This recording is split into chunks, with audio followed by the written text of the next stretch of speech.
Hello everyone, मिश्री की मिठास भरी वांक्षन दुनिया में आप सबका स्वागत है। वांक्षन लव फॉरएवर एंड एवर के साथ मैं हूँ मिश्री। मैं आप सबके लिए फिर से वांक्षन की न्यू स्टोरी लेके आ गई हूँ। अगर आप लोगों को मेरी स्टोरी पसंद आए तो इसे लाइक करना, शेयर करना, कमेंट करना और सब्सक्राइब भी करते जाना। और हाइप का बटन आ चुका है तो हाइप करते जाना। और हाँ, एक कंपटीशन की स्टोरी है जो वांक्षन फैंटेसी फेस्ट पे है। और इस बार का टॉपिक था हिस्टोरिकल और डिसऑर्डर। मैंने इन दोनों ही टॉपिक का यूज किया है, इसीलिए ये हिस्टोरिकल प्लस डिसऑर्डर स्टोरी है। यहाँ पे वांगची एक कल्टीवेटर नहीं है पर एक हीलर है, और विंग एक बहुत बड़ा कल्टीवेटर होने के बावजूद भी वो एक मानसिक बीमारी, एक डर, एक भ्रम नाम के साये में जिएगा, एक डिसऑर्डर की श्रेणी में आ जाएगा। स्वर ऑफ द डिजायर स्टोरी का नाम है। धीमी धीमी और डरावनी हवाओं की आवाज आ रही थी। फिर विंग के तेज से सांसों की भी आवाज आ रही थी। एक अंधेरा कमरा था, इतना अंधेरा था कि मानो वहां पे आपको आपकी हथेली भी ना दिख रही हो। उस अंधेरे कमरे में कोई आवाज आ रही थी। क्या आपने कभी महसूस किया है किसी को आपको देखते हुए पर वो आपके सामने ना हो, पर सिर्फ उसका खौफ और उसका डरावना वो एहसास ही आपको महसूस होता हो। उसका वो ठंडा सा स्पर्श जो आपके शरीर को शिहरण देने के लिए काफी हो। वो हकीकत नहीं है पर फिर भी वो है। वो है, इस कदर है कि मानो सामने वाले की डर से हालत ही खराब हो गई हो। जियांग क्लान का अगला होने वाला उत्तराधिकारी एक बहुत ही शक्तिशाली ओमेगा विभूषियन आज एक अंधेरे कमरे में कैद है। लोग कहते हैं वो पागल हो चुका है। वहीं पे ही लोग कहते हैं वो अपने आप को ही नोचता रहता है और अकेले अकेले में बड़बड़ाता रहता है, और वो सबको अपने आप से दूर धकेलता रहता है, मानो कि उसे किसी पे ही भरोसा ना हो, मानो उसे किसी बात का डर हो। उसकी जो मुस्कान थी वो अब डर में तब्दील हो चुकी है। उसकी आंखों के नीचे काले घेरे आ चुके हैं। चेहरे पे बहुत ही शिकन है। उसका चेहरा पूरा पीला हो चुका है। जो एक बहुत ही मशहूर कल्टीवेटर था वो आज एक हड्डियों का ढांचा बन चुका है। उसके चेहरे पे कोई नूर नहीं है, सिर्फ है डर।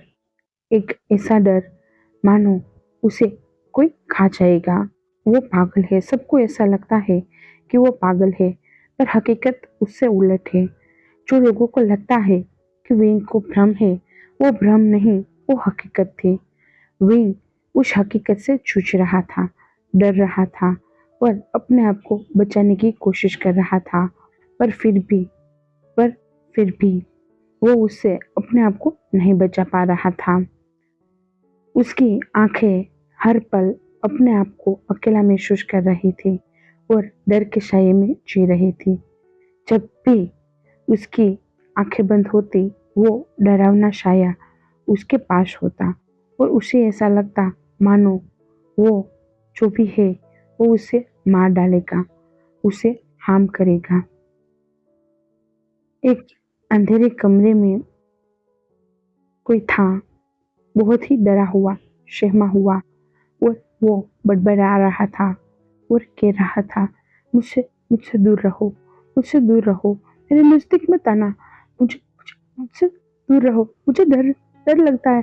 चाचा, चाचा, जी हम हैं, सीजिए, सीजिए, प्लीज, प्लीज सीजिए, मुझे बचा लो, मुझे बचा लो।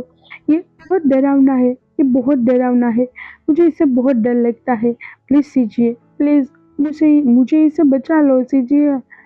जी हाँ, चाचा, हाँ, बचा लो मुझे, बचा लो। पर उसकी आवाजें कमरे से बाहर तो जा रही थी, पर बाहर जो भी सिपाही थे उनको ऐसा लग रहा था कि उनको फिर से भ्रम हुआ है, उनको फिर से इल्यूशन हुआ है और वो अपनी उस मानसिक प्रताड़ना की वजह से इन सब लोगों को बुला रहे हैं और वो लोग बिना सुने जैसे हम लोग रहते हैं वैसा बर्ताव करके खड़े हुए थे। वो सिर्फ पहरा ही दे रहे थे पर अंदर विंग चिल्ला रहा था, वो इधर उधर भाग रहा था, उसके पास कोई आ रहा हो वैसा उसे लग रहा था। उस अंधेरे कमरे में भी विंग को उसका सामने वाले इंसान का जो ठंडा स्पर्श है, जो ठंडा एहसास है वो महसूस हो रहा था। वो काला साया उसके नजदीक आ रहा हो और उसे छू रहा हो वैसा लग रहा था। विंग अपने आप को नोच रहा था और कह रहा था, मुझे मत छूना, मुझे मत छूना, मुझसे दूर रहो, मुझसे दूर रहो, मुझे जाने दो, मुझे जाने दो, प्लीज अब तो मुझे जाने दो, अब तो मुझे जाने दो, 3 साल हो गए हैं, मुझे जाने दो, मुझे जाने दो। और विंग वहां से कोई जो भी सामान था वो सामने की ओर फेंक रहा था, मानो कि वो उस रूह को मारे और वो रूह वहां से भाग जाए। पर हकीकत ऐसी नहीं थी, वो रूह अभी भी वहीं पे ही थी और एक चमक कर रही थी। तभी हम खिड़की की ओर का सीन देखते हैं। चांद की अंधेरी रात थी और वहां पे खिड़की पे एक औरत खड़ी हुई थी। वो औरत एक चमक के साथ कहती है, तुम्हें बहुत मजा आ रहा था ना मेरे बेटे का हक छीन के, तो अब उसकी सजा भी भुगतनी पड़ेगी ना तुम्हें। तो यहाँ का कुछ भी तुम्हारा नहीं है और मैं पूरी कोशिश करूंगी कि तुम मर जाओ, तुम्हारे माँ बाप की तरह मर जाओ। और विंग अंदर चिल्ला रहा था और उसने अपने दोनों ही कानों पे अपने हाथ रख दिए और अपना सिर घुटनों पे छिपा दिया और वो अपनी आंखें बंद करके चिल्ला रहा था और कह रहा था, जाओ जाओ यहाँ से, चले जाओ, चले जाओ, चले जाओ। और विंग को ऐसा लगा उसने उसे छुआ है, किसी ने उसे छुआ है, उसके शरीर से कोई उसके कपड़े दूर कर रहा है, उसके शरीर के हर हिस्से को कोई उसे छू रहा है। इसीलिए विंग की आंखों से आंसू बहने ही लगे थे। विंग डर के मारे बेहोश हो चुका था और वो वहीं पे ही गिर चुका था। वो रूह, वो साया जो भी था वो एक चमक के साथ कहता है, तुम मेरे हो, सिर्फ मेरे हो। और वो वहां से गायब हो जाता है। वो डरावनी रूह विंग को देख रही थी और विंग को कह रही थी, तुम्हें मुझसे कोई नहीं बचा सकता, विभूषण, तुम सिर्फ मेरे हो, सिर्फ और सिर्फ मेरे हो। और वो रूह बहुत ही बुरी तरीके से हंस रही थी। हा हा हा हा हा हा। और उस रूह की हंसी की आवाज पूरे कमरे में गूंज रही थी। उसकी प्रेजेंट ही दिखा रही थी कि रूम का जो भी तापमान था बहुत ठंडा हो गया था। वो रूह का कोई आकार नहीं था, वो एक काला साया था। उसकी सिर्फ आंखें दिख रही थी और उसका वो चमक जो इतना डरावना था कि किसी की भी रूह कंपा दे। उसकी लाल आंखें, इतनी गहरी लाल आंखें, मानो खून की आंखों में उतर आया हो। वो लाल आंखें सिर्फ विंग पे ही टिकी हुई थी। वो विंग को छूने की कोशिश कर रहा था पर वो विंग को छू नहीं पा रहा था।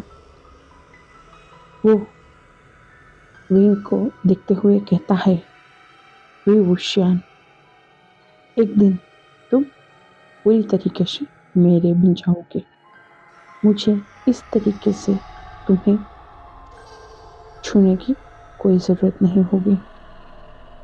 मैं सिर्फ, तुम सिर्फ और सिर्फ मेरे हो, सिर्फ मेरे। और वो फिर से जोर जोर से हंसने लगा था। उसकी हंसी बहुत खौफनाक थी, बहुत। उस काली अंधेरी रात में, इस सन्नाटे में उसकी हंसी गूंज रही थी। वहाँ उस कमरे से बाहर जो चांद की रोशनी थी, मानो वो भी इस हंसी से डर रही हो वैसा लग रहा था, क्योंकि वो चांद भी बादलों के बीच में छुप चुका था और पूरा अंधेरा ही हिल चुका था। विंग अभी बेहोश था। उसके पैर बेड़ियों से बांधे हुए थे। उसके पैरों में जंजीरें डाली हुई थी, मानो सबको डर हो कहीं विंग उनको हार्म ना कर दे।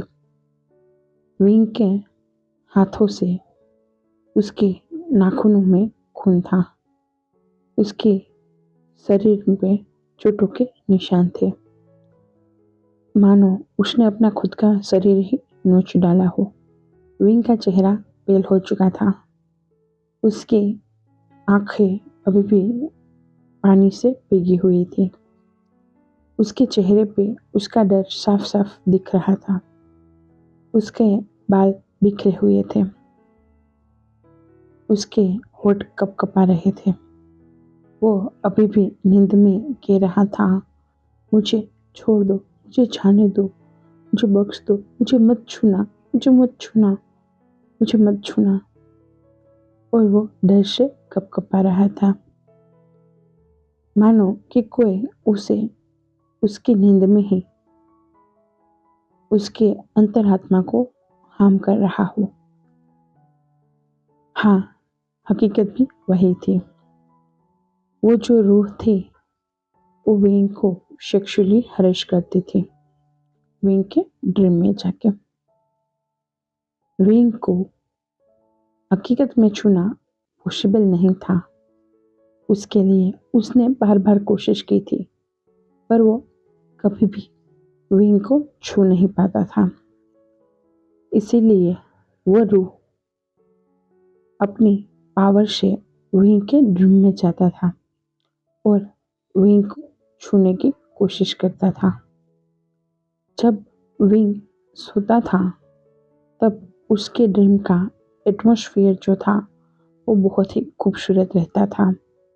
चारों ओर बहुत ही खूबसूरत से फ्लावर खिले हुए थे और तितलियां उड़ रही थी। वहाँ पे खुशबू ही खुशबू महक रही थी और बहुत सुंदर सा माहौल होता था। और उन सभी फूलों के बीच में विंग एक कमल के फूल पे सोता हो वैसा लग रहा था। पर जैसे ही वो रूह विंग के ड्रीम में आती थी, उसी के साथ ही उस जगह का माहौल चेंज हो जाता था। वो रूह जैसे ही विंग के ड्रीम में कदम रखता, उसी के साथ ही वहां पे अंधेरा छा जाता था। जो फूल अभी बहुत ही खिले हुए दिखते थे, जिसमें से बहुत ही मंत्र मुग्ध करने वाली स्मेल आती थी, वहीं पे ही वो सड़ी हुई बदबू देने लगते थे। जो तितलियां आसमान में उड़ती थी, वो तितलियां जमीन पे मरी हुई दिखती थी। जो खूबसूरत सा माहौल था वो अंधेरे में प्रसर जाता था।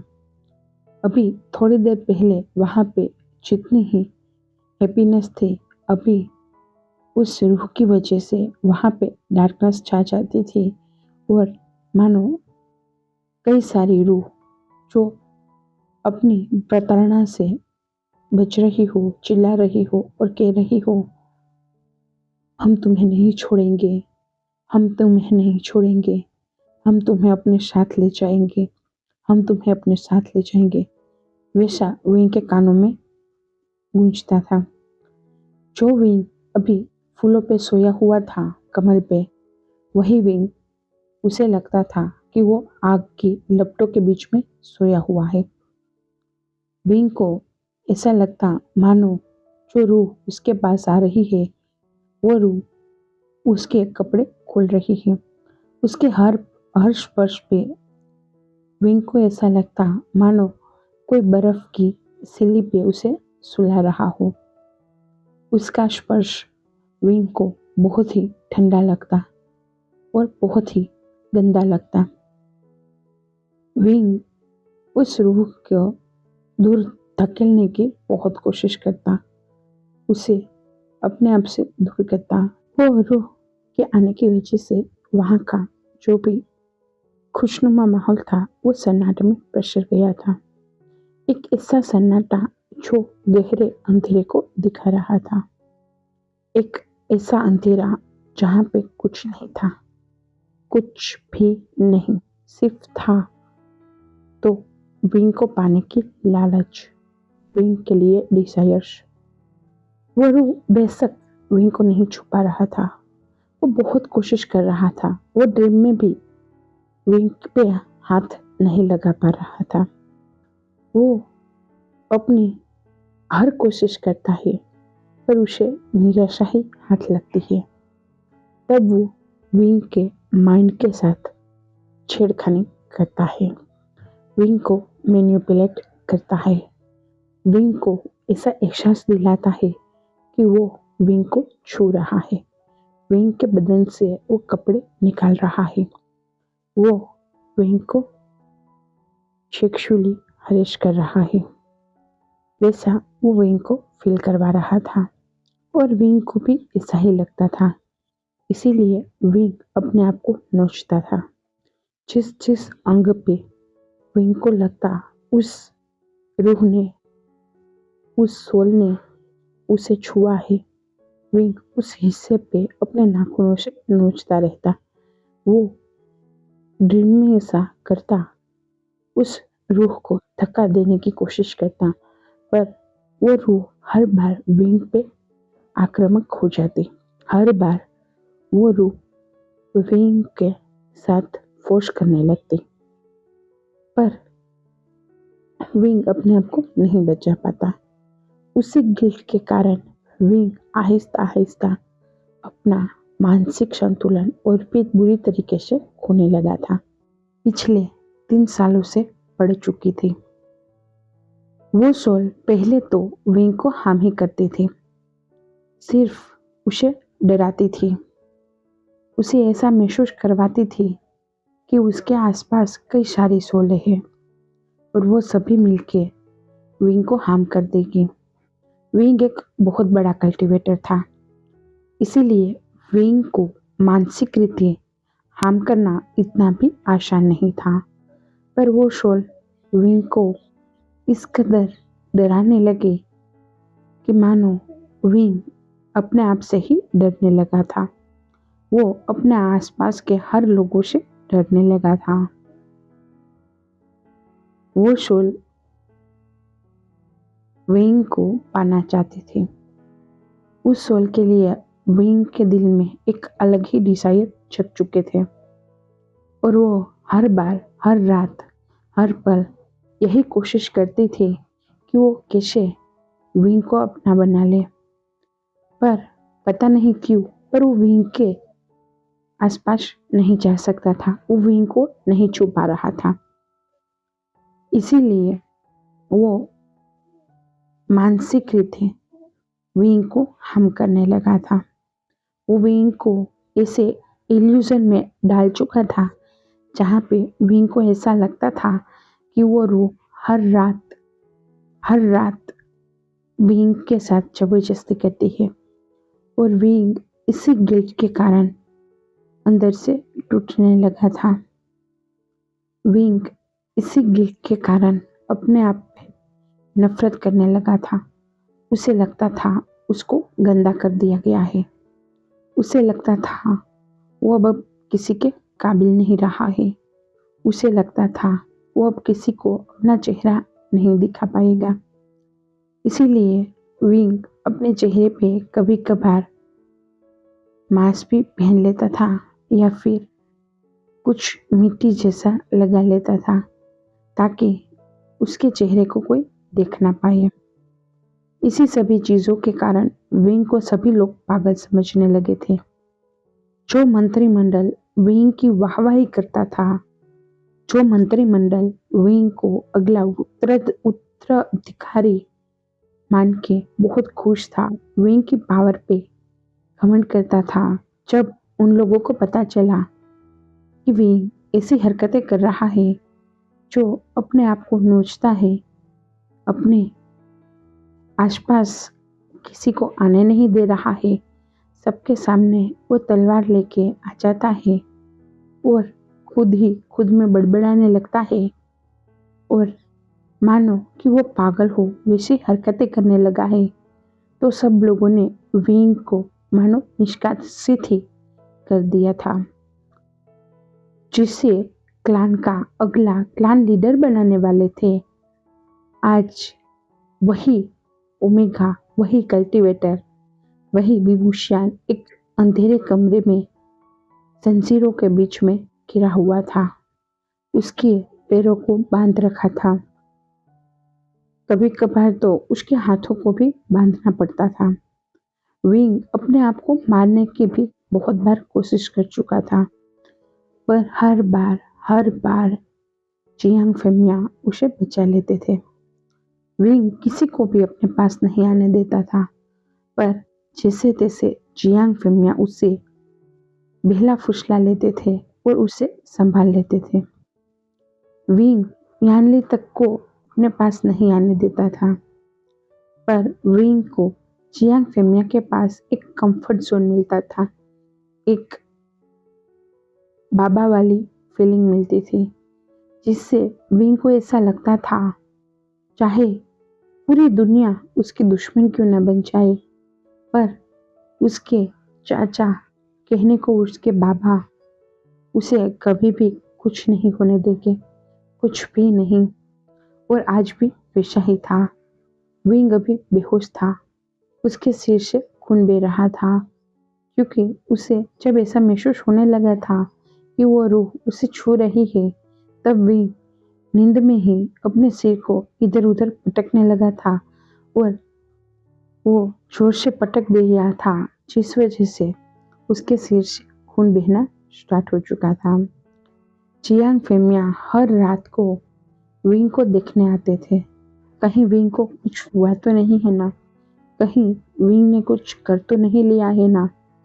जब आज जियांग फेमिया रूम में आए थे, तब उनके पैरों के पास कुछ गीला गीला पहुंच चुका था। जियांग फेमिया ने जब अंधेरे रूम में देखा तो उनको कुछ समझ नहीं आया क्या था, पर उन्होंने उस गीली गीला पदार्थ को अपने हाथ में लेके अपने नोज के पास लेके उसे सूंघा। तब उनको पता चला कि ये खून है, और जैसे ही उनको समझ आया कि ये खून है, उनका मानो दिल घबरा चुका था। जियांग फेमिया ने तुरंत ही सिपाहियों को चिल्ला के कहा, वेद को बुलाया जाए और इस रूम में उजाला किया जाए। तुरंत ही वहां पे जितने भी सिपाही थे पहरेदार के रूप में, वो सभी इधर उधर भागने लगे थे। एक पहरेदार वेद को बुलाने गया था और एक पहरेदार घर के सभी मेंबर को बुलाने चला गया था, और एक पहरेदार पूरे घर में, पूरे के पूरे रूम में उजाला करने लगा था, मसाले जलाने लगा था। जैसे जैसे मसाल चलना स्टार्ट हुई और उस अंधेरे रूम में हल्की हल्की रोशनी आना स्टार्ट हो गया था, उसी के साथ ही जियांग फेमिया चीख पड़े थे, क्योंकि पूरा रूम अस्त व्यस्त था, हर चीज इधर उधर गिरी हुई थी और विंग के शरीर से खून बह रहा था, उसके सिर से खून बह रहा था। विंग ने अपने हाथों को अपने शरीर पे नोचा हुआ लग रहा था, उसके नखों में उसका खुद का खून और खुद की चमड़ी थी। जियांग फेमिया जब ये नज़ारा देखते हैं, तब वो तुरंत ही विंग को अपनी बाहों में ले लेते हैं और उसके सिर को, उसके चेहरे को पेट पेट करते हुए उसे कहते हैं, विंग विंग बेटा बेटा, विंग विंग विंग विंग, तुम देखो, विंग विंग। वो बहुत पैनिक हो चुके थे, उनको डर लग रहा था अपने इस बेटे को खोने का। वो कह रहे थे, बेटा बेटा ऐसा नहीं कर सकते, बेटा बेटा बेटा उठो उठो, विंग विंग विंग उठो बेटा उठो। पर कुछ हासिल नहीं हुआ था। तभी वहां पे भागते हुए चियांग यानली और चियांग चेंग भी आ चुके थे। चियांग चेंग एक अल्फा था और चियांग यानली एक ओमेगा थे। चियांग यानली भी तुरंत ही अपने बाबा और अपने ब्रदर के पास आती है और वो विंग के चेहरे पे हाथ सहलाते हुए कहती है, Asian Asian Asian Asian Asian, ये तुमने क्या किया अशियन, अशियन अशियन। और वो भी रोने लगी थी। मैडम यू मुंह बना रही थी और चियांग चेंग कुछ नहीं बोल रहा था, मानो चियांग चेंग को इन सब चीजों से कोई फर्क ही ना पड़ रहा हो। वहां पे सिर्फ चियांग यानली और चियांग फेमिया ही ऐसे थे जिसे विंग की इस हालत पे तरस आ रहा था, उनके इस हालत पे दर्द हो रहा था। उनको विंग को खोने का डर लग रहा था, पर चियांग चेंग को कोई फर्क नहीं था। चियांग चेंग मानो मन में मुस्कुरा रहा हो वैसा लग रहा था। और मैडम यू एक श्मक के साथ कहती है, अब सब कुछ मेरे बेटे का है, सब कुछ। अब कुछ ज्यादा दिन बाकी नहीं है तुम्हें इस संसार से जाने में। तुम भी अपने माँ बाप के पास पहुंच जाओ, उसके बाद ये पूरा का पूरा साम्राज्य मेरे बेटे का हो जाएगा। और तुम, और वो मुस्कुरा रही थी अपने मन में ही, और वो अपने बेटे के सिर पे हाथ सहलाती है और वो चियांग फेमिया से कहती है, इसका हर दिन का है, इसे छोड़ दो और सबकी ऊँख हराम मत करो। तब चियांग फेमिया गुस्से से मैडम यू को घूरते हैं और वो कहते हैं, तुम एक माँ तो हो ना, या फिर नहीं। तब चियांग फेमिया की इस बात पे मैडम यू को बहुत गुस्सा आ चुका था। तब चियांग फेमिया कहते हैं, तुम जा सकते हो यहाँ से, क्योंकि मैडम यू गुस्से में अभी कुछ बोलने ही वाली थी। और चियांग फेमिया को ये समझ आ चुका था कि अभी वो कुछ बोलेगी, इसीलिए उन्होंने मैडम यू को वहां से जाने को कह दिया था। और चियांग फेमिया ने चियांग चेंग से भी कहा था, अगर तुम्हें तुम्हारे ब्रदर की कोई ना पड़ी हो तो कोई ना, तुम यहाँ से जा सकते हो, मैं हूँ उसके लिए, मुझे किसी की कोई ज़रूरत नहीं है। और वो गुस्से से अपनी ओमेगा वाइफ मैडम यू और अपने अल्फा बेटे को कह रहे थे और घूर रहे थे। यानली अपने बाबा को संभालते हुए कहती है, बाबा बाबा प्लीज इसे इस रूम से बाहर लेके चलते हैं, हम दूसरे रूम में इसे रख देते हैं। इस बेड़ियों को खोल दो ना बाबा, इसको खोल दो ना, विंग कहीं नहीं जाएगा बाबा, प्लीज बाबा इसे खोल दो। तब चियांग फेमिया कहते हैं, हाँ हाँ मैं इसे खोलता हूँ। और वो बहुत ही हड़बड़ाते हुए, बहुत ही डरते हुए और बहुत पैनिक होते हुए विंग के पैरों की उस बेड़ियों को खोलने लगे थे, मानो उनको डर हो अगर विंग इस बेड़ियों से आजाद हो गया और कहीं चला गया तब, उसको बाद में कभी भी विंग नहीं मिला तब, अगर विंग के साथ कुछ हो गया तब। पर अभी उनके पास इन सभी चीजों के बारे में सोचने का कोई वक्त नहीं था। अभी बस उनको अपने विंग को ठीक करना था, उनको बचाना था। और वो विंग को उठाते हैं अपनी बाहों में और दूसरे रूम में ले जाते हैं और वहां पे बिस्तर पे सुलाते हुए वेद से कहते हैं, वेद प्लीज जल्दी से विंग को चेक करिए, उसे ज्यादा तो कुछ हुआ नहीं है ना। तभी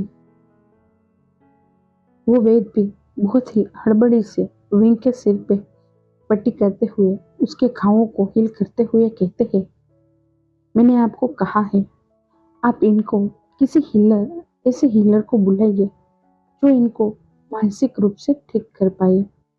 वो मानसिक रूप से प्रेरित है, वो मानसिक प्रताड़ना से जूझ रहे हैं, वो पागल हो चुके हैं, आपको ये बात समझनी होगी। तब चियांग फेमिया गुस्से से उस वैद्य से कहते हैं, नहीं हुआ है मेरा बेटा पागल, नहीं हुआ है, उसके साथ जरूर कुछ हो रहा है, वो पागल नहीं है। तब यानली अपने बाबा से कहती है, बाबा प्लीज बाबा, हम जानते हैं हमारा आशिन पागल नहीं है, हमारा आशिन को कुछ नहीं हुआ है, पर अब जानते हो ना आशिन के साथ जरूर कुछ हो रहा है। आशिन ऐसा नहीं था, वो कितना बड़ा कल्टीवेटर था, सालों से पहले वो कितना स्ट्रोंग था। हम उसे हमारा अगला उत्तराधिकारी बनाने वाले थे, पर आज आज पर वो रोने लगी थी। तब वो हीलर कहते हैं, मैंने एक हीलर के बारे में सुना है जो अभी ही अपनी हीलर की जो भी विद्या है वो पूरी करके आई है।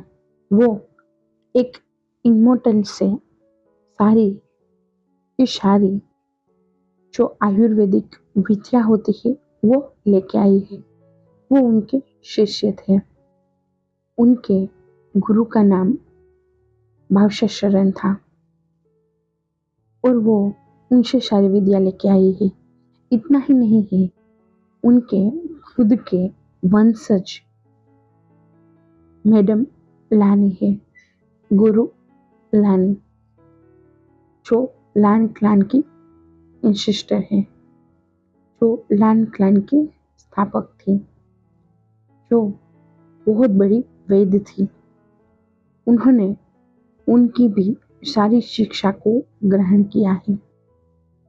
तब जियांग फेमिया एक चमकती हुई आंखों के साथ कहता है, क्या वो आएगी? तब वो गुरु कहते हैं, वो अभी तक अपनी ध्यान साधना में लीन थे, वो अभी बाहर आए हैं। मैंने उनके बारे में बहुत कुछ सुना है। वो हर मर्ज की दवा, हर मर्ज का तोड़ निकाल ही लेते हैं। वो हर किसी को हील कर सकते हैं। उनके पास दूर दूर से लोग जाते हैं और वो हर किसी की मदद करते हैं। अगर आप उनसे बात करेंगे तो वो शायद आपकी भी मदद कर देंगी, क्योंकि वैसे भी हमारे राजकुमार भावशा शरण के वंशज ही तो है। ये सुनने के साथ मैडम जो वहां पे खड़ी हुई थी उसकी मुठिया ही बीत जाती है। उसे ये बात सुन के बहुत गुस्सा आता है, क्योंकि ये हकीकत थी। भावशा शरण की बेटी कांक्षा शरण थी और ये कांक्षा शरण का बेटा था। तब जियांग फेमिया कहते हैं, हाँ हाँ, मैं कोशिश कर सकता हूँ। तब यानली अपने बाबा से कहती, बाबा हम दादी को नहीं बुला सकते क्या? हम बाउसा दादी को नहीं बुला सकते क्या? तब जियांग फेमिया कहते हैं, नहीं, वो एक इमोर्टल है और वो कहाँ पे है किसी को नहीं पता है। हम कैसे उन तक खबर पहुंचाए वो तक मुझे पता नहीं है। तब यानली कहती है, क्या वो जो वेद आप कह रहे हो वो आएंगे? वो हीलर वो है कौन? तब वो वेद कहते हैं, वो हीलर कोई और नहीं, वुशु के सेकंड हायर, वुशु के प्रिंस लान वांगची है। ये सुनने के साथ ही वहां पे सन्नाटा प्रसर चुका था। अभी वहां पे अचानक ही उस कमरे का टेम्परेचर बढ़ चुका था और ये टेम्परेचर बढ़ता हुआ हर किसी ने महसूस भी किया था। विंग जो अभी बेहोश था, उसके शरीर में एक कंपन से प्रसर चुकी थी। विंग डर की वजह से कपकपाने लगा था। Jiang Femia, madam Yu, Yanli, Jian Cheng और उस वैद, वो सभी इधर उधर देखने लगे थे। उनको कुछ नहीं दिख रहा था।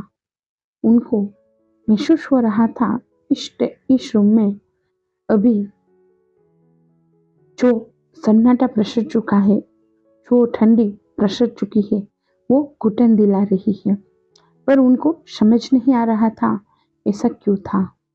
मैडम यू गुस्से से अपनी मुठ्ठियां बीचती है और वो कुछ चुटकी बजाती है और तुरंत ही वहां का टेम्परेचर नॉर्मल हो चुका था।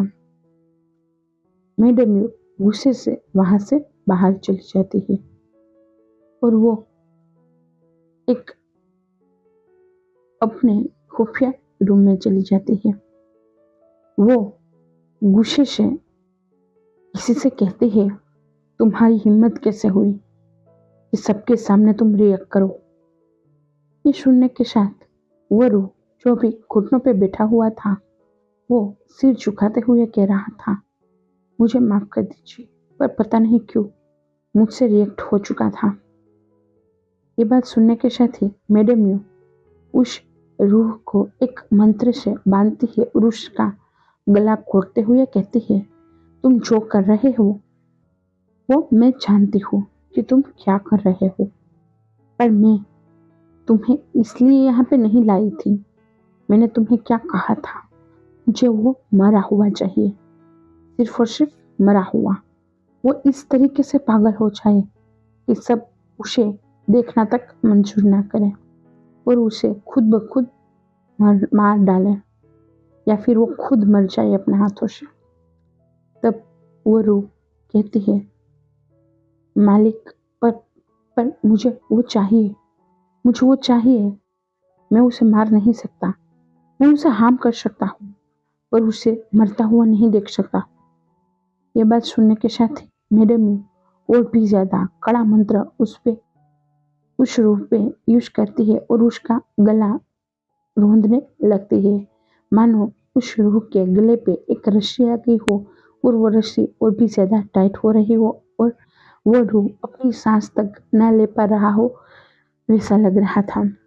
वो रूह बहुत डरावना था, बहुत डरावना, बहुत खौफनाक, और मानो उसके पास बहुत पावर हो, पर वो मैडम यू के मंत्रों के आगे लाचार था। वो मैडम यू के आगे लाचार था और वो बंध चुका था। मैडम यू ने कैसे इस रूह को अपने बस में किया, कैसे उसको अपना गुलाम बनाया, वो तो कुछ पता ही नहीं है। पर हाँ, वो रूह मैडम यू के इशारों पे ही विंग की जिंदगी में आया था और विंग को हम करने ही आया था, पर उस रूह की नीयत विंग पे फिसल चुकी थी। इसीलिए वो अभी विंग को मारना नहीं चाहता था और वो वही बात मैडम यू को बता रहा था। तब मैडम यू गुस्से से कहती है, तुम एक रूह हो, एक रूह, और जहां तक मुझे पता है एक रूह किसी को छू नहीं सकती है। तब उस रूह की मुठ्ठियां ही भीग चुकी थी और वो रूह अपनी खून भरी लाल आंखों के साथ कहती है, मैं जानता हूँ इस बात को, पर वो सिर्फ और सिर्फ मेरा है। तब मैडम यू कहती है, ठीक है, तुम्हारी मर्जी, पर मैं उसे कभी भी ठीक होता हुआ नहीं देखना चाहती हूँ। उसके लिए कोई हीलर आ रहा है, मैं नहीं चाहती हूँ कि वो ठीक हो जाए। तब वो रूह एक स्मग के साथ कहती है, ओह हीलर, ठीक है, उसे आने दो, उसे भी मैं मजा चखा दूंगा, पर मैं विवुशियान को नहीं छोड़ने वाला हूँ, ना ही उसे कभी खोने दूंगा। आपने जैसा कहा है वैसा ही होगा। वो आपके रास्ते में कभी नहीं आएगा, पर मेरे रास्ते में भी कोई नहीं आना चाहिए। और वो गुस्से से मैडम यू को खोलने लगता है। मैडम यू गुस्से में आ जाती है और उस पे अपना मंत्र एक और डालते हुए उसका गला और भी तेजी से दबाते हुए कहती है, तुम किसे आंखें दिखा रहे हो? तुम जानते हो ना, मैं तुम्हें यहाँ पे लेके आई हूँ और मैं चाहूंगी ना तो तुम्हें यहाँ से फेंक भी सकती हूँ। ये बात सुन के वो रूह कुछ नहीं बोलता और अपना सर झुका लेता है, पर वो मन में कहता है, एक दिन मैं तुम्हें भी मार डालूंगा, तुम्हें भी, और उस विवुशियान को तो अपना पन्ना कह रहूंगा। अब हम जियांग फेमिया का सीन देखते हैं। जियांग फेमिया अभी विंग के सिर पे हाथ सहला रहे थे। वो वैद वहां से चला गया था और यानली भी चली गई थी। जियांग फेमिया खड़े होते हैं और बाहर बालकनी में आते हुए चांद की ओर देखते हुए और अपने ब्रदर, अपने गगा को याद करते हुए और आंखों में नमी के साथ कहता है, गगा, क्या वो दिन थे जब आप मेरे पास थे, मेरे साथ थे, और मैं कितना खुश था जब साउजी प्रेग्नेंट थे। मैं कितना हैप्पी था कि मुझे भी कोई चाचा कहने वाला आने वाला है। और वो अपनी आंखें बंद करते हैं और उसी के साथ ही उसके एक आंसू लुढ़क जाता है और वो अपनी वही पुरानी यादों में खो जाते हैं। तो अब हम यहाँ से पास्ट देखने वाले हैं, विंग के माँ बाबा और जियांग फिमिया और मैडम यू का। विंग के माँ बाबा वी चांद से और कांक्षेश्वरन है। चारों ओर बहुत खुशहाली थी। पूरे के पूरे कल्टीवेशन वर्ल्ड में ये फेमस था कि जियांग क्लान अपने दोनों अल्फा राजकुमारों की वजह से बहुत फेमस है। उस क्लान लीडर का नाम था वी चांद से और उनका विश्वसनीय, उनका सलाहकार, उनका राइट हैंड, उनका सब कुछ उनका छोटा ब्रदर जियांग फेमिया थे। जियांग फेमिया अपने ब्रदर वी चांद से सब बहुत प्यार करते थे। अभी तक उन दोनों की शादी ही नहीं हुई थी। उनके लिए आए दिन कोई ना कोई राजकुमारी के रिश्ते आते ही रहते थे, पर वी चांद से हर बार मना ही कर देते थे। आज एक रिश्ता आया था जो यू क्लान से था। यू जीवान नाम की एक लड़की थी, एक ओमेगा थी जिनका रिश्ता आया था। वो ओमेगा बहुत प्यारी और बहुत मासूम थी। इसके बारे में सब ऐसा ही जानते थे। वो ओमेगा ने वी चांद से के लिए अपना रिश्ता भेजा था उसके बाबा को कहवा के, क्योंकि उसे वी चांद से पसंद थे। एक बार उसने वी चांद से को सड़कों पे देखा था, जो अपने छोटे ब्रदर के साथ मस्ती करते हुए और सभी लोगों को देख रहे थे कि उनको कोई तकलीफ है या नहीं। वो एक मेले में घूम रहे थे और वो मेला जियान क्लान में ही था। यू जियान भी जियान क्लान घूमने आई थी उस मेले को, और उसी टाइम पे उसने वी चांसे को देखा था और वो देखने के साथ ही वी चांसे को पसंद कर बैठी थी। इसीलिए उन्होंने अपने घर पे जाके अपने बाबा को कहलवा के वी चांसे के लिए अपना रिश्ता भिजवाया था। पर वी चांसे ने तो मानो शादी ना करने का ही प्रण ले लिया हो वैसा लग रहा था। उन्होंने 101वां रिश्ता था जो ठुकराया था, और शायद ये उनकी सबसे बड़ी गलती थी। शायद आगे जाके उनको ये बात भुगतनी भी पड़ने वाली थी। इस बारे में वो नहीं जानते थे। तब मैडम यू को जब पता चला वी चांसे ने उसे ठुकरा दिया है, तब वो बहुत गुस्से में आ चुकी थी। इसीलिए एक दिन वो मौका देखने के साथ ही आम से लड़की बनके, बहुत मासूम सी लड़की बनके वो वी चांसे और जियांग फिमिया के सामने आ चुकी थी। वो अचानक ही गिरने का नाटक करती है, मानो वो किसी वजह से पत्थर में उसका पैर फिसला और वो गिर चुकी थी और उसे चोट लग चुकी थी। मैडम यू तुरंत ही रोने लगती है। तभी वी चांसे और जियांग फिमिया उसके पास आते हैं और उसे संभालते हुए, बिठाते हुए उसे कहते हैं, आपको कहीं चोट तो नहीं लगी है ना? तब मैडम यू वी चांसे को एक ही नजर से देखने लगी थी।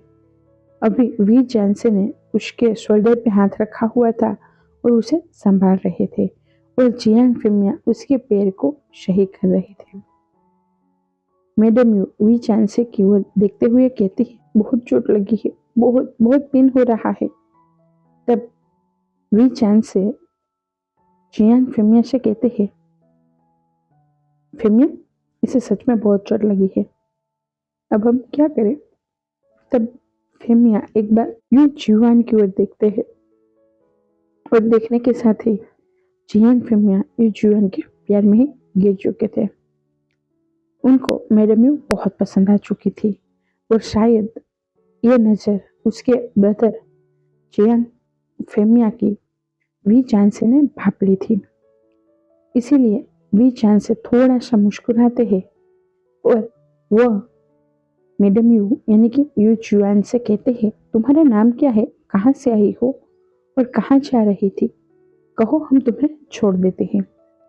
तब यू जुआन कुछ ज्यादा नहीं कहती, वो सिर्फ इतना ही कहती है, मेरा नाम यू है और मैं घूमने आई थी और मैं गिर गई हूँ। तब अब मैं गिर गई हूँ, मुझे चोट लगी है, अब मैं कहीं नहीं जा सकती हूँ। तब वी चांसे ने कहा, ठीक है तो हमारे साथ चलो हमारे राजमहल में, हम तुम्हारी सारवार कराएंगे और अगर तुम ठीक हो जाओ उसके बाद तुम जहाँ जाना चाहती हो वहां जा सकती हो। तब मेरे मेरे को लगा शायद शायद वी चांसे ने उसे देखा, उसकी ब्यूटी में वो मनमोहित हो चुके हैं और अब वो उसे पसंद करने लगे हैं, इसीलिए उसे अपने क्लान ले जा रहे हैं। पर ऐसा वी चांसे के मन में कुछ था ही नहीं। उनको तो उनके ब्रदर की आंखों में मैडम यू के लिए कुछ दिख गया था, इसीलिए वो यू को अपने साथ ले गए थे। जियान फिल्म बहुत ही मुस्कुरा रहे थे और ब्लश कर रहे थे, वो लाल होते जा रहे थे। वो बहुत प्यार से यू जुआन को संभालते थे और उसका हर नखरा बर्दाश्त करते थे। मैडम यू हर बार कोशिश करती थी कि वी चांसे का ध्यान अपनी ओर खींचे, पर ऐसा हुआ ही नहीं। हर बार वो हर काम में असफल रही। पर आज उन्होंने एक चाल चली थी।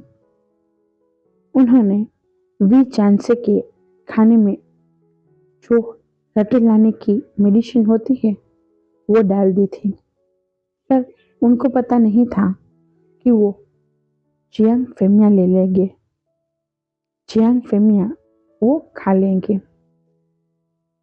मैडम यू ने बहुत प्यार से वी चांसे के पास उस खाने के कटोरे को लेके गई थी और कहा था, गगा आप इसे खा लेना, मैंने आपके लिए बनवाया है। तब वी चांसे कहते हैं, ठीक है मैं खा लूंगा, और वो वहीं पे ही रख देते हैं। पर वहां पे यू के जाने के बाद जियांग फिल्म में आ गए थे और उन्होंने जब उस कटोरे को देखा तब उनका मन ललचा चुका था, क्योंकि उसमें खीर थी और वो जियांग फिल्मिया को बहुत पसंद थी। इसीलिए जियांग फिल्मिया अपने गगा से कहते हैं, गगा आज पता था मुझे खीर खाने का बहुत मन है। तब वी चंद से कहते हैं, मुझे लगा ही था, इसीलिए रखी है, खा लो खा लो। और वो खाने लगते हैं और वी चंद से अपना काम करने लगे थे। और थोड़ी ही देर बाद जियांग फिल्मिया को अनईजी सा लगने लगा था, इसीलिए वो अपने गगा से कहते हैं, गगा मैं सोने जा रहा हूँ, मैं कल आऊंगा। तब उसके गगा ने कहा, ठीक है तुम जा सकते हो, और जियांग फिल्मिया वहां से चले गए थे। जब जियांग फिल्मिया जा रहे थे उस टाइम पे उन्होंने एक बार सोचा, क्या यू ठीक होगी, मैं उसे देख लूं, अगर उसे कुछ चाहिए हो तो। तब वो यू के कमरे की ओर बढ़ चुके थे, पर वो जैसे जैसे आगे बढ़ रहे थे वैसे वैसे उसकी रट ट्रिगर होने लगी थी। उनको नहीं पता था कि उनकी रट आ रही है और उनकी अल्फा स्मेल भी बाहर जा रही है। पर जैसे ही वो यू के कमरे में पहुंचे थे वो बहुत ही शॉक्ड हो चुके थे, क्योंकि मैडम यू अपने इनर कपड़ों के में लेटी हुई थी और वो सो रही हो वैसा प्रिटेंड कर रही थी, क्योंकि मैडम यू बहुत अच्छे से जानती थी कि दोनों ही ब्रदर रात को सोने से पहले उसके पास आते हैं, ठीक है या नहीं, या फिर उससे कुछ चाहिए वो देखते हैं। पर मैडम यू को पता नहीं था कि उसने जो रट वाली दवा वाली मेडिसिन भी चांसर के लिए रखी थी वो खीर जियांग फेमिया खा लेंगे। और जियांग फेमिया जैसे ही मैडम यू को ऐसे देखते हैं, उसी के साथ ही उसका अल्फा उस पर हावी हो जाता है और वो तुरंत ही मैडम यू के साथ सब कुछ करने लगते हैं। मैडम यू बहुत कोशिश करती है अपने आप को बचाने की, क्योंकि वो ऐसा नहीं चाहती थी। वो वी चांसर के साथ ये सब चाहती थी, पर वी चांसर की जगह पे यहाँ पे जियांग फेमिया आ चुके थे। इसीलिए वो अपने आप को बचा रही थी, क्योंकि वो सच में वी चांसर से प्यार करती थी। पर जियांग फेमिया उसके साथ सब कुछ कर लेते हैं और सुबह जब उठे थे उस टाइम पे मैडम यू रो रही थी। जियांग फेमिया अपने आप को गिल्टी समझते हैं और वो तुरंत ही अपने गगा के सामने दरबार में जाते हैं और उन्होंने जो भी गुनाह किया है वो गुनाह कबूल करते हुए सजा भी लेते हैं। वी चांद से ये सुन के बहुत शॉक्ड हो चुके थे कि उनके ब्रदर ने ऐसा कुछ किया है। तब मैडम यू को भी बुलाया जाता है। जब यू ने अपना नाम यू जीवान कहा था और उन्होंने कहा था कि वो यू क्लान से आई है, तब सब शॉक्ड हो चुके थे, क्योंकि अभी तक किसी ने भी यू के पूरे नाम को कोई जानता ही नहीं था और किसी को पता ही नहीं था कि वो कौन है, कहाँ से आई है। वो पिछले 15 दिन से ऐसे ही यहीं रह रही थी। तब उनके बाबा को बुलाया गया था यूजुआन के, और यूजुआन के बाबा ने बहुत गुस्से में आके जियांग फेमिया को बहुत ही मारा था हंटर से। उनका जो खानदानी हंटर था यानी कि चिड़ियान, वो अभी उनके बाबा के पास था और चिड़ियान से जियांग फेमिया को बहुत पीटा गया था, बहुत मारा गया था। वो अधमरे हो चुके थे। पर एक बार भी मैडम यू ने उनको नहीं रोका था, ना ही वी चांसे ने, क्योंकि वी चांसे उनको रोकना चाहते थे पर वो जानते थे उसके ब्रदर ने जो भी किया है वो गलत किया है। इसीलिए यू चुआन के बाबा को शांत करने के लिए वी चांसे कहते हैं, मैं मानता हूँ मेरे ब्रदर से गलती हो चुकी है, पर आप अपनी बेटी की शादी मेरे ब्रदर से करवा सकते हो ताकि जो भी हुआ है वो ढक जाए और आपकी बेटी को भी सम्मान मिल पाए।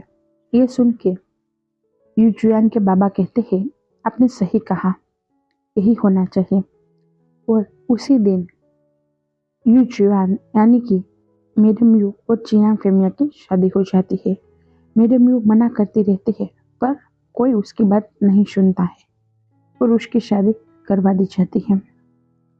उसके बाबा गुस्से में थे। उसके बाबा ने मैडम यू को भी एक स्लेप चढ़ते हुए कहा था, तुम यहाँ पे क्यों आई थी? तुमने कहा था तुम घूमने जा रही हो, तुम यहाँ पे क्यों थी और ये सब क्या था? तब मैडम यू अपने बाबा को सब कुछ बता देती है। तब उसके बाबा गुस्से से उसे कहते हैं, उसने मना किया था तो तुम्हें यहाँ नहीं आना चाहिए था और तुमने जो किया है वो गलत किया है। अब पूरी जिंदगी तुम्हें जियांग फेमिया के ओमेगा बन के ही रहना होगा, क्योंकि जियांग फेमिया ने मैडम यू को मार्क भी कर दिया था। मैडम यू गुस्से में थी, बहुत तिल मिला रही थी, पर वो अब कुछ नहीं कर पाती है और उन दोनों की शादी भी हो चुकी थी। जियांग फेमिया जब शादी करके रात को मैडम यू के पास जाते हैं, तब मैडम यू गुस्से में बैठी हुई थी, पर जियांग फेमिया रूम में आने के साथ ही बहुत प्यार से मैडम यू के पैरों के पास बैठते हुए और अपना सिर मैडम यू के चरणों में झुकाते हुए कहते हैं, मुझे माफ करना, मुझे नहीं पता था मैं तुम्हारे साथ कुछ भी कर जाऊंगा, पर मैं तुमसे बहुत प्यार करता हूँ। जब से मैंने तुम्हें देखा है तब से प्यार करता हूँ। शायद हमारी डेस्टिनी ही यही थी, इसीलिए मैंने ऐसी गलती कर दी, मुझे माफ करना। मैंने कभी भी किसी भी ओमेगा को नजर उठा के भी नहीं देखा है, तुम पहली ओमेगा हो जो मेरी जिंदगी में आई थी। तुम पहली ओमेगा हो जिसके लिए मैंने कुछ फील किया था, और तुम पहली और आखिरी ओमेगा रहोगी जिसे मैंने छुआ है। तुम मुझे अपनाना चाहो तब भी, ना अपनाना चाहो तब भी। मैडम 2 पल के लिए शॉक्ड हो चुकी थी, और वो वैसे भी जियांग फेमिया को एज अ दोस्त तो पसंद करते ही थी, पर जब जियांग फेमिया ने इतने प्यार से मैडम यू से माफ़ी मांगी थी, ये माफ़ी शायद मैडम यू के दिल पे आ लगी थी, और मैडम यू बहुत सॉफ्ट हो चुकी थी जियांग फेमिया के लिए। उस दिन के बाद से वो दोनों दोस्त की तरह रहने लगे थे। उन दोनों के बीच में कोई भी शादीशुदा जैसी जिंदगी थी ही नहीं। और कुछ ही दिनों के बाद सबको पता चला था कि मैडम प्रेग्नेंट है, और उनके घर पे जियांग यानली का बर्थ हुआ था। वो एक ओमेगा थी। उसके बाद जियांग फेमिया यू और उसकी बेटी दोनों से ही बहुत प्यार करने लगे थे, और आहिस्ता आहिस्ता यू भी समझ चुकी थी कि वी चांद से किसी से प्यार ही नहीं करते, और वो शादी ही नहीं करना चाहते थे। इसीलिए मैडम यू वी चांद से पे गिव अप कर चुकी थी, और वो जियांग फेमिया को अपनाने की कोशिश करने लगी थी। इसका ये नतीजा हुआ कि मैडम यू फिर से प्रेग्नेंट हो चुकी थी, और उनके घर पे एक और नन्ही सी जान आ चुकी थी जो एक अल्फा थी, जिसका नाम था जियांग चेंग। जब जियांग चेंग का बर्थ हुआ था उस टाइम पे वी चांद से एक युद्ध के सिलसिले में बाहर गए थे, और वो जब रिटर्न आए थे तब एक ओमेगा के साथ में आए थे। वो ओमेगा कोई और नहीं, कांक्षा शरण थी। कांक्षा शरण को देखने के बाद जियांग फेमिया कहते हैं, गगा ये कौन है? तब वी चांद से पूरी भरी सभा में सबके सामने कहते हैं, ये मेरी ओमेगा है, मेरी मार्क ओमेगा।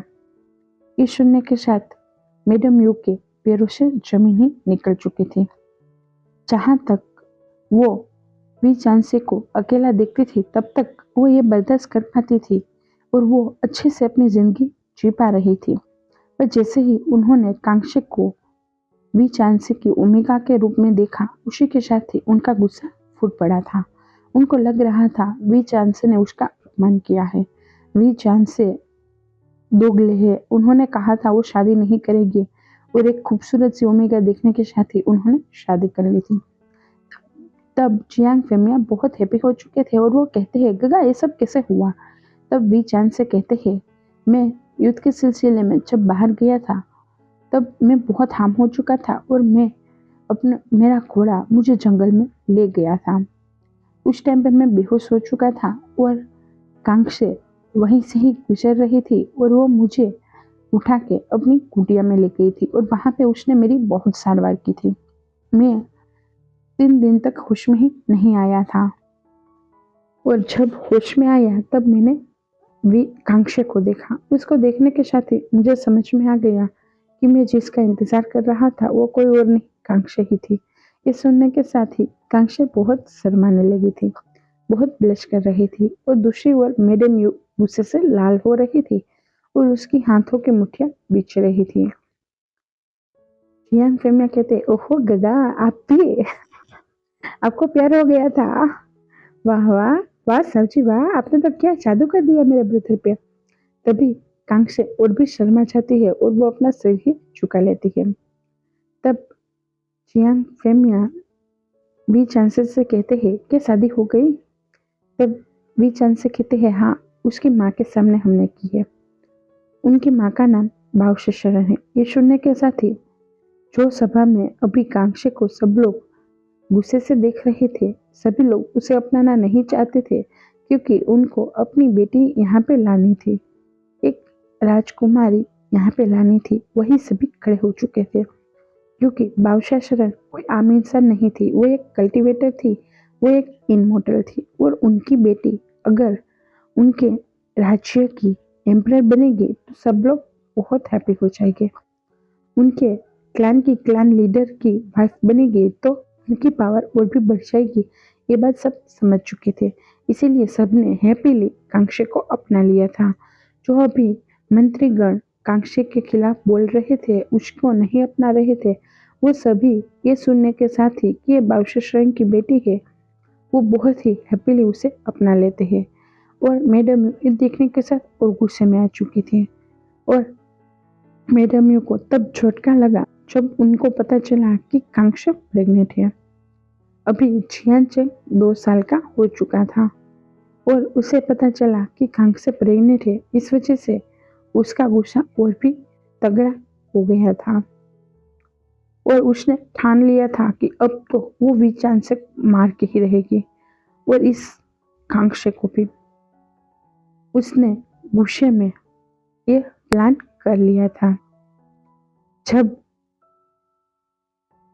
इसी के साथ ही चारों लोग साथ में रहने लगे थे। मैडम यू बहुत ही नफरत से कांक्षे को देखती थी, बहुत ही नफरत से कांक्षे के साथ रहती थी, पर वो अपनी नफरत दिखा नहीं पाती थी और ना ही कांक्षे ये महसूस कर पाती थी, क्योंकि कांक्षे बहुत भोली थी। उसे ये नफरत की भाषा समझ में ही नहीं आती थी।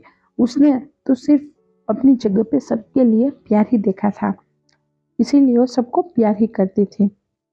और वो मैडम यू को भी अपनी छोटी बहन की तरह रखती थी और यानली और जियानचंग को भी बहुत प्यार से रखती थी। पर मैडम यू का गुस्सा, उसका आक्रोश हर दिन बढ़ता ही जाता था जब वो कांक्षा शरण और वी चांद से इतने नजदीक देखती थी और इन दोनों को हैप्पी देखती थी। इस वजह से उसने एक बहुत बड़ा षड्यंत्र गढ़ लिया था। उसने सत्ता की लालच और नफरत में आके वी चांद से और कांक्षा शरण को मारने का प्लान कर लिया था। वो जानती थी अभी कांक्षा 8वें महीने में है, अभी कांक्षा 8वें महीने की गर्भवती है। मैडम यू ने एक चालबाजी की थी। मैडम यू ने कांक्षा शरण के कान में एक ऐसे मंदिर की बात डाली थी जो बहुत ही दूर है, जो पहाड़ों के बीच में था, जो हिमाचली पर्वत पे था। तब कांक्षे को भी लालच हो गई थी उस पर्वत पे जाके, उस मंदिर पे जाके अपने इष्ट को पूजने की। इसीलिए कांक्षा ने अपने पति वी चांसे से जिद की थी उस मंदिर पे जाने की, पर वी चांसे ने मना किया था, नहीं हम नहीं जा सकते हैं, तुम अभी 8वें महीने गर्भवती हो, अगर हम गए और कुछ हो गया तब, अगर हम गए और तुम्हें या फिर बच्चे को कुछ हुआ तब वी चांद से की बात पे कांक्षा कहती नहीं नहीं नहीं, मुझे जाना है, मुझे जाना है। और ऊपर से वी चांद से वो रूठने भी लगी थी। वी चांद से ना चाहते हुए भी कांक्षा की बात मान लेते हैं और वो कांक्षा को लेके उस मंदिर पे चले जाते हैं। कांक्षा और वी चांद से अभी भी उस मंदिर पे पहुंचे भी नहीं थे, उस मंदिर की चौखट से दूर थे। तभी ही किसी डाकुओं ने उन पे हमला कर दिया था और उनको लूटने के साथ ही उनको मार दिया गया था। पर शायद उस गुट की कृपा समझो या फिर कांक्षे के पेट में पल रहे उस बच्चे की पावर को समझो, वो बच्चा अभी भी उसकी कोख में जिंदा था, 8वें महीने पे था, फिर भी जिंदा था। उसकी माँ को मरे हुए 3 घंटे से भी ज्यादा हो चुके थे। वी चांस ने बहुत कोशिश की थी उन सभी के सभी लुटेरों से लड़ने की, पर वो नहीं लड़ पाए थे। उनकी कल्टीवेशन पावर लोक थी, वो समझ ही नहीं पा रहे थे उनकी कल्टीवेशन पावर क्यों लोक है, क्योंकि उनकी कल्टीवेशन पावर इसलिए लोक थी क्योंकि मैडम जब वो लोग जा रहे थे उस टाइम पे उनको ऐसी चीज खिला दी थी जिस वजह से उनकी कल्टीवेशन पावर लोक हो जाए। वी चांद से और कांक्षा सर दोनों के ही कल्टीवेशन पावर लोक थी। वी चांद से ने जैसे तैसे करके बहुत ही मुश्किलों से उन सभी लुटेरों से लड़ने की कोशिश की थी, पर वो ज्यादा देर तक नहीं टिक पाए थे। वो अपनी आखिरी सांस पे थे। उस टाइम पे उन्होंने अपने ब्रदर को मैसेज कर दिया था, एक बटरफ्लाई मैसेज, जो इमरजेंसी मैसेज था कि हमारी मदद के लिए आ जाओ। और जैसे ही चियांग फेमिया को वो मैसेज मिला था, चियांग फेमिया बहुत ही हड़बड़ी से निकल चुके थे। जिस जगह पे वी चांसे और कांक्षेश्वरन थी, उस जगह पे पहुंचते हुए चियांग फेमिया को पूरे 5 घंटे लग चुके थे।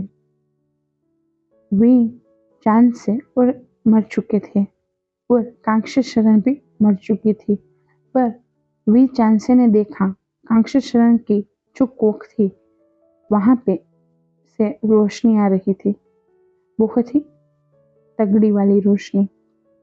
ये देखने के साथ ही वो डर चुके थे और उन्होंने कांक्षेश्वरन की नब्ज को चेक किया। तब उनको समझ में आया कि अभी भी वो बच्चा जिंदा है।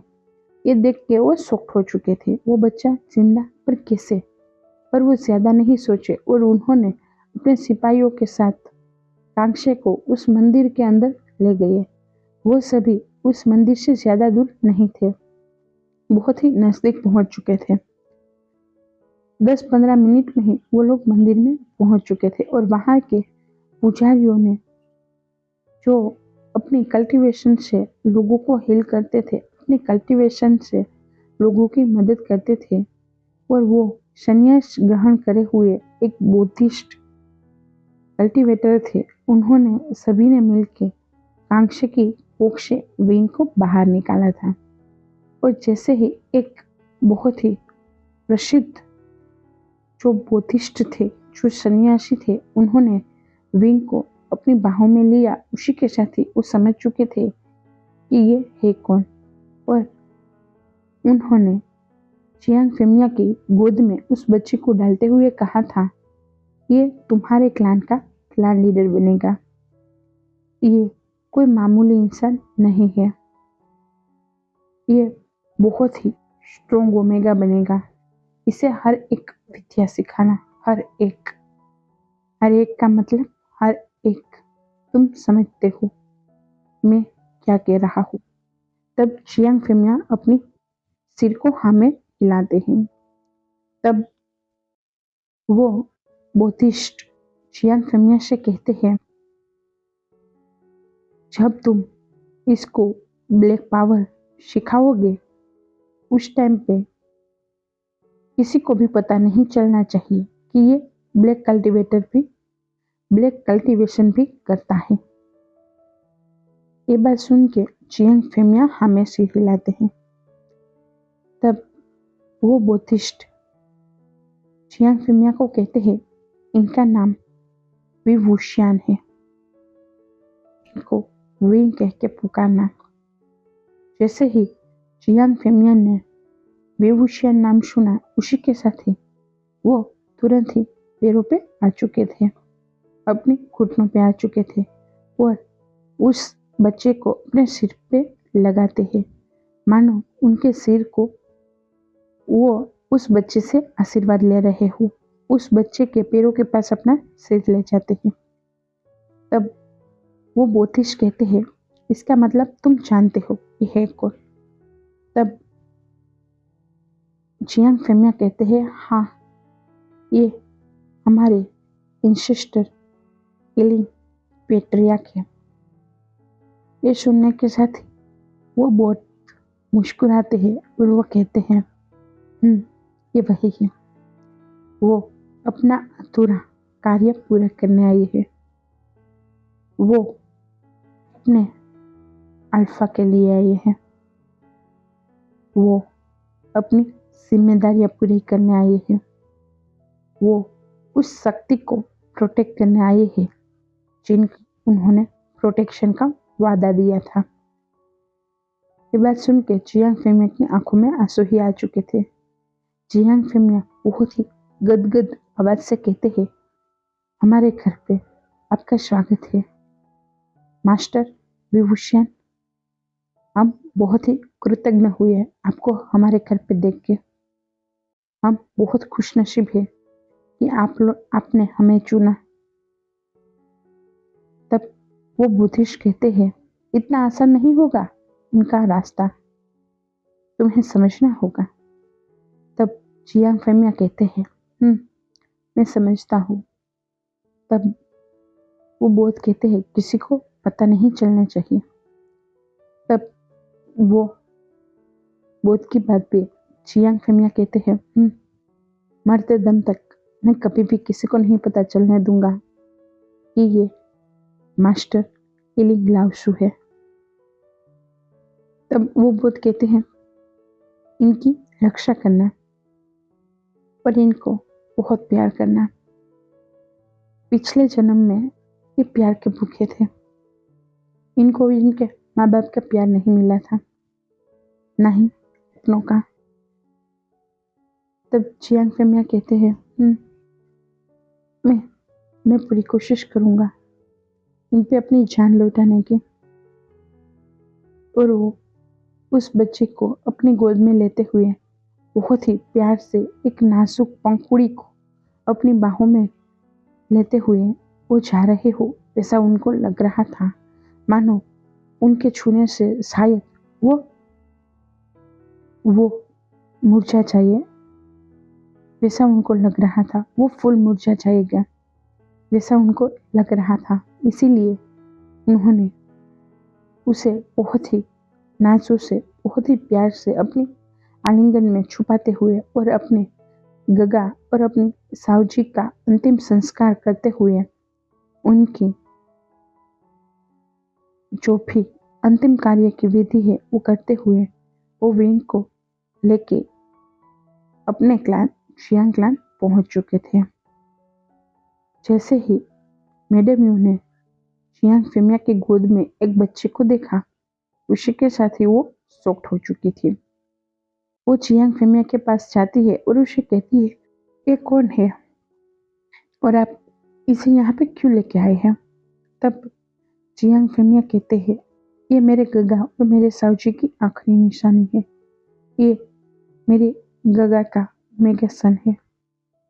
ये सुनने के साथ ही मैडम यू की मुखिया ही बीत चुकी थी, क्योंकि मैडम यू ने पूरी कोशिश की थी उनका बच्चा भी मर जाए, क्योंकि उनको आगे जाके कोई सत्ता में हिस्सेदारी नहीं चाहिए थी। पर जब उनको पता चला ये ओमेगा है, इसीलिए वो रिलैक्स हो चुकी थी। और उस दिन के बाद से जियांग फेमिया अपने बच्चों से भी ज्यादा विंग को प्यार करने लगे थे, विंग को बहुत ही अच्छे से रखने लगे थे। और ये बात मानो मैडम यू के सीने में खंजर की तरह चुभती थी कि वो उस कांसे के बच्चे को इतना प्यार क्यों करते हैं। और वो इस बात को लेके आए दिन उन दोनों के बीच में झगड़े भी होने लगे थे।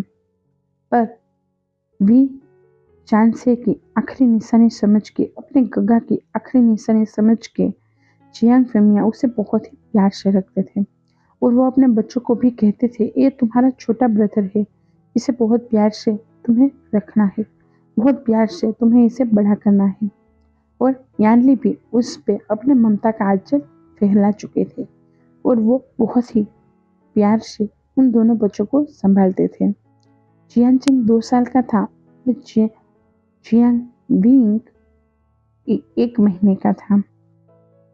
और ऐसे ही टाइम पसार होता गया और दोनों ही बच्चे बड़े होते गए। 5 साल, 10 साल का, 15 साल का, 13 साल का। जैसे जैसे विंग की उम्र बढ़ती गई वैसे वैसे विंग की ख्याति भी बढ़ने लगी थी। हर कोई अबाक था विंग की कल्टीवेशन को देख के, हर कोई शौक था विंग की कल्टीवेशन को देख के। विंग अभी सिर्फ 15 साल का ओमेगा था, इतना खूबसूरत कि इसे देखने वाले कुछ और देख ही ना पाए।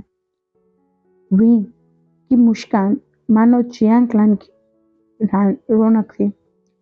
विंग बहुत ही चुलबुला था, बहुत मस्तीखोर था और विंग हर किसी को बहुत प्यार से रखता भी था, चाहे कोई बड़ा हो, चाहे कोई छोटा हो, चाहे कोई अमीर हो, चाहे कोई गरीब हो।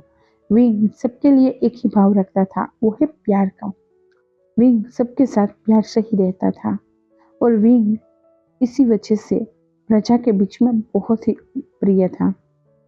सभी प्रजा जानते थे कि अब चियांग फेमिया के बाद चियांग चेंग को ही अगला उत्तराधिकारी बनाया जाएगा, क्योंकि वो एक अल्फा है और ऊपर से वो बड़ा है। पर एक बार राज दरबार में किसी ने इस बात पे सवाल उठाया था कि अगला उत्तराधिकारी चियांग चेंग को रखने वाले हो तो कब उनका जो तिलक है, राज तिलक, वो करोगे। तब चियांग फेमियन ने पूरी सभा के सामने कहा था, आपको किसने कहा कि मेरा बेटा चियांग चेंग अगला वारिस बनने वाला है इस चियांग क्लैन का। तब सब शॉक्ड हो चुके थे। मैडम यू तो खड़ी हो चुकी थी और मैडम यू गुस्से से कहती है, आप ये क्या कह रहे हो? चियांग चेंग बड़ा है, वो अल्फा है, वही तो बनेगा ना चियांग क्लैन का क्लैन लीडर। तब चियांग फेमिया गुस्से से मैडम यू को घूरते हैं और उसके बाद सभी लोगों के सामने अनाउंस कर देते हैं, नहीं नहीं, बिल्कुल भी नहीं, वी वुशियान बनेगा चियांग क्लैन का अगला वारिस, अगला क्लैन लीडर। अभी वो 15 साल का है, जैसे ही वो 18 साल का होगा उसी के साथ ही मैं उसका राज तिलक कर दूंगा और वही बनेगा इस क्लैन का क्लैन लीडर। ये सुनने के साथ चियांग चेंग और मैडम यू दोनों ही गुस्से में आ चुके थे। पहले से ही चियांग चेंग विंग और उसके बाबा की वजह से बहुत परेशान रहता था, क्योंकि उसके बाबा हर बात पे, हर चीज पे विंग को ही अहमियत देते थे और चियांग चेंग को ऐसा लगता था उनके बाबा को उनकी पड़ी ही नहीं है, वो सिर्फ विंग से ही प्यार करते हैं। पर मैडम यू तो थी ही चियांग चेंग के कान भरने के लिए और इस वजह से चियांग चेंग मन ही मन में विंग से नफरत करने लगा था। और आज इस अनाउंस ने तो सबके दिलों को दहला ही दिया था, खास करके मैडम यू के दिल को। इसीलिए मैडम यू ने गुस्से में आके विंग पे काला जादू किया था, क्योंकि मैडम यू जहां से आ रही थी, जिस क्लान से, उस क्लान में ब्लैक मैजिक सिखाया जाता था और इसीलिए मैडम यू ने विंग पे काला जादू किया। पहले तो वो कर ही नहीं पाई थी, उसको विंग को वश में करना इतना आसान ही नहीं था। उन्होंने बहुत कोशिश की थी। अगर किसी पे इतनी हार्ड काला जादू किया जाए तो सामने वाला इंसान ही उस काले जादू करने वाले के हाथों की कठपुतली बन जाए, पर विंग को कुछ हो ही नहीं रहा था। इसीलिए लास्ट में जाके मैडम यू ने एक रूह को बुलाया था। उनको नहीं पता ये रूह किसकी है, उनको नहीं पता ये रूह या विंग को हार्म करेगी या नहीं, पर उसने उस रूह को कैद किया हुआ था और उस पे मंत्र किए हुए थे और उसे अपने सेवक के बंधन में बांधा हुआ था। इसी वजह से वो रूह विंग को हार्म करने लगी थी। जैसे जैसे वो विंग को हार्म करने लगी थी और विंग की पावर, विंग की स्ट्रॉन्ग ऑरा और विंग का ये प्रिटी फेस देखने के साथ ही वो रूह आहिस्ता से विंग के प्यार में गिरने लगी थी। वो विंग के लिए डिजायर रखने लगी थी, वो विंग को पसंद करने लगी थी और वो चाहती थी विंग को सिर्फ अपना बनाना। इसीलिए वो हर बार विंग के साथ फोर्सफुली करने की कोशिश करता था, उसे छूने की कोशिश करता था। पर वो जब भी इस गंदे नीयत से विंग के नजदीक जाता कि वो उसे अपना बना लेगा, वो कभी भी विंग को छू ही नहीं पाता था, वो कभी भी विंग को अपना नहीं पाता था।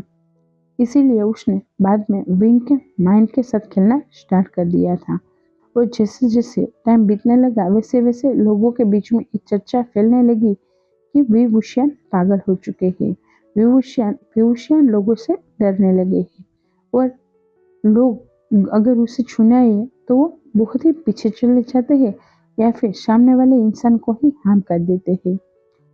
अभी विभूषण अपने रूम में था, वो सपने में था और उसे लग रहा था कोई उसका बदन नोच रहा है।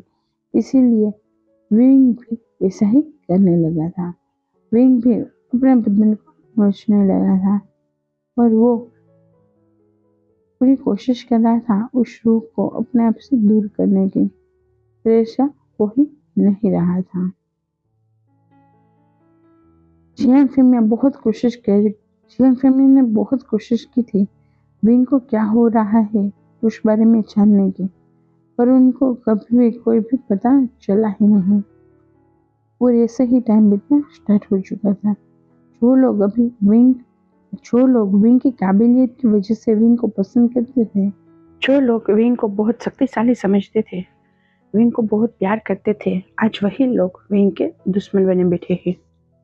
वो सभी चाहते हैं अब विंग को एक रूम में कैद कर दिया जाए, उसे अब कहीं पे भी बाहर ना निकाला जाए, क्योंकि एक बार जब विंग अपने सेंसेस भूल चुका था, उस टाइम पे विंग ने सभी पे आक्रामक हमला कर दिया था।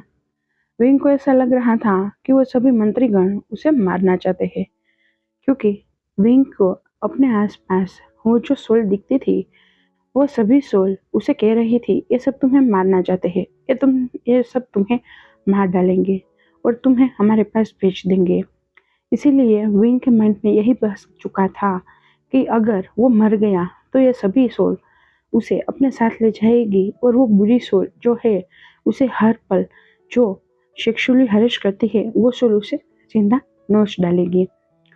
इसीलिए विंग बहुत गुस्से में आ गया था और विंग ने अपनी आध्यात्मिक पावर के साथ सभी मंत्रीगणों को हार्म किया था, और उसी वजह से सभी मंत्रीगण अब विंग को पसंद नहीं करते हैं और वो सभी विंग को अब एक रूम में कैद करके ही रहने को कहते हैं। और जियांग फेमिया भी ना चाहते हुए भी विंग को अब कैद करके रखते हैं, क्योंकि एक बार विंग ने डर के कारण अपनी जान लेने की भी कोशिश की थी। विंग मानता है कि अगर वो मर जाएगा तो उसे इन सब से छुटकारा मिल जाएगा। जब विंग को ये सोल डराती थी, वो सोल उसे सेक्सुअली हरेस करती थी, जो शेडो है जो उसे विंग को पाना चाहता है, वो शेडो जब विंग को सेक्सुअली हरेस करता था, जब पहली बार उसने किया था, उसी टाइम पे विंग ने अपनी जान लेने की कोशिश की थी। हुआ ऐसा था कि विंग सो रहा था। वो सोल विंग को पिछले 1.5 साल से परेशान करती थी। विंग का मनोबल इतना स्ट्रॉन्ग था जिस वजह से वो सोल विंग को तोड़ नहीं पा रही थी। हाँ, उसे हार्म कर रही थी, पर विंग अपनी आध्यात्मिक शक्ति की वजह से हर बार उस घाव को हील कर लेता था। पर ये सारी चीजें उस सोल को पसंद नहीं आ रही थी, उस डार्क शेडो को पसंद नहीं आ रही थी। इसीलिए वो डार्क शेडो जो था वो विंग की इन सभी चीजों पे कुर्बान होने लगा था। शायद वो शेडो कोई ऐसा था जो विंग का अपना था। हाँ, वो है कौन वो तो आपको बाद में ही पता चलेगा, पर हाँ, वो विंग का अपना था जो विंग को बेहद प्यार करता था, और वो विंग को अपना ओमेगा क्लेम करना चाहता था। और वो सोल जब आहिस्ता आहिस्ता विंग के साथ रहने लगा, तब वो विंग के प्रति अपना अट्रैक्शन को काबू नहीं कर पाया और उसके मन में विंग के लिए लस्ट आने लगा। अभी तो उस डार्क सोल के मन में विंग के लिए कोई प्यार नहीं है, कोई भी नहीं, सिर्फ और सिर्फ विंग को पाने की लालसा है। विंग के लिए उसके मन में डिजायर है और इसीलिए वो विंग को छूने चाहता था। विंग जब रात को अपने रूम में था, उस टाइम पे वो सोल उसे छूने की कोशिश कर रही थी, पर विंग के पास से एक अजीब सी रोशनी निकलती है और वो सोल बहुत ही दूर जाके गिर जाती है। वो सोल जैसे ही दूर जाके गिरी थी, वैसे ही विंग ने अपनी आंखें खोल ली थी। विंग एक चमक के साथ कहता है तुम्हें क्या लगता है मुझे इतनी आसानी से तुम छुपाओगे? और विंग एक चमक करता हुआ फिर से सो जाता है। ये बात जब उस सोल ने सुनी थी, तब ये बात उस सोल का ईगो पे हट कर गई थी, पर इसीलिए वो बहुत गुस्से में आ चुका था और उसने अपनी पूरी की पूरी डार्क पावर को एकत्र किया और विंग के पास चला गया। वो विंग को फिर से छूने की कोशिश कर रहा था, पर विंग को वो छू नहीं पा रहा था। इसीलिए उसने विंग के ड्रीम में जाने का सोचा। जैसे ही वो अपने एक फिंगर को विंग के फोरहेड के साथ लड़ाता है, वो विंग को छू नहीं पा रहा था, पर वो ऐसा दिख रहा था कि वो विंग के फोरहेड पे अपनी 2 उंगलियां लगा रहा है। और वैसे ही वो विंग के ड्रीम में पहुंच गया था। विंग का ड्रीम का नज़ारा बहुत खूबसूरत था, पर जैसे ही वो आया, वो ड्रीम का नज़ारा अंधेरे में तब्दील हो चुका था। और वह सोल जो थी वो एक स्मक के साथ विंग को देख रही थी। विंग अभी भी डरा हुआ नहीं था, क्योंकि विंग जानता था विंग को इतनी आसानी से कोई हार्म नहीं कर सकता है। इसीलिए वो निश्चिंत होकर अपनी गहन ध्यान में लेटा हुआ था। पर विंग को नहीं पता था कि वो सोल उसे मेंटली एक ऐसे भ्रम के जाल में ला के रख देगी जहां से विंग कभी बाहर ही नहीं निकल पाएगा। वो सोल विंग को उसके ड्रीम में छूने की कोशिश कर रही थी, पर वो फिर भी विंग की जो आध्यात्मिक ऊर्जा थी, जहाँ पे विंग अभी लेटा हुआ था, उस जगह को वो छू नहीं पा रहा था। इसीलिए वो डार्क जो सोल थी वो बहुत ही गुस्से में आ गई और उसने कहा, ठीक है, अब यही सही। और उसने तुरंत ही एक स्पेल की और उसी के साथ ही विंग के माइंड में वो कनेक्ट हो गया और उसने विंग के माइंड को अपने वश में कर लिया था। विंग को नहीं पता था कि वो इस तरीके से उस पर वार करेगा, इसीलिए विंग सतेज भी नहीं था। और विंग का ये बेदरकारी ही समझो कि विंग का माइंड उसके बस में आ चुका था और विंग उसके कंट्रोल में था। विंग को अब ऐसा महसूस हो रहा था जो वो सोल दिखाना चाहता था। वो सोल अपनी पावर से विंग को ये दिखा रहा था कि विंग के शरीर के हर एक हिस्से पे वो सोल अपने हाथे घुमा रहा है, अपने नाखून लगा रहा है और विंग के हर एक कपड़ों को वो नोच रहा है और विंग के हर एक बदन पे वो बाइट कर रहा है और विंग को बहुत ही बेदर्दी से छू रहा है और विंग के साथ वो फोर्स कर रहा है। जब विंग को ये सब महसूस हुआ था, उस टाइम पे विंग सदमे में ही चला गया था, क्योंकि विंग बहुत प्योर लड़का था। उसने कभी भी अपने अल्फा के अलावा किसी और के बारे में कुछ सोचा ही नहीं था। और आज किसी अदर सोल ने, किसी अदर इंसान ने जो अल्फा था, उसे महसूस होता था उस सोल की पावर से कि ये सोल अल्फा है। इसीलिए विंग को ऐसा लग रहा था कि विंग अब डर्टी हो चुका है, विंग अब अपने अल्फा के काबिल नहीं रहा। विंग को अब एक गिल्ट भाव घेरने लगा था। उसी वजह से जब सुबह विंग को होश आया, विंग ने तुरंत ही अपने आप को मारने की कोशिश की थी।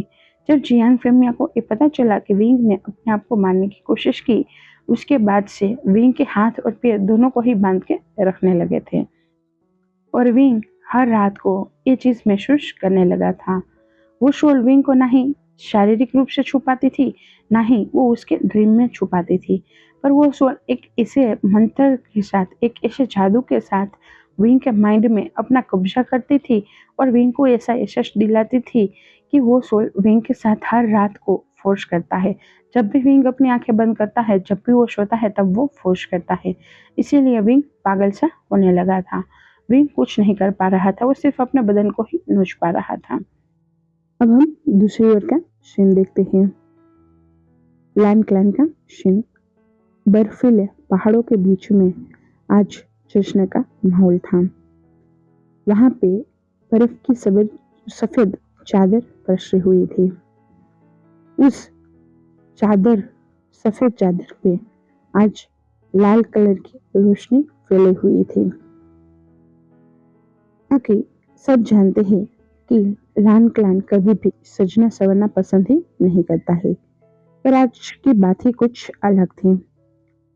आज वहां के क्लान लीडर बहुत ही खुश थे, क्योंकि लान चिंगजून और उसकी वाइफ, उसकी ओमेगा मैडम लान के वहां पे आज एक बच्चे का बर्थ हुआ था। वो एक अल्फा था। उसके अर्थ के टाइम पे बहुत ही रोशनी हुई थी और वो बहुत ही प्रभावशाली बच्चा था। वो बच्चा जब उसकी माँ के गर्भ में था तभी से ही कुछ ऐसी हरकतें कर रहा था जिससे उसकी माँ अचंभे में थी। वो बच्चा अपनी माँ के साथ मन में ही बातें करते हुए, गर्भ में ही बातें करते हुए उसकी माँ से कह रहा था, माँ आप ये कीजिए, माँ आप वो कीजिए, माँ आप आराम कीजिए, माँ आप वैसा कीजिए, माँ आप ऐसा कीजिए।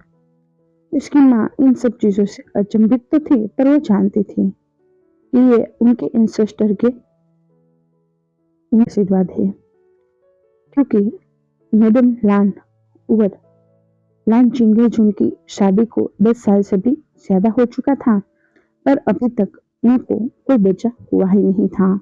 इसीलिए मैडम लान और चिंगेजुन कई सारे मंदिरों में गए थे, अपना माथा टेका था, कई सारे हवन तप किए थे, पर फिर भी उनको कुछ भी खुशखबरी हाथ नहीं लगी थी।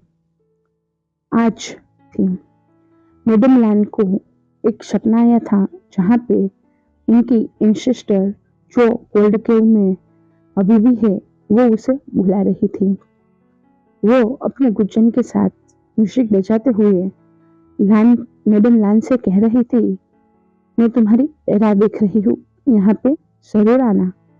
जैसे ही मैडम लान को वो सपना खत्म हुआ और उनको नींद टूटी, उसी के साथ ही उनको समझ आ चुका था कि उनकी सिस्टर उसे बुला रही है।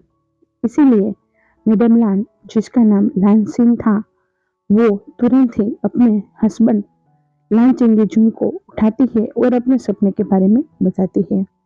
जब लान चिंगेजुन को ये समझ आया कि उनकी एंसेस्टर उनको बुला रही है, तो वो और उनकी वाइफ दोनों ही अपने एंसेस्टर के पास चले गए थे। वो लान कुरेन को बता के गए थे। तब लान कुरेन ने कहा था, ठीक है, मैं हमारे क्लान की ध्यान रखूंगा, हमारे क्लान की रक्षा करूंगा, आप जा सकते हो, मैं आपकी राह देखूंगा।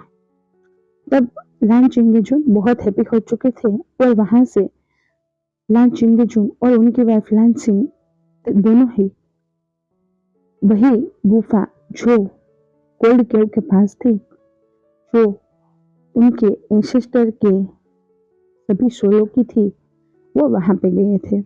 वहां पे उनके एंसेस्टर के सभी शोले रहती थी। वो जगह बहुत पवित्र मानी जाती है। वहां पे कोई भी लान क्लैन का सदस्य ना हो तो वो जा नहीं सकता है। वैसी वहां की कड़ी सुरक्षा भी थी। जैसे ही लान सिंह और लान चिंगेजुन वहां पे पहुंचे थे, उसी के साथ ही उनके कानों में बहुत ही मीठी से और मधुर से गुजन की धुन उनको सुनाई दे रही थी। लानी वहां पे म्यूजिक बजा रही थी।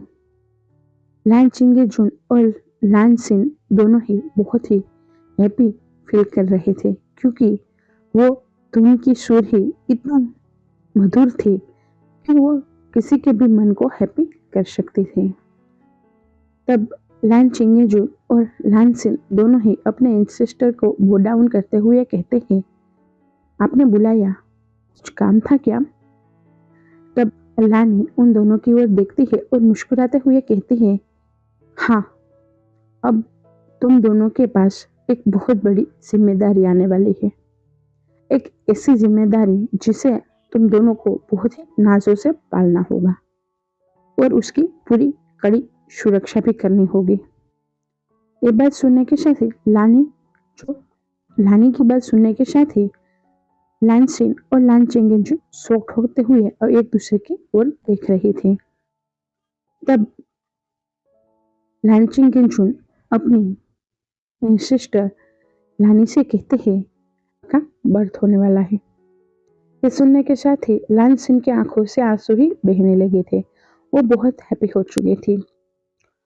लानी उसकी ओर देखते हुए मुस्कुराते हुए कहती है, तुम्हें उसके पूरी तरीके से ख्याल रखना है और पूरी कोशिश करनी होगी तुम्हें कि वो कभी भी किसी भी बुरी रास्ते पे ना जाए। ये सुनने के साथ ही लान चिंगेजुन शॉक्ड हो गए थे और लान चिंगेजुन कहते हैं, पर हमारे यहाँ पे जो भी पैदा होता है वो सभी के सभी अल्फा हो या ओमेगा सच की राह पे ही चलते हैं। तो आप ऐसा क्यों कह रहे हो कि वो बुराई की राह पे ना जाए। तब लानी लान चिंगेचुन और लान सिंह से एक बहुत बड़ा सच कहती है। वो उन दोनों से कहती है कि तुम्हारे घर पे जो भी अल्फा आने वाला है वो आधी सोल से आएगा, उसकी आधी सोल कहीं पे कैद है। ये सुनने के साथ ही लान सिंह बहुत ही डर गई थी और वो रोने लगी थी। तब लान चिंगेचुन कहते हैं, ठीक है, हम उसकी पूरी सुरक्षा करेंगे और उसे कभी भी गलत राह पे नहीं जाने देंगे। तब लानी बहुत ही मुस्कुराते हैं। लान सिंह के सिर पे हाथ सहलाते हुए और उसे बहुत ही प्यार से आशीर्वाद देते हुए उसके स्टमक पे हाथ ले जाते हुए वो मन में लान वांगची को कहती है, आपका स्वागत है हांगवंचुन, मैं आपकी राह देख रही हूँ, जल्दी से आना, मुझे अपने ऋण से मुक्त भी होना है, अपने कर्ज से मुक्त भी होना है। और वो बहुत ही मुस्कुरा रही थी। लान चिंगेजुन उसकी बुरु माँ की मुस्कान देखते हुए कहते हैं, क्या कोई खास है। तब लानी सिर्फ अपनी पलकें चपकाती है। इसे लान चिंगेजुन समझ चुके थे कि कोई खास ही आने वाला है।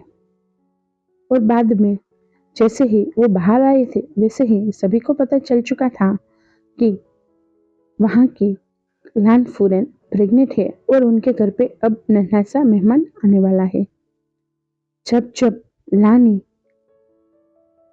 जब जब लान चिंगेजुन और लान सिन दोनों ही अपने बच्चे को महसूस करना चाहते थे और उसके स्टमक पे हाथ लगाते थे, उस टाइम पे वो बच्चा रिएक्ट करता था और उसकी स्टमक से रोशनी आती थी और वो बच्चा उसकी माँ के साथ बातें करता था। उसकी माँ को कहता था, मैं ठीक हूँ माँ, डरो मत, मैं यही हूँ माँ, डरो मत, मैं हूँ आपके साथ, डरो मत। क्योंकि लान सिन बहुत डर चुकी थी। जब से उसे पता चला था कि उसका आने वाला बेबी जो है वो आधी सोल से आएगा, तब से वो बहुत डरी हुई रहती थी। इसीलिए वो बच्चा अपनी माँ को कंफर्ट करता रहता था। जैसे जैसे महीने बीतने लगे वैसे वैसे लानसिन को समझ में आ चुका था कि उसके गर्भ में जो बच्चा है वो कोई मामूली बच्चा नहीं है। वो नहीं चाहती थी कि उसके बच्चे पे किसी की नजर पड़ जाए, इसीलिए वो पूरा दिन अपने कमरे में ही रहती थी। और ये बात लान चिंगेजुन और लान कुरेन दोनों ही बहुत अच्छे से समझते थे, क्योंकि वो जानते थे कि जैसी लानी ने बात कही है, अगर वो सच है तो अगर उनका बेटा किसी गलत हाथों में चला गया तब बहुत बुरा हो सकता है। इसीलिए वो भी लान सिंह की सुरक्षा के लिए सब कुछ करते थे। और उसी के साथ ही आज लान वांगची का बर्थ हो चुका था, बहुत ही तेज रोशनी के साथ। रात के टाइम पे उनका बर्थ हुआ था, पर जब उनका बर्थ हुआ था उस टाइम पे मानो सुबह हो गई हो उतनी रोशनी हुई थी। इस रोशनी से पूरा लान क्लान चमक उठा था। वह ये रोशनी देखने के साथ ही सभी समझ चुके थे कि लान क्लान का जो भी हायर आया है वो बहुत शक्तिशाली है। वैद ने उस बच्चे को देखा था, उस बच्चे को साफ किया था, पर वैद जब उस बच्चे की जो गर्भ उस बच्चे को चेक करते हैं हाथ पकड़ के, तब वो शॉक्ड हो चुके थे। क्योंकि लान क्लान में जितने भी अल्फा ने बर्थ लिया है वो सभी बहुत स्ट्रॉन्ग होते हैं और उन सबकी गोल्डन कोर भी। वो वेद जानते हैं कि ये बच्चा कोई मामूली बच्चा नहीं है, ये चमत्कारी बच्चा है और इसकी गोल्डन कोर ही नहीं है। जब लान चिंगेजुन को ये पता चला कि उस बच्चे की गोल्डन कोर ही नहीं है, तब वो बहुत डर चुके थे। क्योंकि ये उनका हायर है, अगर उनकी गोल्डन कोर ही नहीं होगी तो कैसे युद्ध लड़ेगा। पर लानसिन बहुत ही खुश हो गई थी और वो अपने बेटे को अपने सीने से लगाती है और उसे अपने सीने में छुपाते हुए कहती है, जो भी हो, जैसा भी हो, तुम मेरे बेटे हो। मैं तुमसे बहुत प्यार करती हूँ और कभी भी अपने आप को कमजोर मत समझना। और वो बच्चा शायद अपनी माँ की बात को समझ भी गया था, इसीलिए वो अपनी आंखों की पलकें झपकाते हुए अपनी माँ से कहता है, ठीक है माँ। और उसकी माँ ने उसकी आवाज भी सुन ली थी। जी ने अपने मन में ही ये बात कही थी। बाद में जैसे जैसे वांगची बड़ा होता गया, वैसे वैसे वांगची बिल्कुल चुप रहने लगा था। इस बात से लानसिन बहुत डरी हुई रहती थी, क्योंकि लान वांगची अभी 5 साल का हो चुका था।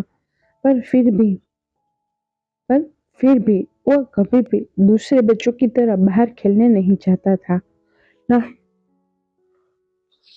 वो दूसरे बच्चों की तरह हरकतें करता था। वो बच्चा बहुत ही चुपचाप रहता था और पूरा दिन किताबों के बीच में ही रहता था। लानसिन बहुत डरी हुई रहती थी, इसीलिए वो अपने एंसेस्टर के पास जाने का सोचती है और वो लानी के पास अकेली चली जाती है। लान वांगची के वध के कुछ टाइम बाद ही फिर से सबको पता चला था कि उनके घर पे एक हायर आने वाला है, फिर से एक और नन्हा मेहमान आने वाला है। और लान सिचन का बर्थ हुआ था, बहुत ही शक्तिशाली अल्फा और बहुत powerful alpha, pure blood alpha. इस अल्फा को देखने के साथ ही लान चिंगेजुन बहुत हैप्पी हो चुके थे। वो भूल चुके थे कि लानी ने उनकी एंसेस्टर लानी ने क्या कहा था। उनकी एंसेस्टर लानी ने कहा था, इसे आपको प्यार से बड़ा करना है, यानी कि लान वांगची को। पर लान चिंगेजुन इस बात को भूल चुके थे और लान चिंगेजुन लान वांगजी और लान सिचन में भेदभाव करने लगे थे, क्योंकि लान वांगजी एक बहुत ही गुपचुप गुमसुम और बहुत ही नाजुक सा अल्फा लगता था। इसीलिए लान चिंगेजुन उस पर गुस्सा भी करते रहते थे और लान सिचन को बहुत प्यार करते रहते थे। इन सभी चीजों से लान वांगजी और भी हट होता था। ये लान लानसिन समझती भी थी, इसीलिए हो सके उतना लानसिन अपने बेटे लान वांगजी को संभाल के रखती थी। और आज जब लानसिन ने लान वांगची की आंखों में आंसू देखे थे उसके सोने के टाइम पे, तब उससे नहीं रहा गया और वो अपने एंसेस्टर लानी के पास चली गई थी। तब उसकी एंसेस्टर लानी लानसिन को देखने के साथ ही कहती है, तो समय आ चुका है उनको हमारे पास भेजने का। ये बात सुनने के साथ ही लानसिन 2 कदम पीछे ले लेती है। तब लानसिन कहती है, नहीं, मैं मेरे बेटे को कहीं नहीं भेजूंगी। तब मैडम लानी कहती है लानसिन को, उनको भेजना होगा, उनको बहुत बड़ा कल्टीवेटर बनना है। वो चाहे कितने भी शक्तिशाली हो, पर उनको तराशना अभी बाकी है। उनको तराशा जाएगा, उसके बाद ही वो हीरा बन पाएगा। ये बात सुनने के साथ ही लानसिन कहती है, पर उनके पास तो कोई गोल्डन कोर नहीं है, तो आप कैसे कह सकते हो कि वो बहुत बड़ा कल्टीवेटर है। तब लानी थोड़ा सा मुस्कुराती है और लानसिन से कहती है, तुम माँ हो इसीलिए डर रही हो, पर ऐसा कुछ नहीं है, तुम डरो मत। तुम जानोगी कि वो है कौन, तब तुम्हें उनके उनकी जो भी काबिलियत है उस पर डाउट नहीं करोगी। ये सुनने के साथ ही लानसिन कहती है, मुझे नहीं जानना वो है कौन, मैं सिर्फ इतनी जानती हूँ कि वो मेरा बेटा है। तब लानी कहती है, हाँ वो है तुम्हारा बेटा, मैं मना नहीं करूँगा, और उसका बर्थ लेने का कोई और कारण है। सिर्फ तुम्हारी ममता ही नहीं, उसकी खुद की भी एक अलग जिंदगी है। वो अपनी आधी सोल और अपनी ओमेगा के लिए आया है। उसे अपनी आधी सोल को मुक्त करने का है और उसे अपनी ओमेगा को प्रोटेक्ट करने का है अपनी ही आधी सोल से। ये बात सुनने के साथ ही लानसिन कहती है, आप इतना सब किससे जानती हो? क्या आपने फ्यूचर देखा है? और वो स्टॉप हो जाती है। तब लानी मुस्कुराते हुए कहती है, मैं इससे ज्यादा तुम्हें कुछ नहीं बता सकती हूँ, और जितना बताया है उतने में तुम समझ जाओ कि अब लान वांगची का तुमसे दूर होने का टाइम आ चुका है और उनको मेरे यहाँ पे भेजना होगा। मुझसे शिक्षा ग्रहण करने के बाद उसे एक और इमोर्टल के पास जाना है, जिनका नाम बादशाह शरण है। ये सुनने के साथ ही लानसिन कहती है, पर वो तो। तब लानी मुस्कुराते हुए कहती है, हाँ, वो तो गायब है। वो कहाँ पे है, किस जगह पे है, किसी को नहीं पता है, पर वो है जरूर। तुम मानती हो ना इस बात को? तब लानसी कहती है, हाँ, पर वो तो। तब लानी उसको नहीं बोलने देती और उसे कहती है, तुम्हें ये बात याद रखनी होगी कि अभी लान वांगची की कोर नहीं है और उनको अपना अस्तित्व अगर बनाना है तो उनको कोई ऐसी विद्या ग्रहण करनी होगी जहाँ पे उनकी गोल्डन कोर की कोई जरूरत ना हो। इसीलिए उनको हीलर बनना होगा, एक ऐसा हीलर जो अपने म्यूजिक से सामने वाले को हील कर पाए, अपने म्यूजिक कल्टीवेशन से, अपनी म्यूजिक की कल्टीवेशन से वो अपनी म्यूजिक की कल्टीवेशन से सामने वाले को हील कर पाए, उसकी सारी प्रॉब्लम को सॉल्व कर पाए।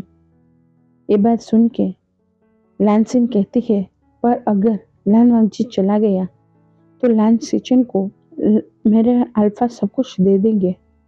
तब लानी मुस्कुराते हुए कहती है, तुम्हें इस बात का डर है? डरो मत, कुछ नहीं होगा, क्योंकि तुम ये बिलीव नहीं करोगी, पर ये सच है। तुम्हारे लान वांगची और उनकी ओमेगा का ही ये पूरा का पूरा कल्टीवेशन वर्ल्ड है। अगर वो चाहे तो इस कल्टीवेशन वर्ल्ड को एक चुटकी में तबाह कर सकते हैं। अगर वो चाहे तो इस कल्टीवेशन वर्ल्ड को एक चुटकी में आबाद भी कर सकते हैं। ये सुनने के साथ ही लानसिन बहुत ही चमकती हुई आंखों के साथ कहती है, क्या मैं जान सकती हूँ वो है कौन? तब लानी कहती है, नहीं नहीं। तब लानी का मुंह ही उतर चुका था। तब लानी लानसिन का मुंह ही उतर चुका था। तब लानी कहती है, तुम क्यों टेंशन ले रही हो? तुम्हें अपने आप पता चल जाएगा कि तुम्हारा बेटा है कौन और तुम्हें उसे किससे प्रोटेक्ट करना है। ये सुनने के साथ ही लानसिन फिर से बड़ी बड़ी आंखें करने के साथ ही लानी को देखने लगती है। तब लानसिन कहती है, क्या कोई अपना है? तब लानी कहते हैं, कह सकते हो, अपना भी और पराया भी। शायद कोई ऐसा है जो तुम्हारा खुद का अपना है और तुम्हारे बेटे के लिए वो पराया है। वो तुम्हारे लिए अपनी जान लुटाता होगा और वो तुम्हारे बेटे को भी मारना चाहता होगा। यह सुनने के साथ ही लानसिन कंफ्यूज हो जाती है। तब लानी कहती है, उनकी गुरु माँ लानी कहती है, अब इतना मत सोचो, तुम जाओ और लान चिंगेचुन और लान कुरेन को कहो लान वांगची को विद्या के लिए मेरे पास भेजने की तैयारी की जाए, उनको हिलर की शिक्षा दिलवाई जाए। तब लानी की बात पे लानसिन हमें सिर करती है और उनको बो डाउन करते हुए वहां से चली जाती है। तब जाती हुई लानसिन को देखते हुए मैडम लानी कहती है, वो कोई और नहीं, तुम्हारी सबसे प्यारी दोस्त मैडम यू है, जो अभी अपने बदले में पागल हो चुकी है और वो अपने बदले के चक्कर में एक मासूम सी जान को तबाह कर चुकी है। अभी तो वो पैदा भी नहीं हुआ है और उसे वो हार्म करने लगी है। इनका साफ साफ तौर पे यही मतलब था कांस्य शरण के पेट में पल रहे वेंग का। लान वांगची वेंग से 5 साल बड़ा है और अभी हम लान वांगची की बर्थ की स्टोरी सुन रहे हैं। जैसे हमने वेंग की बर्थ की स्टोरी सुनी थी, अब हम लान वांगची की बर्थ की स्टोरी आगे करेंगे। उसके बाद मैडम लान सिन अपने अल्फा लान चिंगेजुन और अपने ब्रदर इन लॉ लान कुरेन को लानी की बात बताते हुए कहते हैं कि लानी ने कहा है, हमारी गुरु माँ लानी ने कहा है कि लान वांगची को वो अपना शिष्य बनाना चाहती है और उनको हीलिंग विद्या सिखाना चाहती है। ये सुनने के साथ ही लान कुरेन बहुत हैप्पी हो चुका था, क्योंकि लान कुरेन लान वांगची से बहुत प्यार करता था। पर यह सुनने के साथ ही लान चिंगेजुन बहुत गुस्से में आ जाते हैं और वो कहते हैं, उस नकारी को तुम क्यों वहां पे भेजना चाहती हो? वहां पे अगर वो गया तो हमारी नाक ही कटवाएगा। उससे बेहतर तो यह है कि तुम लान सिचन को वहां पे भेजो। लान सिचन काबिल है, वो एक बहुत स्ट्रॉन्ग कल्टीवेटर है और वो बहुत ही हैवी, बहुत ही शक्तिशाली गोल्डन कोर को कैरी करता है। यह सुनने के साथ ही लान सिन की आंखों में आंसू आ चुके थे। लान सिन अपने अल्फा लान चिंगेजुन से कहते हैं, आप अपने दोनों बच्चों में भेदभाव कर रहे हो। तब लान कुरेन भी कहते हैं, हाँ गगा, आप कर रहे हो भेदभाव। अगर वांगची के पास गोल्डन कोर नहीं है तो क्या हुआ? वो है तो बहुत अच्छा बच्चा ना, वो हर एक चीज में अच्छा है और वो आपका ही तो खून है ना। तब लान शिन भी यही बात लान चिंगेजुन को समझाती है, पर लान चिंगेजुन गुस्से में आ जाता है और वो कहते हैं, मुझे तुम दोनों से कोई बात नहीं करनी है।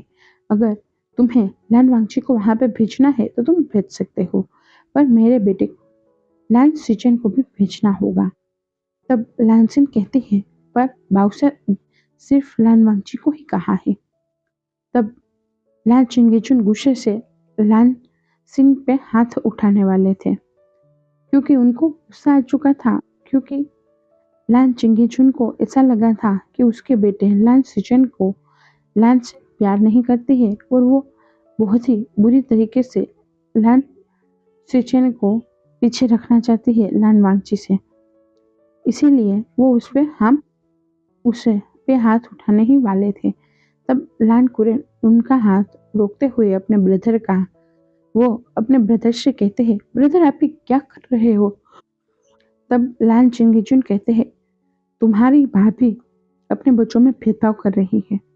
वो लान वांगची से ज्यादा प्यार करती है लान सिचन के मुकाबले। तब लान कुरेन कहते हैं, गगा ऐसा कुछ नहीं है। अगर आपको यही लगता है कि हमारा लान सिचन लान वांगची से ज्यादा स्ट्रॉन्ग है तो हमें दोनों को मिलके लान सिचन की गोल्डन कोर को और भी स्ट्रॉन्ग करनी चाहिए, ताकि हमारे क्लैन पे अगर कोई खतरा आएगा तो लान सिचन ही हमारे क्लैन को प्रोटेक्ट कर पाएगा।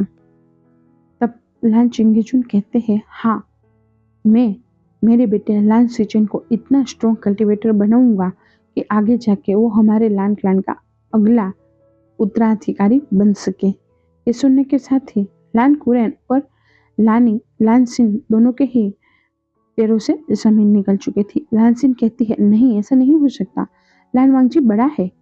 तब लान कुरेन भी यही कहते हैं, गगा, लान वांगची बड़े हैं, हमें उनको ही हमारा अगला उत्तराधिकारी रखना होगा।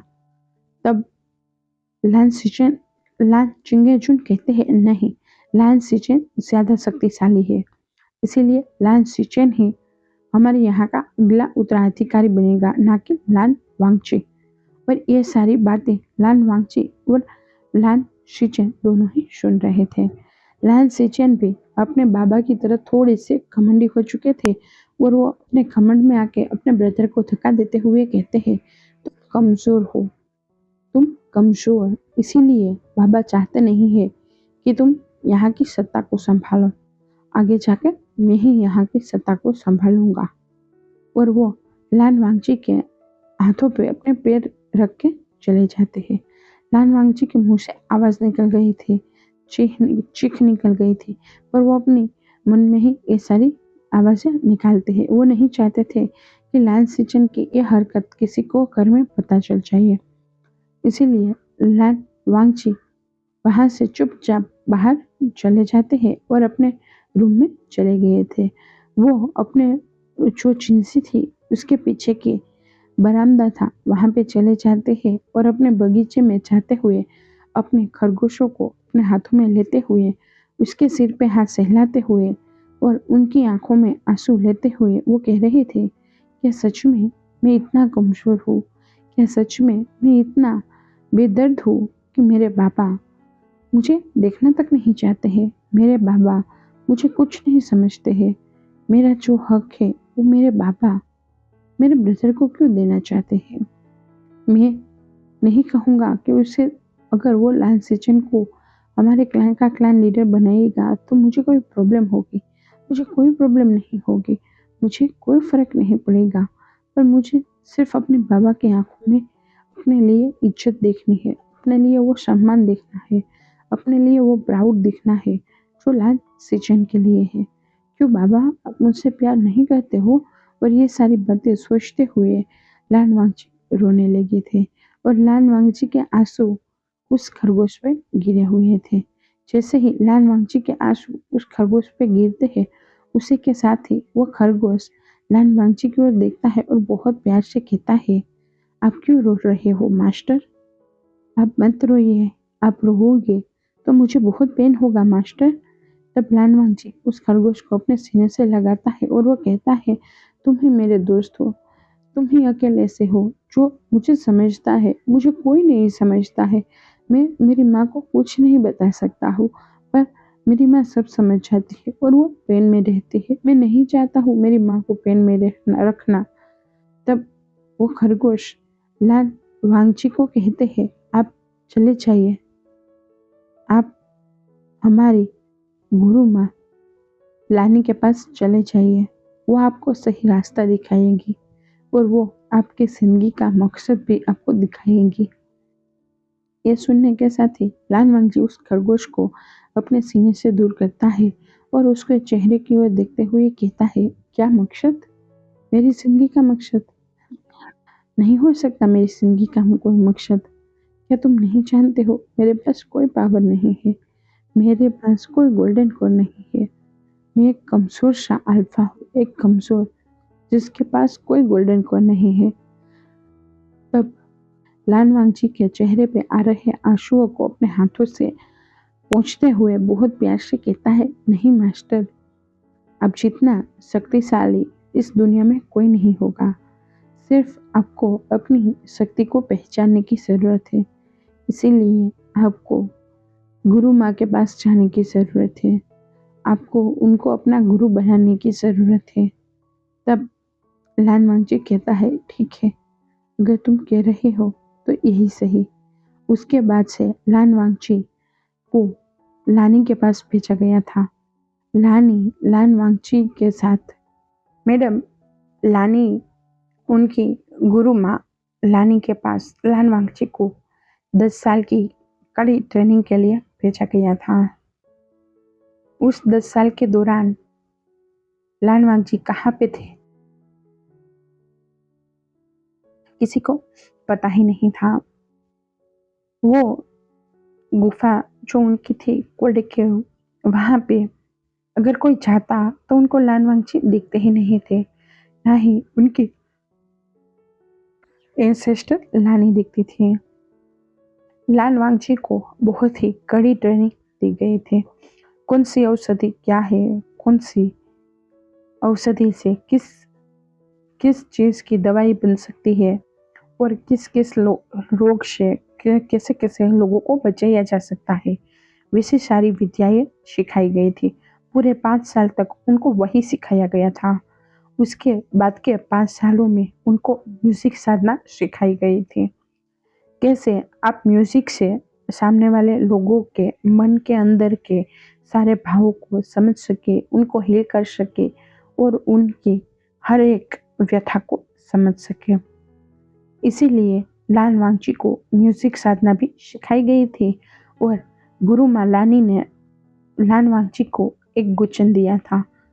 वो सतरंगी गुचन था जो गुरु मालानी ने अपनी आध्यात्मिक ऊर्जा से उनके लिए बनाया था।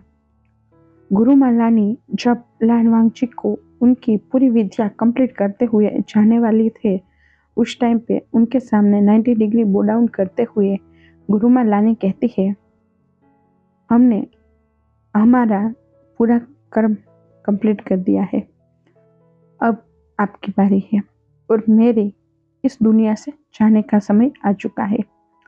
ये सुनने के साथ ही लान वांगची शॉक्ड हो चुके थे। लान वांगची कहते हैं, गुरु माँ आप ये क्या कर रही हो? तब तुरंत ही गुरु माँ ने एक चुटकी बजाई और उसी के साथ ही लान वांगची का पूरा टोन चेंज हो चुका था।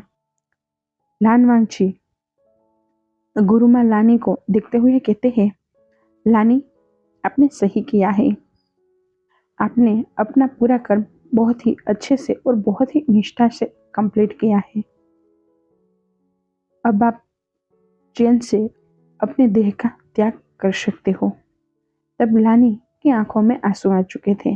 लानी तुरंत ही पूरी की पूरी लान वांगची के पैरों में गिर जाती है और उनके पैरों के पास अपना सिर लगाते हुए बहुत प्यार से कहती है, मास्टर मैं कृतज्ञ हुई, मुझे आपके दर्शन हुए और मुझे आपको सिखाने का मौका मिला। तब लान वांगची लानी को उठाते हैं और बहुत प्यार से कहते हैं, मुझे पता था तुम कर लोगे, इसीलिए तुम्हारे कंधों पे एक कार्य सौंपा गया था। तब लानी अपनी आंखों भरी आंखों में आंसू लिए लान वांगची से कहते हैं, मास्टर मुझसे हुआ मैंने उतना किया, पर मैं फिर भी लान चिंगेजून के मन में वो द्वेष को आने से नहीं रोक पाई। तब लान वांगची कहते हैं, वो अब वांगची की नसीब की बात थी, आप उसमें कुछ नहीं कर सकते हो। तब लानी कहती है, पर मास्टर हंगवंचुन। तब लानी की बात लान वांगची कहते हैं, हंगवंचुन यानी कि लान वांगची लानी से कहते हैं, अब जाने का समय आ चुका है। तब लानी भी हमें सिर झुकाती है और वो फिर से 90 डिग्री बो डाउन कर रही थी। तभी लान वांगची अपने सेंस में आ चुके थे और वो अपने सामने अपनी गुरु माँ को 90 डिग्री बो का डाउन करते हुए देखते हैं। तो वो शॉक्ड होते हुए कहते हैं, गुरु माँ आप क्या कर रही हो? जैसे ही लान वांगची के टोन मैडम लानी ने सुनी, गुरु माँ लानी ने, उसी के साथ ही वो अपने पोस्चर को सही करती है और वो कहती है, कुछ नहीं। तब लान वांगची कहते हैं, गुरु माँ अब मुझे क्या करना होगा?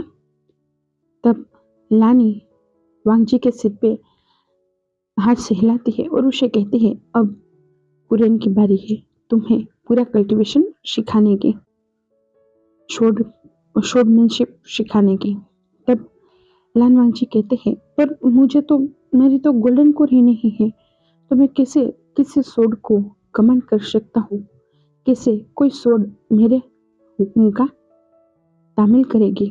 तब लानी कहती है, तुम इस बात की कोई टेंशन मत लो, तुम शोडमैनशिप जरूर सीखोगे और लान कुरेन तुम्हें अच्छे से सब कुछ सिखा देगा। लान वांगची भी हमें से रूट करते हैं और वो वहां से चले गए थे। लान कुरेन अब लान वांगची को शोडमैनशिप सिखा रहे थे।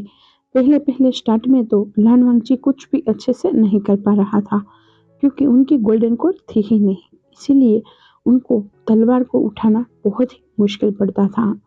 इसीलिए लान कुरेन ने लान वांगची से कहा कि आप अपनी आध्यात्मिक ताकत से सब कुछ सीखना स्टार्ट कर दीजिए। तब वांगची कहते हैं, ठीक है अंकल, और वांगची उसके बाद अपनी आध्यात्मिक पावर से सब कुछ सीखना स्टार्ट करते हैं और उसके बाद वो अपनी शोड पे कमांड भी कर पा रहे थे, उसे कंट्रोल भी कर पा रहे थे और उनको बहुत ही अच्छे से संभाल भी पा रहे थे। ये देखने के साथ ही लान कुरेन बहुत हैप्पी हो चुके थे और 2 साल तक लान कुरेन ने लान वांगची को ये सारी विद्या सिखाई थी। उसके बाद लान वांगजी को बाउसा सरन के पास जाना था। बाउसा सरन का जो पहाड़, वो बाउसा सरन जिस पहाड़ पे रहती थी, उस पहाड़ पे पहुंचने के लिए लान वांगजी को 6 महीने का वक्त लग चुका था, क्योंकि वो जिस पहाड़ पे रहती थी वो पहाड़ दिव्य चोटी पहाड़ के नाम से बहुत प्रसिद्ध था, और वो पहाड़ इतनी आसानी से किसी को दिखता तक नहीं था। और लान वांगजी ने बहुत कोशिश की, उसके बाद जाके उनको वो पहाड़ दिखा था। और लान वांगजी अब बादशाह सरन के सामने थे, और उन्होंने मैडम जो गुरुमा लानी का जो संदेशा था वो बादशाह सरन को दिया था। बादशाह सरन ने वो रेड करने के साथ ही कहा था, ठीक है, मैं तुम्हें अपने शिष्य के रूप में स्वीकार करती हूँ। इसी के साथ ही वांगजी बहुत हैप्पी हो चुका था, और अब बारी थी बादशाह शरण की लान वांगजी को ट्रेन करने की। और अब बादशाह शरण लान वांगजी को ट्रेन करने लगे थे।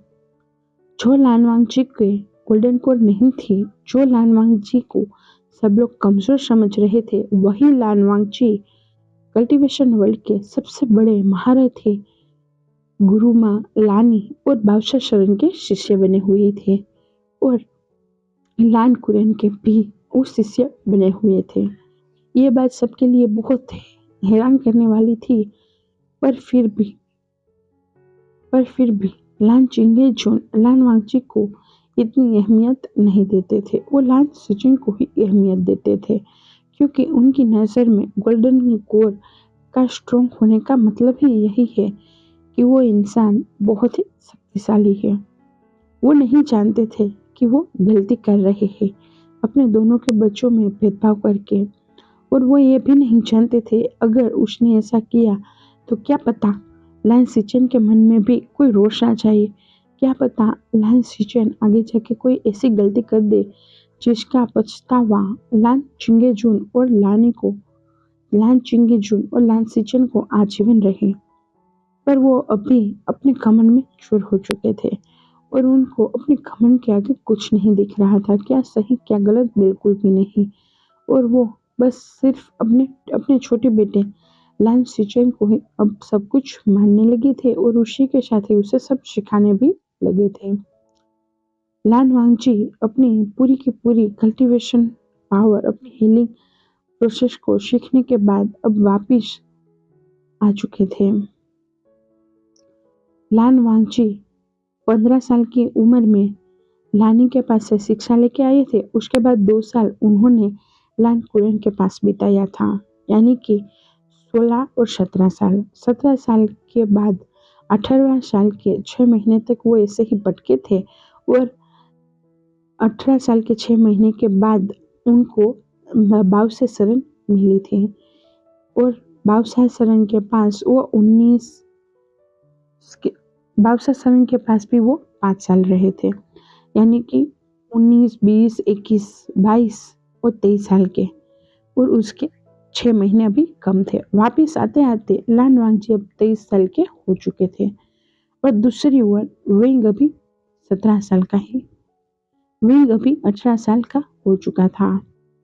विंग को हील करने के लिए लान वांगजी को बुलाने का आमंत्रण मिला हुआ था। आज भरे दरबार में लान चिंगेजुन को एक इनविटेशन मिला हुआ था। अभी दरबार के अंदर एक और लान वांगजी थे और एक और लान सिचेन थे। लान सिचेन का सिंहासन लान चिंगेजुन के नजदीक था, और दूसरी ओर लान कुरैन थे, और लान कुरैन के पास लान वांगजी बैठे हुए थे। लान वांगजी को अपनी पोजीशन से कोई लेना देना नहीं था। उनको कोई फर्क नहीं पड़ रहा था कि वो बड़े बेटे हैं तो उनको पहले हक मिलना चाहिए, पर ऐसा उनके मन में कोई लालसा नहीं थे। वो तो बहुत हैप्पीली ही अपने बड़े छोटे ब्रदर को प्रगति करते हुए देख रहे थे, और वो बहुत खुश थे। वो भी इस जो सत्ता की जो होती है ना भाग दौड़, वो संभालना नहीं चाहते थे। वो एक पीसफुली लाइफ जीना चाहते थे, इसीलिए वो सिर्फ लोगों की सेवा करना चाहते थे और हीलिंग लोगों को हील करना चाहते थे। वो आए दिन इधर से उधर लोगों को हील करने के लिए चाहते ही रहते थे। लान वांगची के नाम से लान चिंगेजुन को वहाँ पे आमंत्रण मिला हुआ था। वहाँ पे चियांग फेमिया का लेटर था। वहाँ पे जो लेटर रीड करते हैं, जो इंसान जो सैनिक होता है लेटर को रीड कर रहा था और वो कह रहा था, चियांग फेमिया के ने लान चिंगेजुन को आदर के साथ प्रणाम करते हुए कहा है, महाराज लान चिंगेजुन, मैं चियांग क्लैन का क्लैन लीडर चियांग फेमिया हूँ। मैं अपने अपने छोटे बेटे वी वुशियान जो ओमेगा है उनकी हालत ठीक नहीं है और उनको हील करने की ज़रूरत है। इसीलिए मैं आपके आपके बड़े बेटे जो लान वांगची है, जो हीलिंग की विद्या सीख के आए हैं, उनको अपने यहाँ पे आमंत्रित कर रहा हूँ।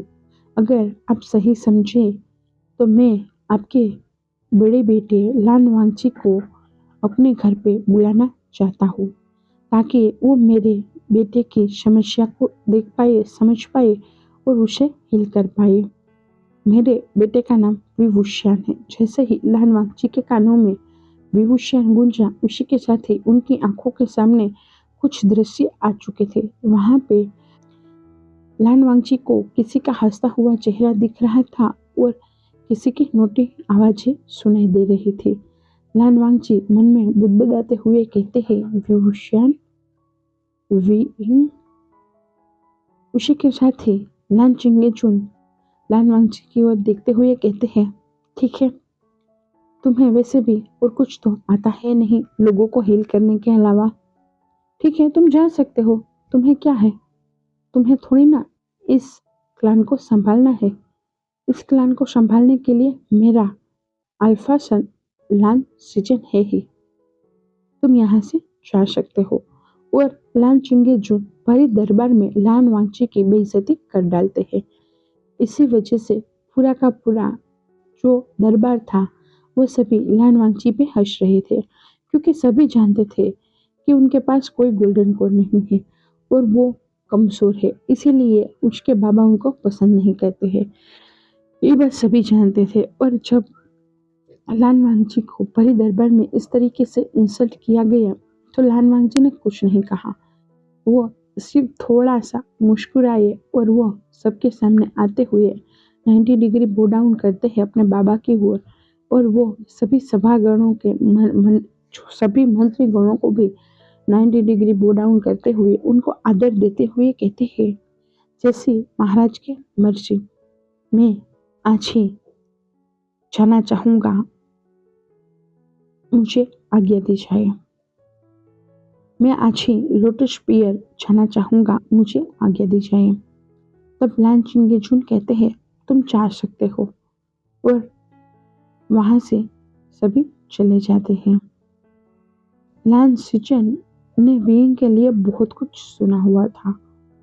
बहुत खूबसूरत सा ओमेगा है, बहुत ही टैलेंटेड ओमेगा है, बहुत शक्तिशाली ओमेगा है। पर उसने बाद में ये भी सुना है कि वो ओमेगा पागल हो चुका है और वो आए दिन अब लोगों को मारता ही रहता है और वो लोगों को के साथ साथ अपने आप को भी हार्म करता रहता है।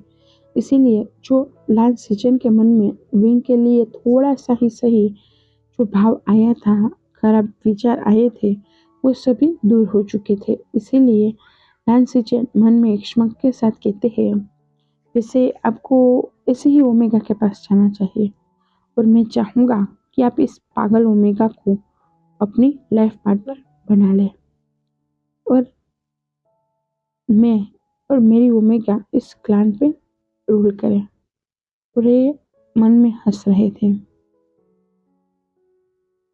लान वांगजी अपनी माँ के पास जाते हैं और अपनी माँ को 90 डिग्री बो डाउन करते हुए अपनी माँ से कहते हैं, माँ मैं जा रहा हूँ।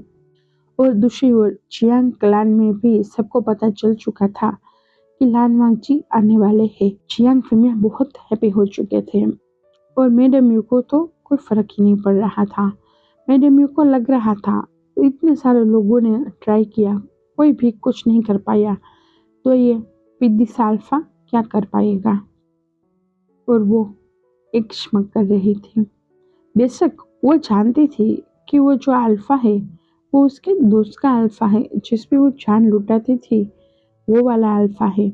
पर लानी फिर भी लान सिंह और मैडम यू के बीच में किसी बात के लिए तनातनी हो चुकी थी और उन दोनों की जो दोस्ती थी वो खत्म हो चुकी है। ऐसा क्यों हुआ, क्या हुआ, वो तो कुछ पता नहीं है, पर इतना बेशक पता है कि अब उन दोनों की दोस्ती नहीं है। लानवांग जी जियांग क्लान पहुंच चुके थे। जियांग क्लान का नजारा कुछ अलग ही था। पानी के बीच में एक क्लान, चारों ओर कमल के फूलों से घिरा एक क्लान। वहां पे बहुत सी चहल पहल थी, बहुत सी बातें थी जो लोग एक दूसरे से कर रहे थे।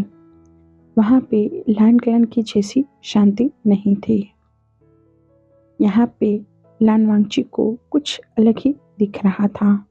बच्चे खेलते हुए, मस्ती करते हुए, लोग एक दूसरे को छेड़ते हुए और खिलखिलाते हंसते हुए लान वांगची को दिख रहे थे। लान वांगची ये नजारा देख के अबाक था।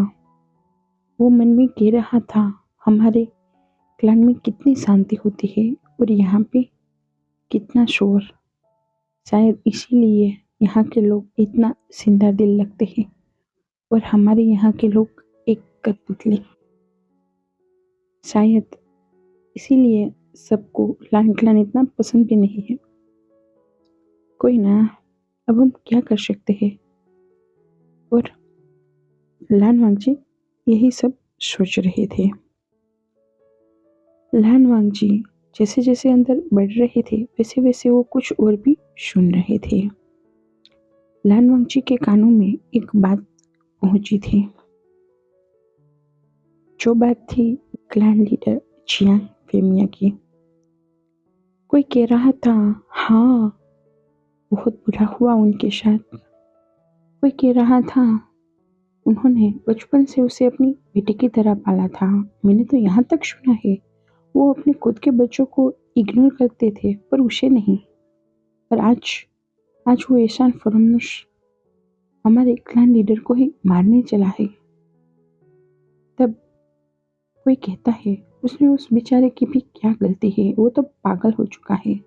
उसे समझ में ही नहीं आ रहा कि उसके आसपास के लोग हैं वो उसके अपने हैं या फिर पराए, या फिर उसे हार्म करेंगे भी या नहीं। वो तो मानसिक बीमारी से प्रेरित हो चुका है। तब कोई कह रहा था, मुझे तो कभी कभार ऐसा लगता है कि उसका बिहेवियर बहुत अलग हो चुका है। पहले वो कितना अच्छा था, कितना हैप्पी था, कितना बड़ा कल्टीवेटर था, और अब तो वो सब चुप हो जाते हैं।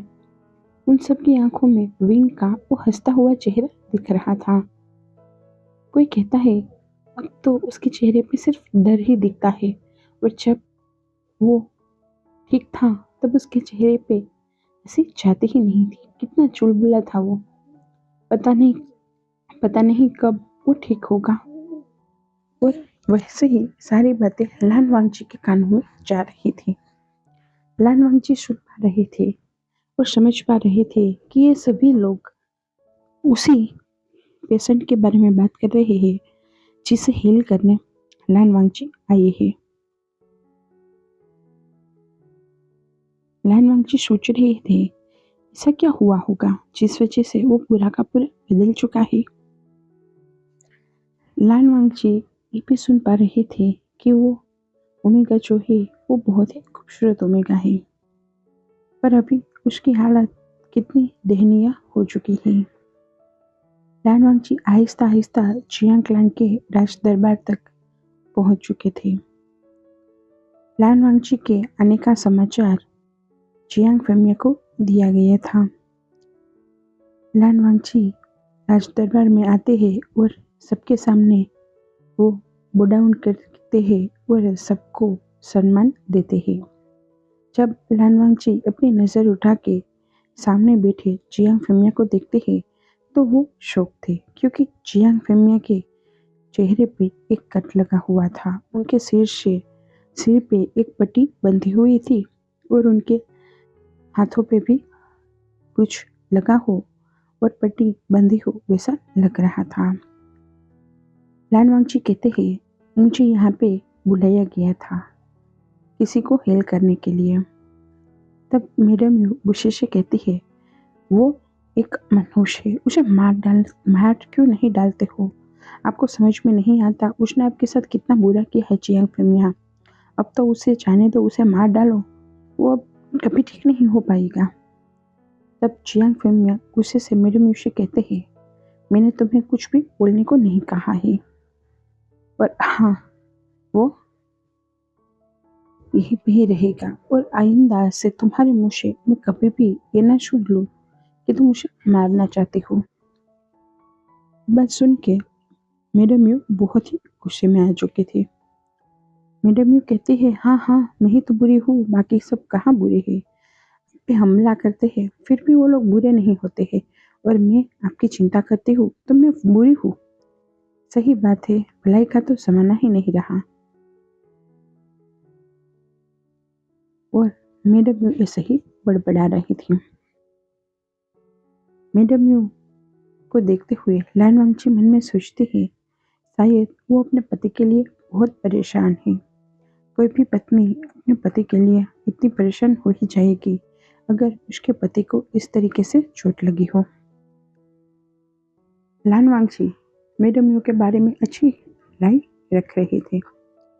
तब जियांग फेमिया लान वांगजी से कहते हैं, आप मेरे साथ चलिए, मैं आपको मेरे बेटे वी वुशियान से मिलवाता हूँ जिसको आपको हील करना है।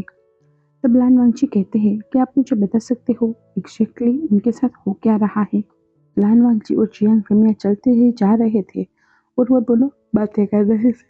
जियांग फेमिया लान वांगची को लेके विंग के रूम की ओर बढ़ रही थी। लान वांगची ने जब विंग के बारे में पूछने की बात जियांग फेमिया से कही, तब जियांग फेमिया को भी लगा, हाँ, हमें लान वांगची सब कुछ अच्छे से एक्सप्लेन करना चाहिए। और वो दोनों अभी चाय पीने के लिए बैठे हुए थे। लान वांगची को जियांग फेमिया चाय सर्व करते हुए देते हैं और उसे कहते हैं, आज से 3 साल पहले की बात है। मेरा बेटा विभूषण बहुत ही काबिल योद्धा था। वो बहुत बड़ा कल्टीवेटर था। उसकी कल्टीवेशन के आगे पूरा कल्टीवेशन वर्ल्ड झुकता था। मुझे नहीं पता अचानक ही विंग क्यों ऐसी हरकतें करने लगा है, पर विंग अब हम में से किसी पे भी कोई भरोसा नहीं कर पा रहा है, और वो हम लोगों को अपने आप से दूर करता रहता है, और वो अभी हम पे भी हमला करने लगा है। पहले वो इतना अग्रेसिव नहीं था, पर आज वो बहुत ही आक्रामक था। आज उसने मुझे और मेरी बेटी दोनों को ही हार्म कर दिया है। मेरी बेटी बहुत सीरियस हालत में है और वो अभी बेहोश है। तब लानवांगची कहते हैं, क्या वो किसी मानसिक बीमारी से प्रेरित है या फिर कुछ और हुआ है? जियांग फेमिया कहते हैं, मुझे लगता है उसके साथ कुछ हुआ है, वरना वो ऐसी हरकतें ना करता। तब लानवांगची कहते हैं, ठीक है, क्या मैं आपकी बेटी को देख सकता हूँ, वो ठीक है या नहीं? तब जियांग फेमिया कहते हैं, हाँ बेशक। और लानवांगची जियांग फेमिया के साथ यानली के रूम की ओर बढ़ चुके थे। यानली के बहुत ही गहरा घाव लगा था और वो अभी भी बेहोशी थी। मैडम यू यानली के पास थी और उसके हाथों पे अपना सिर रखी हुई थी और वो रो रही थी। लान वांगची जियांग यानली के सिर पे हाथ रखते हैं और उसे अपनी आध्यात्मिक ऊर्जा देते हुए उसे हील करने की प्रोसेस स्टार्ट कर देते हैं। जैसे जैसे यानली हील होने लगी थी वैसे वैसे यानली के हाथ पैर हिलने लगे थे और यानली अपनी आंखें खोलती है। लान वांगची यानली को हील करने के बाद जियांग फेमिया से कहते हैं, ये अब पूरी तरीके से ठीक है, अब आप मुझे राजकुमार के पास ले जा सकते हैं। तब जियांग फेमिया कहते हैं, हाँ ठीक है। और मैडम यू भी बहुत हैप्पी हो चुकी थी और वो यानली को गले से लगाए हुए थे। तुम ठीक हो ना बेटा, वैसे कह के वो पूछ रहे थे। जियांग फेमिया आंखों में नमी लेते हुए कहते हैं, कभी भी विंग को माँ का प्यार नसीब नहीं हुआ है, पर उस बच्चे ने कभी भी कोई शिकायत नहीं की है। वो बहुत ही हैप्पीली रहता था, सबकी बहुत केयर करता था और सबसे बहुत प्यार करता था। पर पता नहीं क्यों, पता नहीं कैसे और क्यों मेरे बेटे के साथ ऐसा होने लगा। वो तो इस क्लान का अगला क्लान लीडर बनने वाला था। तब लान वांगची 2 पल के लिए रुक जाते हैं और जियांग फेमिया की ओर देखते हुए कहते हैं, वो तो आपके ब्रदर का बेटा था ना, ऊपर से ओमेगा और ऊपर से छोटा। तब जियांग फेमिया कहते हैं, हाँ वो मेरे ब्रदर का बेटा है और वो छोटा है और वो ओमेगा भी है, पर फिर भी वही हमारे क्लान का क्लान लीडर बनने वाला था। ये सुनने के साथ ही लान वांगची की आंखों में नमी आ चुकी थी, क्योंकि लान वांगची को महसूस हो चुका था कि ये विंग से बहुत प्यार करते हैं और वो अपने बेटे से ज्यादा काबिल ये विंग को समझते हैं और विंग को क्लान लीडर बनाना चाहते थे। और लान वांगची को अपने बाबा की याद आ चुकी थी, क्योंकि उसके बाबा भी उसे प्यार नहीं करते थे, बिल्कुल नहीं करते थे। वो तो दोनों ही ब्रदर में भेदभाव करने लगे थे और वो जिजेन को अपना अगला क्लान लीडर बनाना चाहते थे। लान वांगची मन में कहते हैं, शायद मैं इतना काबिल नहीं था, शायद विंग इतना काबिल है। और वो कुछ नहीं बोलते हैं और दोनों ही उस रूम की ओर बढ़ चुके थे और उस रूम का दरवाजा जियांग फेमिया अपने एक हाथ से खोलते हैं। उस रूम में अंधेरा था, विंग जमीन पर लेटा हुआ था और वो कपकपा रहा था डर से और वो बड़बड़ा भी रहा था। लान वांगची जैसे ही विंग के रूम में जाते हैं, वैसे ही वो रूम का नज़ारा बदलने लगता है। उस रूम में जो भी हेवीनेस थी वो आहिस्ता आहिस्ता से कम होने लगी थी। वो रूह का दम घुट रहा हो वैसा लग रहा था। वो रूह लान वांगची को देख के थोड़ी सी शॉक्ड हो चुकी थी। उसे नहीं पता वो किसकी रूह है, पर हाँ उसे ऐसा महसूस हो रहा था कि सामने जो इंसान है वो वाकई में कुछ तो है उसमें, जिस वजह से उस रूह को इफेक्ट हो रहा है। लान वांगची उस रूह को महसूस कर पा रहे थे। तब वो रूह गुस्से से कहती है, यहाँ से दूर चले जाओ वरना मैं तुम्हें मार डालूंगा। तब लान वांगची कुछ रिएक्ट नहीं करते हैं। वो ऐसा ही बर्ताव कर रहे थे मानो उन्होंने उस रूह की किसी भी बात को सुना ही ना हो। लान वांगची मन में कहते हैं, शायद तुम्हें नहीं पता तुम हो कौन, मैं जानता हूँ तुम हो कौन। और वो एक श्मक करते हैं और लान वांगची जियांग फेमिया से कहते हैं, क्या मैं अकेले में विंग से बात कर सकता हूँ? आप चाहे तो यहाँ पे खड़े रह सकते हैं, मैं अंदर जाना चाहूँगा।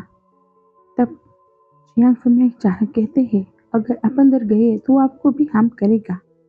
तब वांगची कहते हैं, पर मुझे जाना होगा, मुझे समझना होगा क्या हो रहा है और क्या है यहाँ पे। तब जियांग फेमिया कहता है, मतलब क्या है आपका? तब लान वांगची कहता है, यहाँ पे हेवीनेस है, इस रूम के हवाओं में बहुत ही डेंजरस हवाएं बह रही है, बहुत ही खौफनाक हवाएं। ये ठंडी हवा कह रही है कि यहाँ पे कोई और भी है। ये सुनने के साथ ही जियांग फेमिया डर गए थे। जियांग फेमिया कहते हैं, क्या मेरा बेटा खतरे में है? तब लान वांगची कहते हैं, जिस तरीके से आप बता रहे हो उस तरीके से तो मुझे लगता है कि नहीं, विंग खतरे में तो नहीं है, पर हाँ वो आत्मा, वो जो भी है, वो जो भी ये हेवीनेस है, जो भी यहाँ पे है, उस वजह से आपका बेटा अभी ऐसा बर्ताव कर रहा है। अगर उसे वो हार्म करना ही चाहता होता तो 3 साल पहले ही कर देता, इतनी देर तक इसे तड़पाता नहीं। और लान वांगची अंदर चले गए थे। जैसे जैसे लान वांगची अंदर जा रहे थे वैसे वैसे उस रूम का एटमॉस्फेयर चेंज होने लगा था। लान वांगची के जितने कदम आगे बढ़ रहे थे उतने ही घुटन अब उस रूह को होने लगी थी। वो रूह गुस्से से लान वांगची की ओर देखती है और उसे घूरते हुए कहती है, तुम यहाँ से बाहर चले जाओ। तब वो रूह और भी गुस्से में आ गई थी, क्योंकि लान वांगची के कदम रुक चुके थे। विंग को देखने के साथ ही विंग जमीन पे लेटा हुआ था। उसके हाथ में तलवार थी, उसके सिर पे पट्टी बंधी हुई थी, उसके चेहरे पे उसके बिखरे हुए बाल थे उसका पूरा चेहरा पेल पड़ा हुआ था, पर फिर भी बहुत खूबसूरत लग रहा था। विंग का पूरा बदन हड्डियों का ढांचा जैसा बन चुका था, पर फिर भी विंग की खूबसूरती पे चांद चांद लगा रहा था। विंग अभी बेहोश था और वह नींद में बड़बड़ा रहा था और कह रहा था, प्लीज मुझसे दूर रहो, मुझसे दूर रहो। वो तुमने जो कहा मैंने वो किया, मैंने मेरे परिवार को मुझसे दूर कर दिया। प्लीज अब उनको कुछ मत करना, उनको कुछ मत करना। मैं किसी को नहीं आने दूंगा यहाँ पे, किसी को भी नहीं, कोई नहीं आएगा, कोई नहीं। प्लीज प्लीज मेरे परिवार को बख्श दो, मुझे बख्श दो, मुझे बख्श दो। तब लानवांग जी बहुत सॉफ्ट हो चुके थे। लानवांग जी समझ पा रहे थे कि इस रूह ने विंग के मनोदशा को क्या बना दिया है। एक ऐसा सूरवीर जो किसी से नहीं डरता था, वो आज अपने अंधेरे से ही डरने लगा है।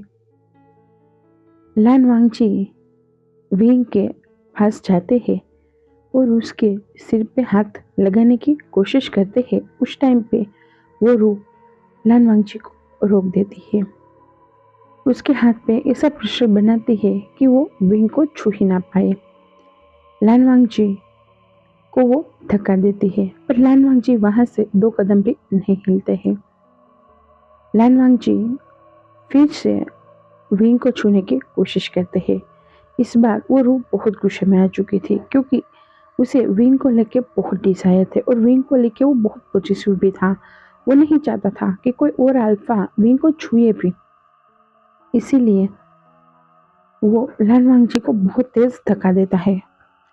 इस बार लानवांग जी के कदम लड़खड़ा चुके थे। इसी के साथ ही लानवांग जी तुरंत ही जिस ओर से उसे फोर्स आ रहा था उस ओर एक मंत्र का स्पेल करते हैं और वो रूह वहां से बाहर चली गई थी। वो रूह तुरंत ही उस रूम से बाहर ही निकल गई थी और जैसे ही वो रूह रूम से बाहर निकली थी, उसी के साथ ही वहां का माहौल शांत हो चुका था।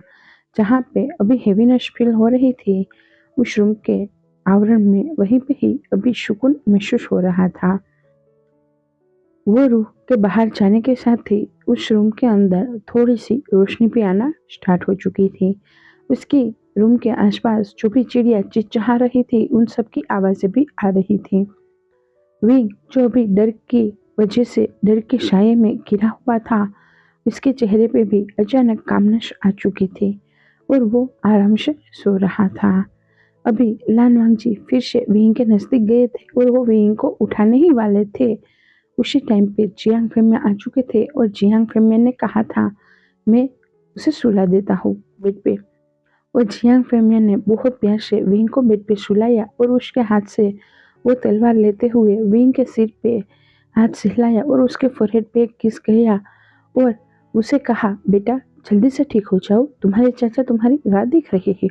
और बाद में उसे कंबल डालते ही वहां से बाहर निकल गए थे और लानवांग जी भी उनके पीछे पीछे बाहर आ चुका था। जियांग फेमिया लानवांग जी से कहते हैं, शायद आपको बुलाना मेरे लिए सही डिसीजन था। ये बात सुनने के साथ ही लानवांग जी कहता है, आपको ऐसा क्यों लगा? तब जियांग फेमिया कहते हैं, क्योंकि जब भी मैं उस रूम में गया था, हर बार मुझे वहां पे हेवीनेस ही फील होती थी, पर आपके उस रूम में कदम रखने के साथ ही वहां का एटमोस्फियर चेंज हो चुका है। अभी वहां पे सुकून था, अभी वहां पे शांति थी और अभी वहां पे एक ठंडी हवा थी जो सुकून देने वाली थी, ना कि घुटन देने वाली।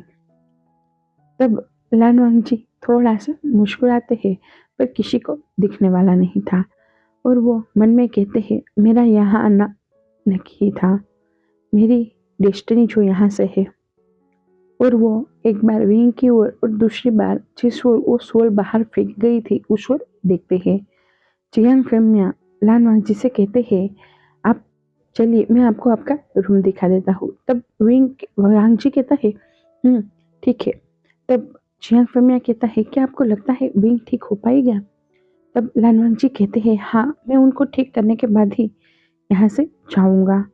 तब जियांग फेमिया कहती है, ये तो अच्छी बात है। और दोनों ही वांग जी के रूम की ओर बढ़ चुके थे। अब वांगजी अपने रूम में अकेला था और वो अपने गुचन के तार के साथ बैठा हुआ था, अपने गुचन के साथ बैठा हुआ था और वो आत्मा बुलाने वाला मंत्र बजा रहा था। जैसे ही आत्मा बुलाने वाली संगीत के सुर उस आत्मा के कानों तक गए, वैसे ही वो और भी ज्यादा आक्रामक हो चुका था और वो बहुत ही गुस्से से वहां पे आया था। लालवांग जी के रूम में अभी बहुत ही चमक थी, रोशनी थी।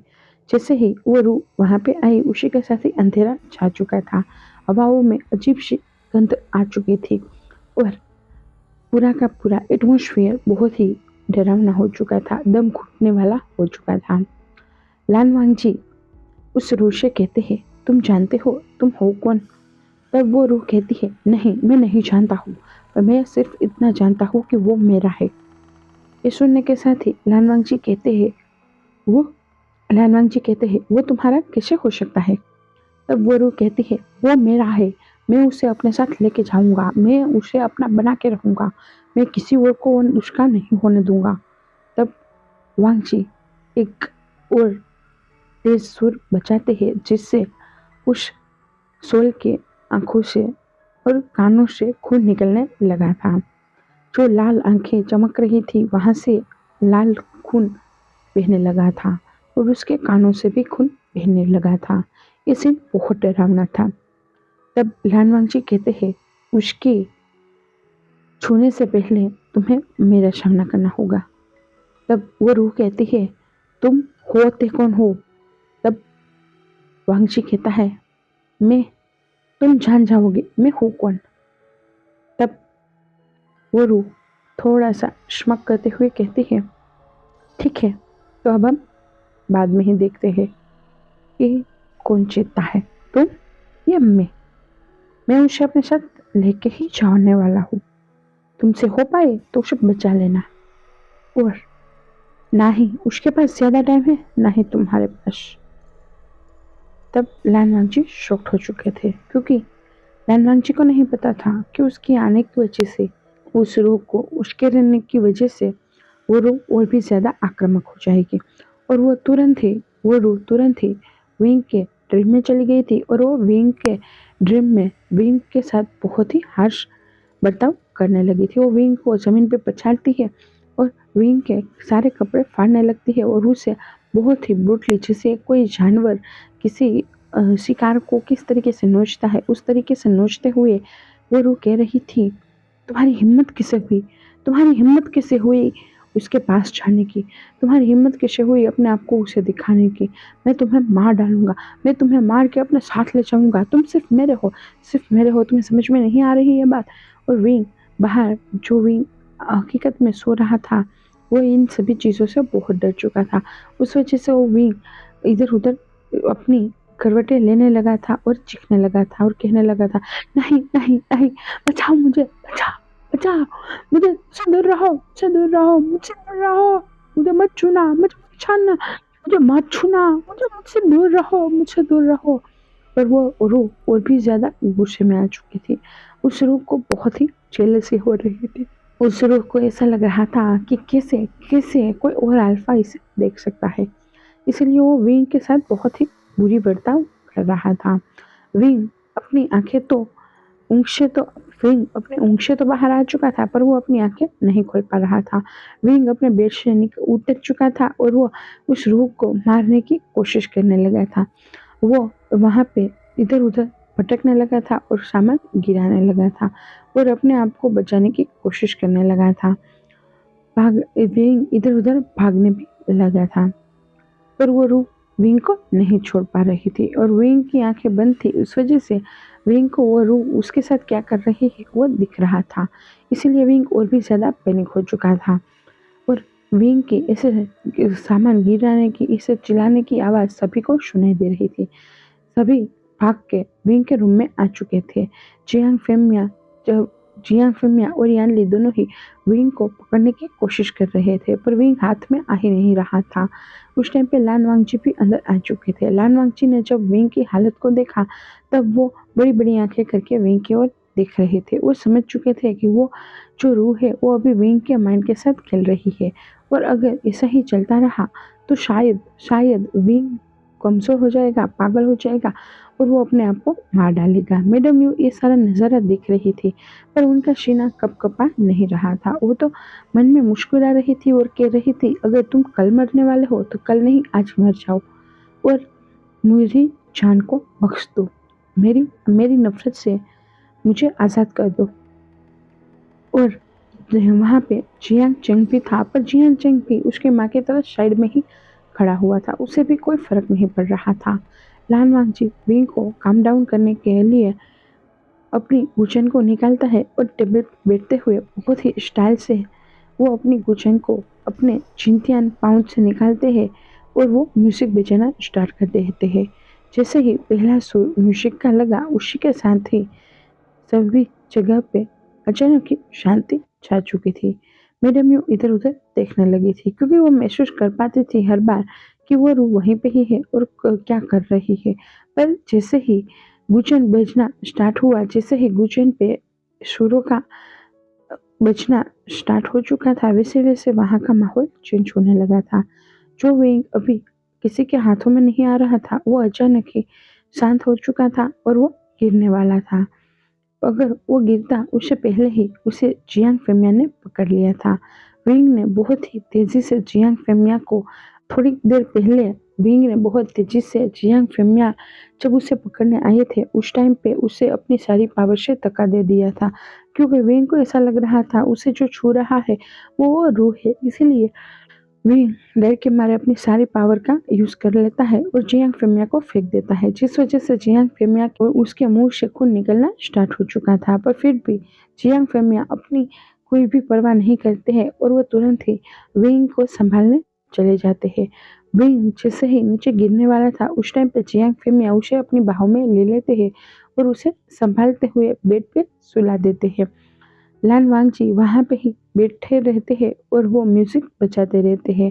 जैसे जैसे म्यूजिक के सुर उस कमरे में फैल रहे थे, वैसे वैसे विंग का पैनिक नश कम हो रहा था और विंग काम डाउन हो रहा था और विंग आहिस्ता से सो भी गया था और भी गहरी नींद में सूझ गया था। पर थोड़ी देर बाद फिर से विंग के चेहरे पे शिकन आना स्टार्ट हो चुका था। जियांग फेमिया, वियानली, वेंडमयू और जियान चेंग सभी वहीं पे ही थे और लान वांगची भी। लान वांगची पिछले 3 घंटे से म्यूजिक बजा रहे थे। वो विंग के जो अंतर्मन था उसे हील करने की कोशिश कर रहे थे।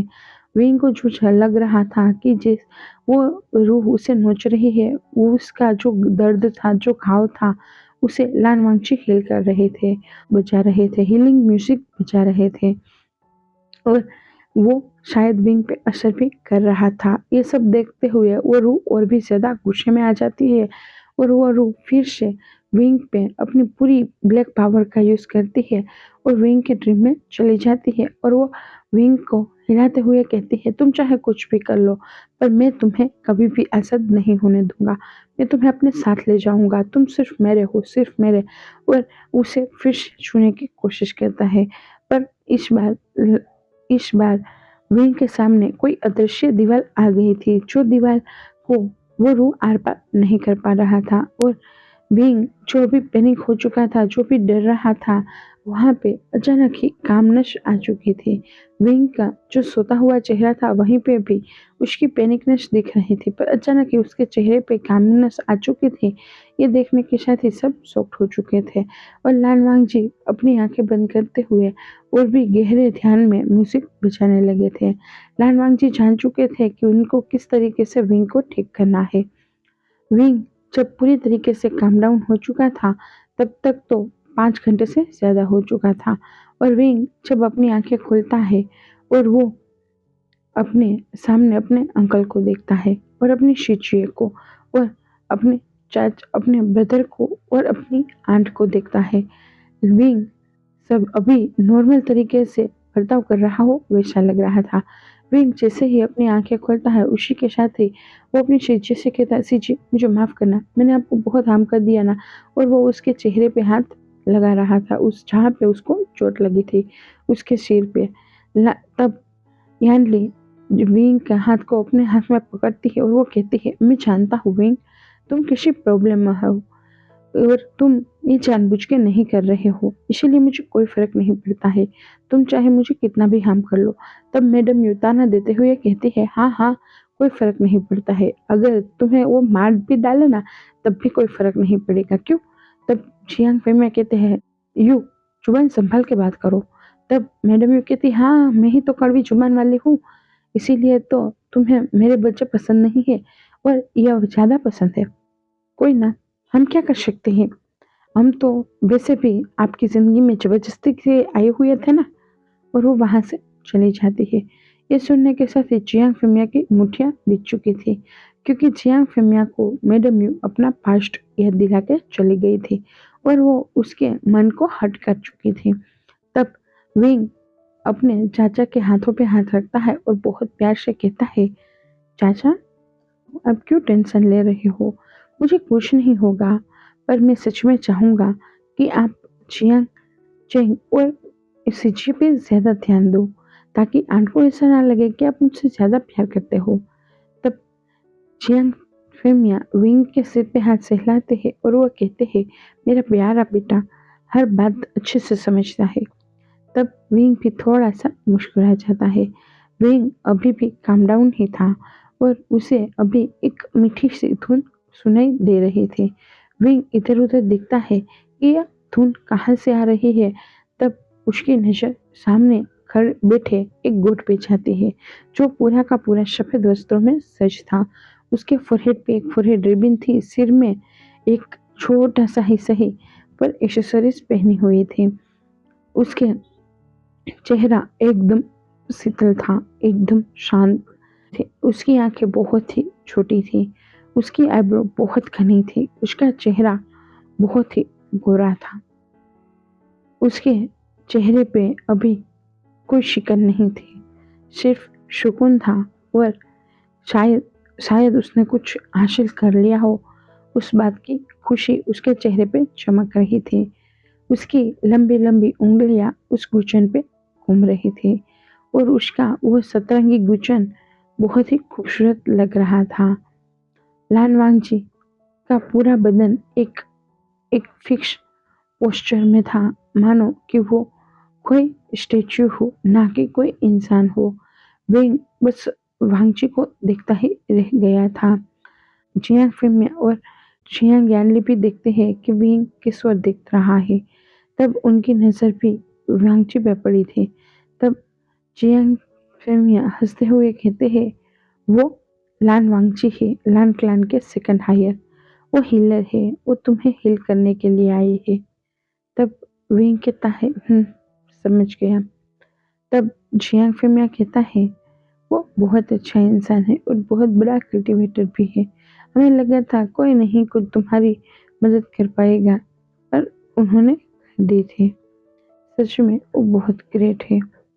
तब विंग वांगजी को ओर ही देख रहा था।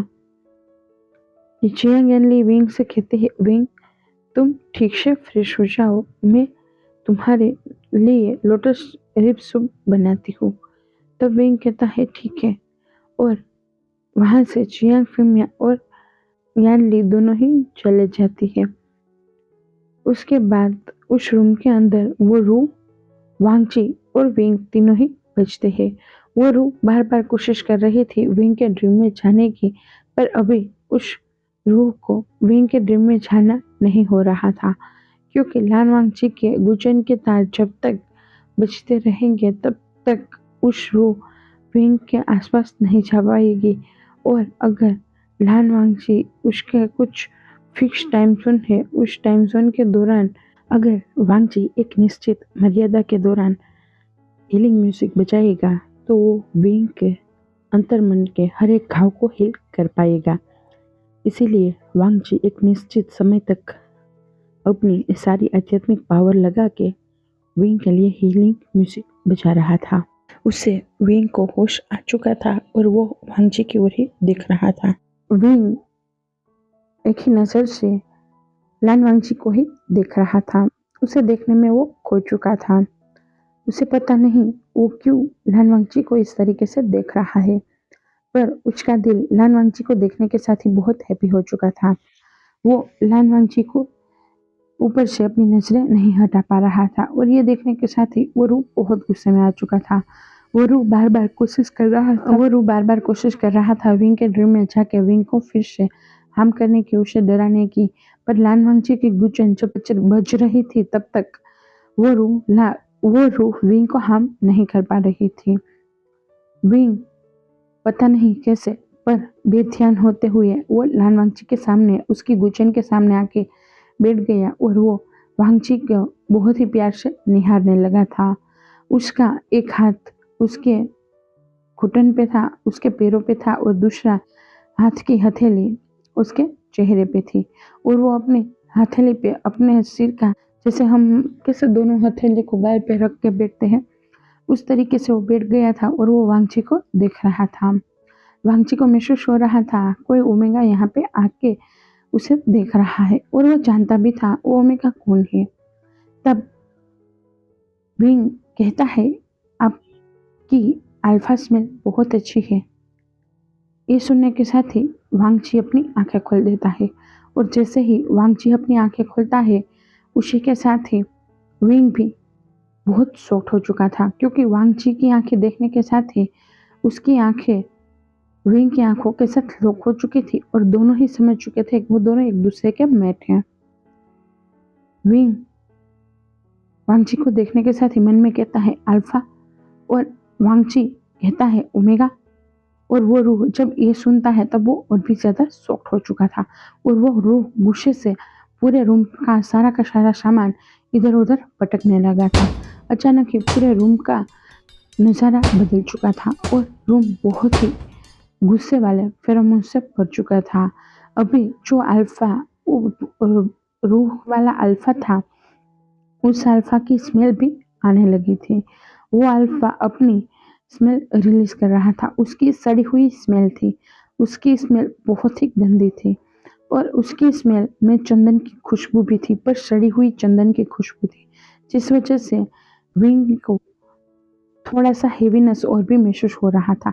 नहीं, विंग को उस स्मेल से कुछ भी अनकंफर्टेबल नहीं लग रहा था, बिल्कुल भी नहीं। पर हाँ, उस स्मेल की वजह से विंग को अनकंफर्टेबलनेस हो रही थी। ये देखने के साथ ही वांगची उस रूह को कहता है तुम अपने आप को संभालो, तुम्हारे ऐसे करने की वजह से मेरी मेट को कुछ हो सकता है। ये सुनने के साथ ही वो रूह गुस्से से चीखते हुए कहती है वो तुम्हारा मेट नहीं है, वो मेरा ओमेगा है, उसे मैं क्लेम करूंगा, वो मेरा है, सिर्फ और सिर्फ मेरा है। तब लान वांगची गुस्से से, जब उस रूह ने कहा कि वो मेरा है, मैं उसे अपने साथ ले जाऊंगा, उस टाइम पे विंग जो अभी थोड़ी देर पहले मुस्कुरा रहा था, वांगची को एडमायर कर रहा था, वही विंग अब फिर से डर के कपकपाने लगा था। वो बहुत डर चुका था और वो डर के वहां से रूम से एक कोने में भाग के छुप गया था और वो अपने आप को छिपाते हुए, अपने आप को नोचते हुए कह रहा था नहीं नहीं नहीं नहीं, मैं किसी के काबिल नहीं रहा, मैं अब कहीं नहीं जा सकता, किसी के पास नहीं जा सकता। वो मैं उसे कैसे कैसे अपनी शक्ल दिखाऊंगा, कैसे कैसे क्यों मेरे साथ ऐसा क्यों हुआ, प्लीज क्यों नहीं चले जाते हो तुम मेरी जिंदगी से, तुमने मेरी जिंदगी को बर्बाद कर दिया। जब वांगजी ने और उस रूह ने विंग की ऐसी रोने की आवाज सुनी तो दोनों ही चुप हो चुके थे। विंग को इस तरीके से रोते हुए टूटते हुए देख के वांगजी बहुत गुस्से में आ चुका था और वो उस रूह को कहता है मैं तुम्हें, और वो तुरंत ही विंग के पास चला जाता है और वो विंग के सामने आता है और विंग को कंफर्ट देते हुए बहुत प्यार से कहता है विंग मेरी बात सुनो, मेरी ओर देखो।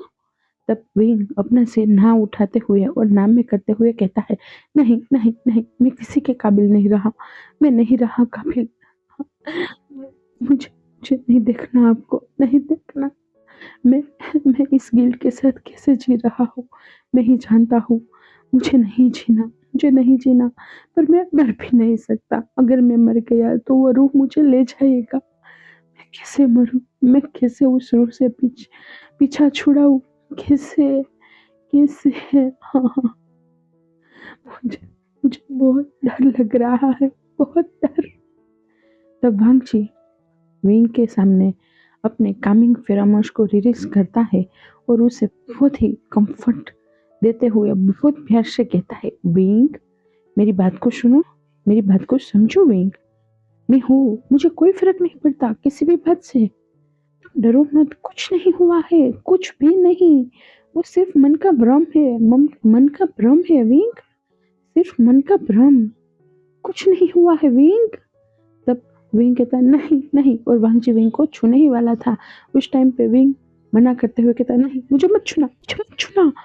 जैसे ही वांगजी ने विंग की ऐसी पैनिक आवाज सुनी, वैसे ही उसने अपने हाथ पीछे ले लिए और वो गुस्से से उस रूह को घूरने लगा था। और वो रूह श्मक करते हुए कह रहा था, देखा, ये मेरा ही है और इसे मैं ही क्लेम करूंगा। तब वांगजी विंग को फिर से कंफर्टेबली और बहुत प्यार से कहता है, विंग मैं हूँ, मैं तुम्हें ठीक कर दूंगा, कुछ नहीं हुआ है, वो रूह तुम्हारे साथ खेल रही है, सिर्फ तुम्हारे मन के साथ खेल रही है, उसने तुम्हें नहीं छुआ है, वो तुम्हें नहीं छू सकता है विंग, वो तुम्हें नहीं छू सकता है।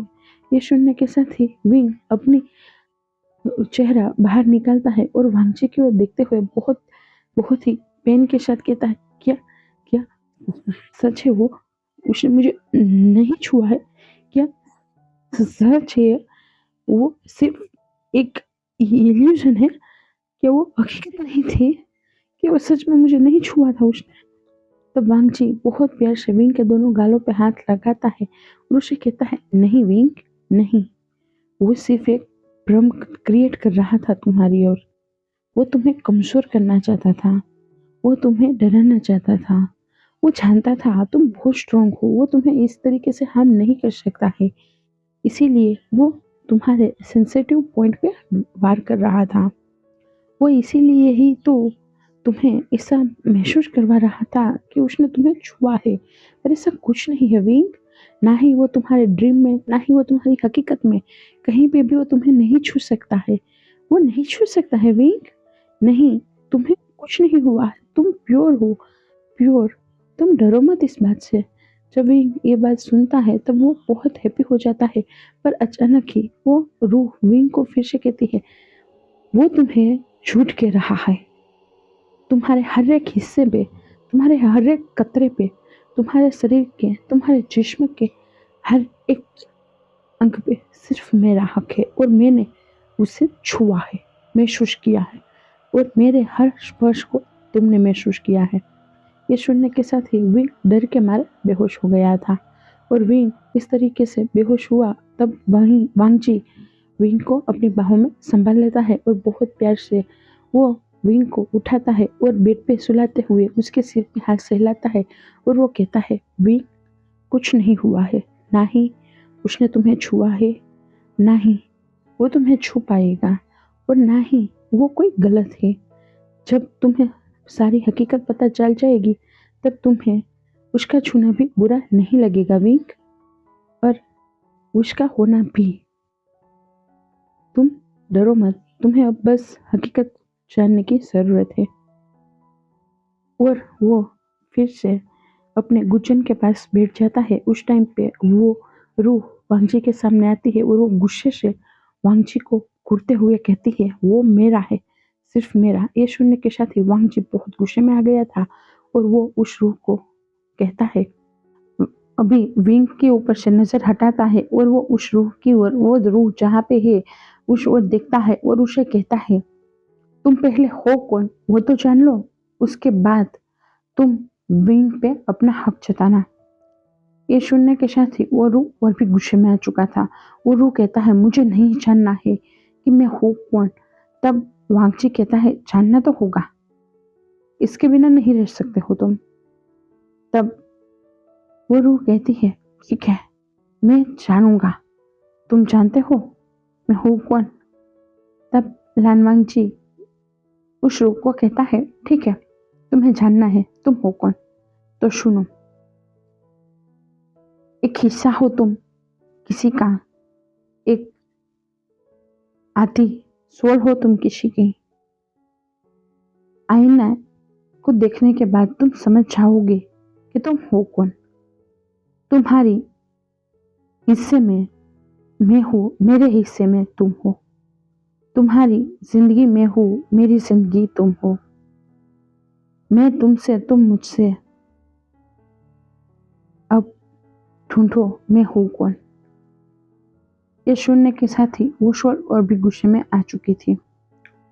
वो शॉल वांगची से कहती है, मुझे कोई पहेलियां नहीं चाहिए, जवाब चाहिए। तब वांगची कहता है, इस पहेली को सॉल्व कर लो, उसके बाद तुम्हें तुम्हारे सवालों के जवाब मिल जाएंगे। विंग वांगची की ओर दिख रहा था, पर वो अपनी आंखें चुरा लेता है। तब वांगची विंग के हाथों पे अपना हाथ रखने की कोशिश करता है, पर विंग अपना हाथ पीछे खींच लेता है और उसकी आंखों में नमी आ चुकी थी। तब वांगची विंग से कहता है, क्या हुआ? क्या तुम्हें पसंद नहीं आया मेरा छूना, या फिर तुम्हें ये पसंद नहीं आया कि मैं तुम्हारा मेट हूँ? तब विंग कहता है, नहीं, ऐसा कुछ नहीं है, पर मैं आपके लायक नहीं हूँ। ये सुनने के साथ ही वांगची कहता है, किसने कहा कि तुम मेरे लायक नहीं हो? तब विंग रोते हुए वांगची की ओर देख रहा था। वो वांगची से कहता है, मैं सच में आपके लायक नहीं हूँ। मैं पिछले 3 साल से एक अल्फा की रूह के साथ रह रहा हूँ। वो अल्फा हर रात को मुझे टॉर्चर करता है, हर रात को वो मेरे जिस्म को नोचता है, हर रात को वो अल्फा मुझे हार्म करता है। मुझे अपने आप से नफरत हो रही है। मुझे अपने आप को मारने का मन कर रहा है, पर मैं फिर भी नहीं मार पा रहा हूँ, इसी डर की वजह से कि अगर मैं मर गया और वो रूह मुझे उसके साथ ले गई तब लानवांग जी कहते हैं, शायद ऐसा हो कि वो रूह कोई ऐसी हो जिसे तुम प्यार करते हो। तब विंग कहता है, नहीं नहीं, मैं उस रूह से नफरत करता हूँ, सिर्फ नफरत। उस रूह ने मेरी जिंदगी बर्बाद करके रख दी है, मुझे इस कदर लाचार बना दिया है कि अब मैं एक पागल की श्रेणी में आ चुका हूँ। वो रूह मुझे पागल बना दिया है, उसने मुझे पागल बना दिया है। मैं पागल नहीं हूँ मैं पागल। और विंग बहुत पैनिक हो जाता है और वो इधर उधर सामान फेंकने लगता है। लानवांगजी बहुत मुश्किलों से विंग को संभालने की कोशिश करता है, पर विंग उसे छूने ही नहीं देता है और वो लानवांगजी को भी धक्का दे देता है और विंग अपना जो भी सामान था वो लानवांगजी की ओर भी फेंकने लगा था। और वो विंग की ऐसी हरकत देखने के साथ ही बहुत ही जोर जोर से हंस रहा था और वो वांगजी से कह रहा था, देखो देखो, वो तुम्हें नहीं अपनाएगा, देखो वो तुम्हें नहीं अपनाएगा, वो सिर्फ मुझे अपनाएगा, सिर्फ मुझे, क्योंकि मैं उसका हूँ और वो मेरा। ये सुनने के साथ ही वांगजी और भी ज्यादा गुस्से में आ चुका था।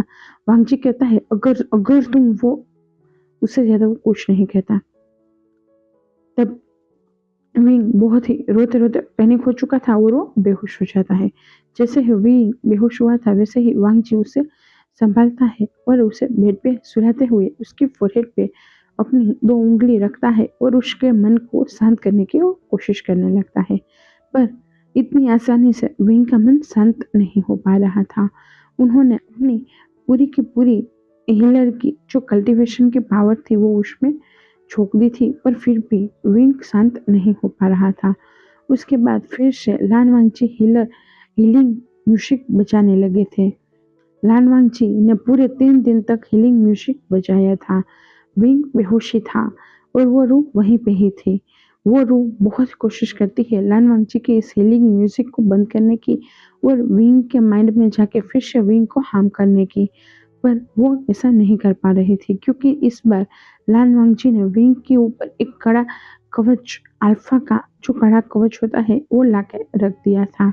हाँ, वो रूह विंग के माइंड में जा सकती थी वो अल्फा कवच तोड़ने के बाद, पर वो विंग को छू नहीं पा रही थी, वो विंग के माइंड को कंट्रोल नहीं कर पा रही थी। वो रूह बहुत शौक थी, अगर ये अल्फा का कवच है तो वो कैसे इस अल्फा के कवच को तोड़ पा रहा है, कैसे वो इस अल्फा के कवच के अंदर जा पा रहा है, पर वो ज्यादा कुछ नहीं सोचता है। पर वांगची जानता था वो क्यों इस तरीके से उस कवच के अंदर जा पा रहा है, वो क्यों इस तरीके से विंग की ओर खींचा जा रहा है, वो सब बात वांगची अब समझ चुका था।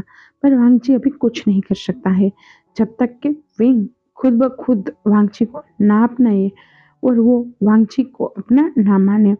इसीलिए वांगची चुपचाप सिर्फ अभी विंग को ही ठीक करने की कोशिश कर रहे थे।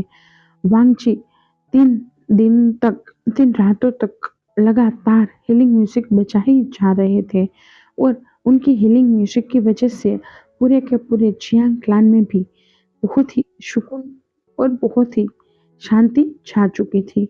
उनका वो म्यूजिक हवा की लहरों में इस तरीके से घुल रहा था और सबके मन को सुकून दे रहा था, मानो अभी यहाँ पे स्वर्ग से कोई देवता उतर आया हो और वो यहाँ पे जितने भी लोग हैं उन सबके मन को शांत कर रहा हो। और लान वांगची अपनी आंखें बंद करते हुए लगातार 3 दिन तक हीलिंग म्यूजिक बजाते ही रहते हैं। उस वजह से उनकी उंगलियों से भी खून आना स्टार्ट हो चुका था। जियांग फेमिया भी विंग और वांगची के साथ ही वहीं पे ही बैठे रहते थे, पर वो वांगची की इस डेडिकेशन को नहीं देख पा रहे थे। वो मन में कहते हैं, काश काश मेरा विंग ठीक हो जाए तो मैं आपसे ही मेरे बेटे की शादी करवा दूंगा। मैं जानता हूँ आप टूटे हुए हैं, मेरा बेटा भी टूटा हुआ है। आपको किस किस अपमान से गुजरना पड़ता है मैं सब जानता हूँ, पर फिर भी मेरे बेटे के लायक आप ही हो। मैं जानता हूँ आप मेरे बेटे को बहुत प्यार से रखोगे। मुझे नहीं पता इसका अल्फा होगा कौन या फिर कौन है, पर मैं इतना जानता हूँ कि आप मेरे बेटे को कभी हार्म नहीं होने दूंगे। और जियांग फेमिया भी वांगची और विंग के पास ही बैठे रहते थे और वो भी अपने साधना में बैठ जाते थे। दूसरी ओर मैडम भी बहुत गुस्से में थी। वो इधर उधर अपना सामान पटक रही थी और वो उस रूह को रस्सी से गले से बांधे हुए चिल्लाती रही थी और कह रही थी, तुम कुछ नहीं कर पा रहे हो क्या? तुम इस तरीके से अगर रहा तो वो हीलर उसे ठीक करके चला जाएगा और वो अगर ठीक हो गया तो सारा का सारा राजपाट मेरे बेटे के हाथों से छीन जाएगा और मेरा बदला अधूरा रह जाएगा। मैं उसकी माँ से नफरत करती हूँ, नफरत। उसकी माँ ने मेरा सब कुछ छीन लिया, सब कुछ। मैं जिससे प्यार करती थी उसकी माँ ने उसे छीन लिया। उसे मैं इसे कभी नहीं सूखे से रहने दूंगी, कभी भी नहीं। तब वो रूह भी गुस्से में आ चुकी थी क्योंकि वो हर चीज बर्दाश्त कर पाती थी, पर विंग को हार्म करने की बातें किसी और के मुंह से बिल्कुल भी बर्दाश्त नहीं कर पाती थी। वो रूह गुस्से से मैडम यू से कहती है, अगर अगर मुझे मौका मिला ना तो मैं आपको ही मार डालूंगा। ये सुनने के साथ ही मैडम यू और भी खड़ा मंत्र उस रूह पे डालती है और उसे कहती है, तुम तुम एक रूह हो, सिर्फ और सिर्फ एक रूह, वो भी मेरे हाथों की कठपुतली हो। ये बात भूलना मत कभी भी तुम। तब वो रूह कहती है, मैं नहीं भूल रहा हूँ, इसीलिए मैं आपके कदमों पे हूँ, वरना वरना मैं आपको मार डालता, क्योंकि आपकी वजह से ही वो इस तरीके से जीने लगा है। उसकी आंखों में आंसू है, वो हर रात तड़पता है सिर्फ अपनी माँ के लिए, और आपने उसकी माँ को ही मार डाला। ये सुनने के साथ ही मैडम यू कहती, हाँ मार डाला, उसे भी मार डाला और इसे भी मार डालूंगी। और वो वहां से गुस्से से चली जाती है। तो वांगची विंग को डीप स्लीप में सुला के उसकी हीलिंग प्रोसेस कर रहा था 3 दिनों से। उस टाइम विंग कहीं और ही पहुंच चुका था। विंग किसी और दुनिया में था। विंग को ऐसा लग रहा था। विंग अभी एक जगह पे पहुंच चुका था जहाँ पे कोई उसके लिए कुछ गा रहा था और गुजन बजा रहा था। वांगची ने विंग को हील करने के लिए उसे डीप स्लीप में सुला दिया था। विंग 3 दिनों से डीप स्लीप में था और वांगची उसकी हीलिंग प्रोसेस से उसके माइंड को हील कर रहा था, उसकी अंदरूनी हर घाव को हील कर रहा था। उसकी जो भी कल्टीवेशन पावर थी, जो क्षीण हो चुकी थी, उसे अपनी गुचन की, अपने सुरों की, अपनी हीलिंग म्यूजिक की वजह से वो हील कर पा रहा था। वो उसके उसने जो भी शिक्षा ग्रहण की थी उन सभी शिक्षाओं के आधार पे वो विंग की हर एक घाव को हील कर रहा था। उस म्यूजिक के हर सुर मानो विंग के ऊपर ऊपर पर घूम रहे हो और विंग के चारों ओर लिपटा रहे हो वैसा लग रहा था। जैसे एक सांप किसी पे लिपटता है तो कैसा सीन आता है, वैसे ही यह सीन था। जैसे जैसे वांगची के म्यूजिक के सुर निकल रहे थे, वैसे वैसे वो सभी सुर विंग की ओर बढ़ रहे थे और विंग को चारों ओर से घेर रहे थे। मानो वो सभी सुर एक सुरंग जैसे बना रहे हो और उसमें विंग जा रहा हो। आहिस्ता आहिस्ता विंग उस सुर की सुरंग में चला गया था और विंग वहां से अपने आप को एक अलग जगह ही पाता है। विंग को नहीं पता था कि ये उसका दूसरा जन्म है। विंग को नहीं पता था कि वो है कौन। विंग को नहीं पता था कि उसका अल्फा जो है वो इस जन्म का है या फिर पहले जन्म का है। विंग अभी अपने शोल को कहीं और पाता है। एक बहुत खूबसूरत सा जंगल था और जंगल के बीच में एक छोटी सी कुटिया थी। वहां पे एक जोड़ा अपनी लाइफ को बिता रहा था। एक अल्फा और ओमेगा की पेयर थी जो अपनी लाइफ को बिता रही थी। वो दोनों ही बहुत हैप्पी थे, बहुत एक दूसरे के साथ बहुत रोमांटिक टाइम स्पेंड कर रहे थे। विंग जब उस जगह पे पहुंचा और उसने अपनी आंखें खोली तो उसकी आंखों का सामने का नज़ारा कुछ अलग ही था। उसे सबसे पहले वो दोनों अल्फा ओमेगा एक दूसरे के साथ लिपटे हुए दिख रहे थे, एक दूसरे को प्यार करते हुए दिख रहे थे। दूसरे ही पल उस ओमेगा यानी कि विंग को नज़ारा दूसरा ही दिखा, जहाँ पे उलट ही था। वो दोनों ही अल्फा ओमेगा एक दूसरे के साथ लड़ रहे थे और अपनी कल्टीवेशन पावर की जो भी शिक्षा थी वो ग्रहण कर रहे थे और बहुत ही धुआंधार दोनों ही तलवारबाज थे और वो दोनों ही बहुत ही अच्छे से एक दूसरे को टैकल कर रहे थे। फिर से एक सीन चेंज हुआ और इस बार एक युद्ध भूमि का सीन था, जहाँ पे वो दोनों अल्फा ओमेगा एक दूसरे के सपोर्ट में नहीं थे। वो दोनों एक दूसरे के विरुद्ध दिशा पे थे। जो ओमेगा थी वो डार्क पावर की थी और जो अल्फा था वो प्योर पावर का था।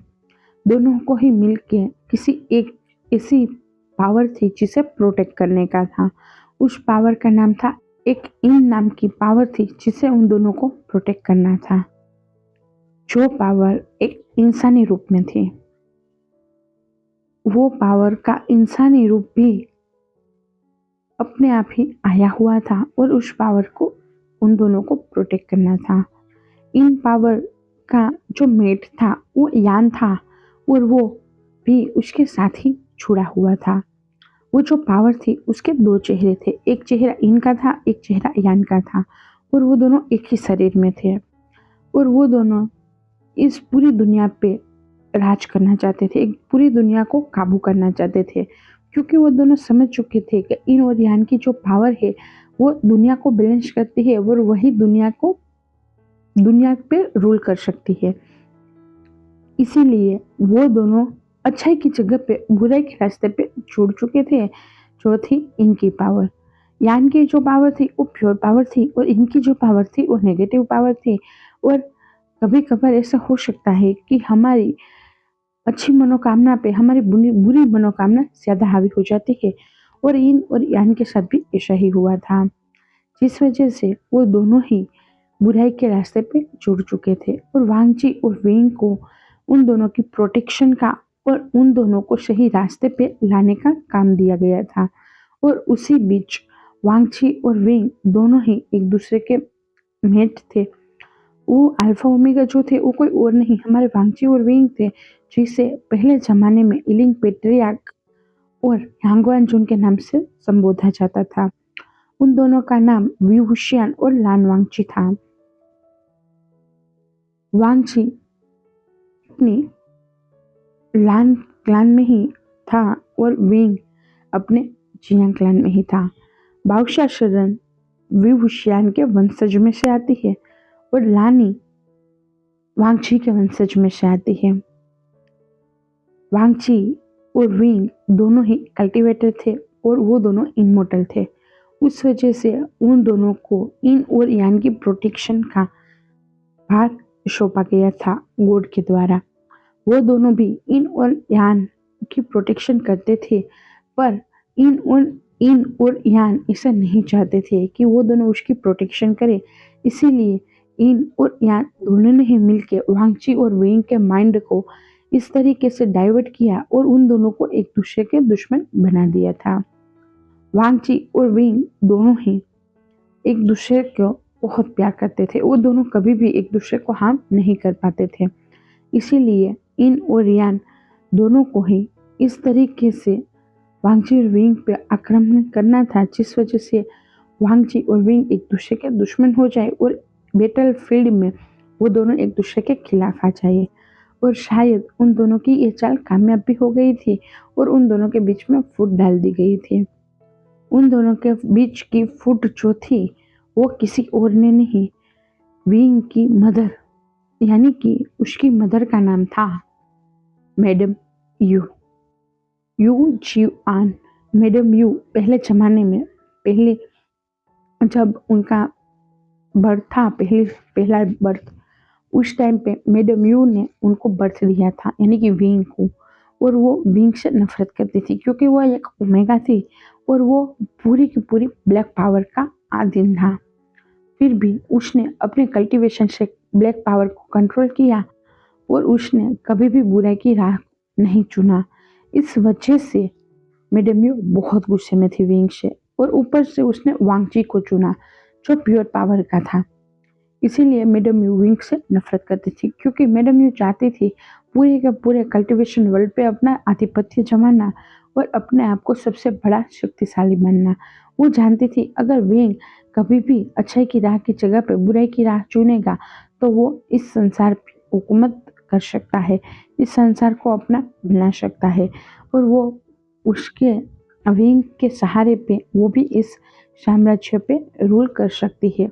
पर विंग ने ऐसा कुछ नहीं किया और विंग वांगची के साथ मिलके अकेले रहने लगा था और उन दोनों की एक दूसरे के साथ की हैप्पी फैमिली बीतने लगी थी।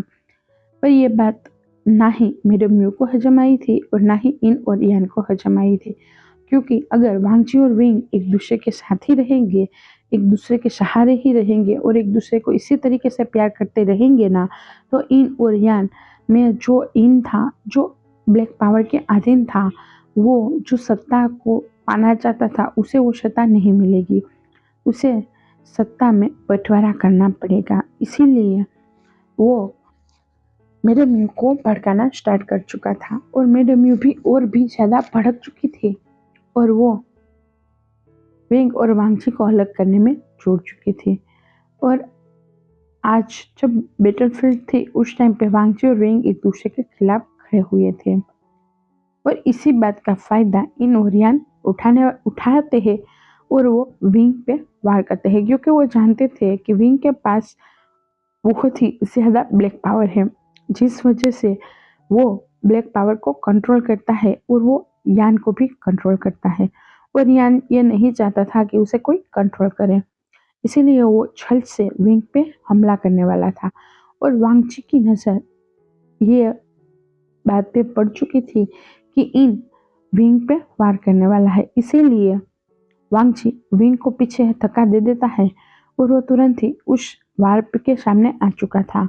वो वार इन और यान दोनों ने मिलकर किया था, इस वजह से वांगची के शरीर के दो हिस्से हो चुके थे। उसका आधा शरीर इनका हो चुका था और आधा शरीर यान का हो चुका था। ये देखने के साथ ही विंग के मुंह से चीखी निकल गई थी और वो चीख पड़ा था, वांगची नहीं, ऐसा तुमने क्यों किया। तब वांगची का जो इन वाला शरीर था वो तुरंत ही हवा में गायब हो चुका था, जो सोल रूप में था, जो सोल रूप में बन चुका था और वो हवा में गायब हो चुका था। और जो यान वाला शरीर था वो वहीं पे ही गिर गया था और वो मर गया था। वांगची की इसी हालत को देखने के साथ ही विंग तड़प चुका था और उसने तुरंत ही अपनी माँ को मार डाला, क्योंकि उसकी माँ भी वहीं पे ही थी और उसकी माँ ने ही, यानी कि मैडम यू ने ही, जो यान वाला हिस्सा हो गया था वांगची की शोल का, उसे अपनी पावर से ब्लॉक कर दिया था और उस वजह से वो गायब हो चुका था। जब तक कि इन और यान का ये दोनों शरीर का मिलन नहीं होगा तब तक वांगजी पहले जितना ताकतवर नहीं हो पाएगा। और यान और इन भी दोनों ही बहुत हैप्पी हो चुके थे वांगजी की मौत पे, पर विंग इतना गुस्सा करेगा वो किसी को पता ही नहीं था। और विंग ने तुरंत ही अपनी सारी की सारी ब्लैक पावर के साथ इन और यान पे हमला किया और उन दोनों को एक पत्थर में तब्दील कर दिया था, एक ऐसा पत्थर जिसमें कोई जीव ना हो। अभी तक इन और यान शरीर रूप में थे और उन दोनों के अंदर जीव था, पर अभी विंग ने उसे एक पत्थर बना दिया था और उस पत्थर के 6 टुकड़े कर दिए थे ताकि ये दोनों कभी एक ना हो पाए और ना ही कभी वो हुकूमत का सपना देख पाए। और उसने अपनी खुद की माँ को मार डाला था और उसे कहा था, आप अगर मेरी माँ होती नहीं ना तो मेरे लिए बहुत अच्छा होता। मैं आपसे नफरत करता हूँ और मैं दुआ करूंगा कि अगले जन्म में आप मेरी माँ ना हो। पर इसीलिए विंग विंग कांक्षे के कोख से पैदा हुआ था, ना कि मैडम यू की कोख से। और ये सारी चीजें अभी विंग को दिखाई दे रही थी और विंग की आंखों से आंसू बहने लगे थे। विंग बहुत रोने लगा था और विंग को अचानक ही वो सोल विंग को बहुत परेशान करती थी, विंग को बहुत हार्म करती थी और विंग के साथ फोर्स करती थी, उस सोल का चेहरा दिखने लगा था। जो सोल अभी पूरी तरीके से ब्लैक धुएं में कन्वर्ट थी, उस सोल का चेहरा अभी विंग को दिखने लगा था। आहिस्ता आहिस्ता उस सोल के कपड़े पहले तो विंग को दिखे थे, जो पूरे के पूरे ब्लैक हार्मफुल में थे। उस सोल के हाथ में एक तलवार थी और वो सोल बहुत ही भरावदार शरीर वाला था और बहुत ही गठीला उसका शरीर था। जैसे जैसे उस सोल का चेहरा विंग के सामने आया वैसे वैसे विंग के चेहरे के रंग ही उड़ चुके थे, क्योंकि उसके सामने कोई और नहीं वांगची की ही सोल थी। विंग समझ चुका था कि जो इन वाली सोल थी, जो हवा में गायब हो चुकी थी, यही वो रूह बन के विंग के पास रहती थी और वो विंग को पाना चाहती थी। वांगजी को जब महसूस हो चुका था कि अब विंग पूरी तरीके से हील हो चुका है, इसीलिए वांगजी अपना गुचन बजाना बंद कर देता है। जैसे ही गुचन बंद हुआ उसी के साथ ही विंग अपनी आंखें खोल लेता है और तुरंत ही वो हड़बड़ा के खड़ा हो जाता है। विंग तुरंत ही चिल्लाता है, वांगजी। जैसे ही वांगजी ने अपनी नाम विंग के मुंह से सुना वैसे ही सभी शॉक्ड हो चुके, वहां पे सभी लोग थे। जियांग फुमिया तुरंत ही विंग के पास आते हैं और विंग के सिर पे हाथ सहलाते हुए कहते हैं, क्या हुआ बेटा?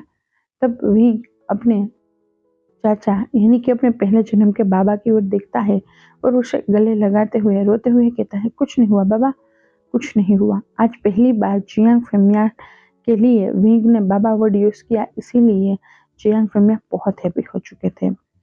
जियांग फुमिया विंग के सिर पे से हाथ सहलाते हुए कहते हैं, कुछ ना बच्चा, तुम ठीक हो, मेरे लिए वही काफी है। तब विंग कहता है, हाँ बाबा हाँ, मैं ठीक हो गया, मैं ठीक हो गया, मैं अब ठीक हो गया और सब कुछ ठीक भी कर दूंगा। तब जियांग फुमिया कुछ नहीं समझ पाते हैं। तब विंग कहते हैं, कुछ ना बाबा, कुछ ना। और जियांग फुमिया विंग के हाथ पे सहलाते हैं।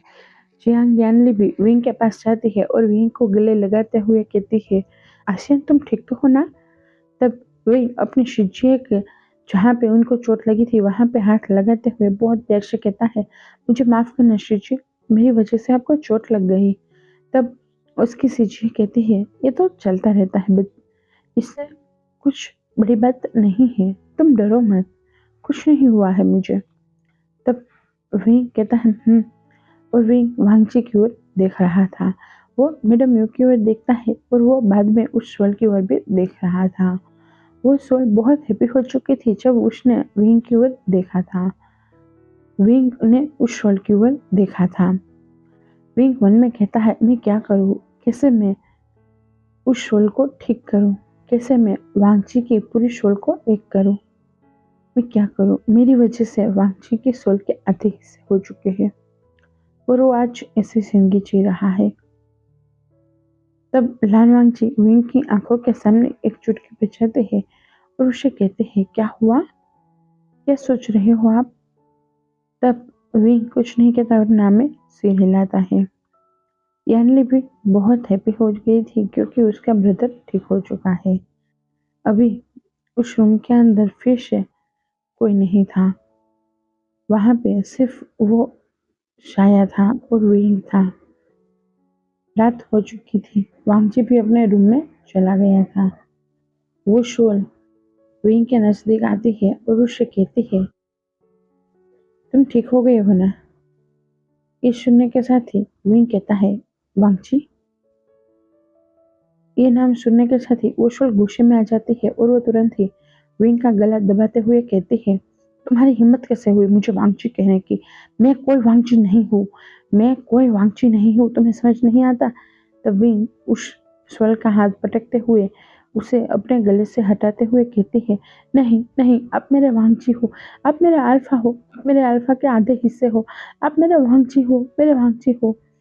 तब वो शोल बहुत गुस्से में आ जाती है और वो विंग को बहुत ही दूर पटक देती है, जिस वजह से विंग के सिर से खून निकलने लगा था। विंग कहता है, आप चाहे कुछ भी कर लो, ना मानो तो ही सही, मानो तब भी सही, आप मेरे वांगची हो, मेरी वांगची के आधी सोल हो, आप मेरे अल्फा हो, आप मेरे अल्फा हो।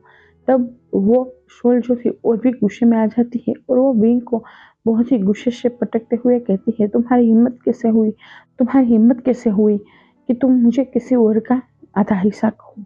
मैं कोई आधी सोल नहीं हूँ, मैं पूरी सोल हूँ, मैं पूरी शोर हूँ, तुम्हें समझ नहीं आता ये बात? तभी उस कमरे में अचानक ही कहीं से वांगची आ चुका था। वांगची आने के साथ ही विंग को अपने पीछे करता है और उस शोल के सामने आते हुए कहता है, तुम्हें मानना होगा इस बात को। ये सुनने के साथ ही वो शोल बहुत ही गुस्से से वांगची को घूरने लगती है। तब वांगची कहता है, विंग सही कह रहा है, तुम मेरी ही आधी सोल हो, तुम मेरे ही आधे हिस्से हो।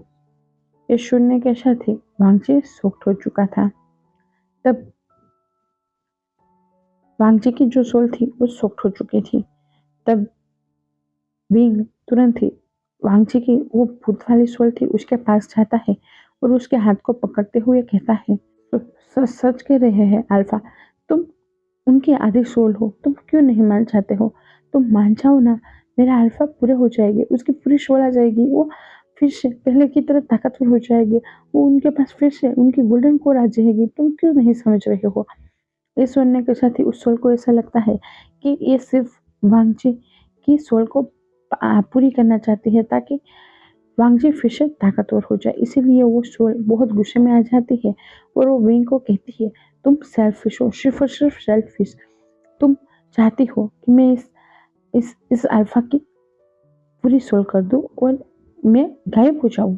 तुम्हें मेरी कुछ नहीं पड़ी है। जैसे ही मैं इसके नजदीक जाऊंगा, इसके अंदर जाऊंगा, वैसे ही मैं गायब हो जाऊंगा, मेरा अस्तित्व ही मिट जाएगा।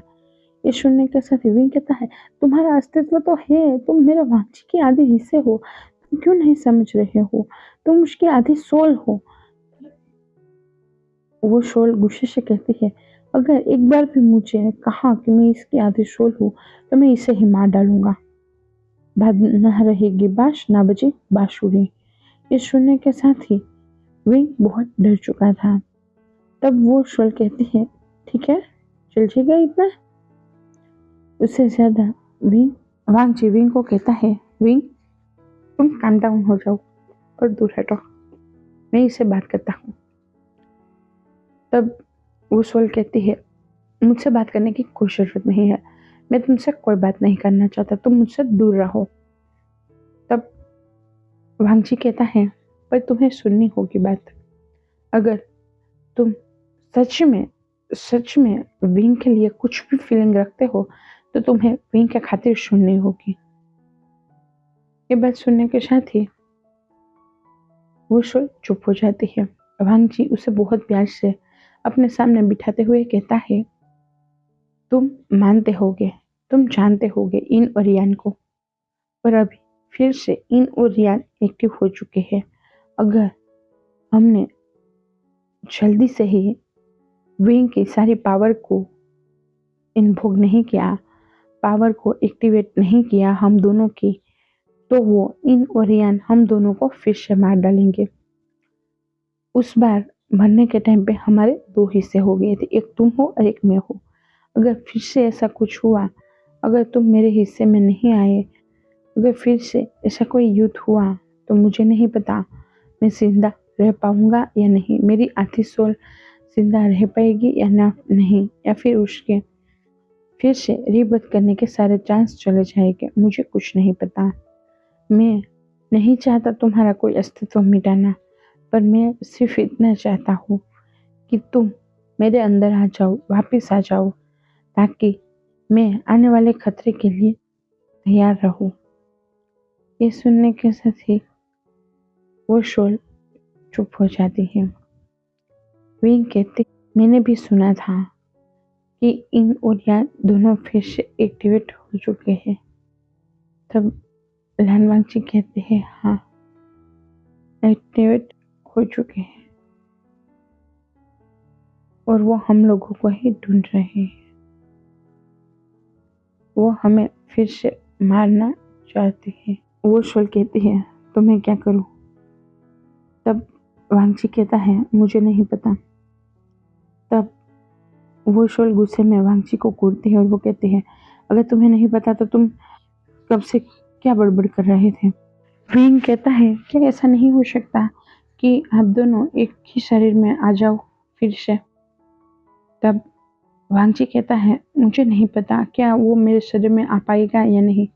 तब वो शोल कहती है, मैं एक बार ट्राई कर सकता हूँ, पर मैं तुम्हें साफ साफ बता दूं, विंग मेरा है, सिर्फ और सिर्फ मेरा। तब वांगची कहता है, वो मेरा है, वो मेरा मेट है। तब वांगची की जो सोल थी, आधी जो डार्क सोल थी, वो गुस्से से वांगची का गला दबाते हुए कहती है, वो मेरा है, मैंने कहा ना। तब विंग बहुत प्यार से उन दोनों को समझाते हुए कहते हैं, तुम दोनों एक ही हो और मैं सिर्फ तुम्हारा हूँ। तुम दोनों एक ही हो, ये मत भूलो। सिर्फ तुम्हारी आत्मा के दो हिस्से हुए हैं, उससे ज्यादा कुछ नहीं हुआ है। तुम एक हो जाओगे तो मैं तुम्हारा ही हो जाऊंगा।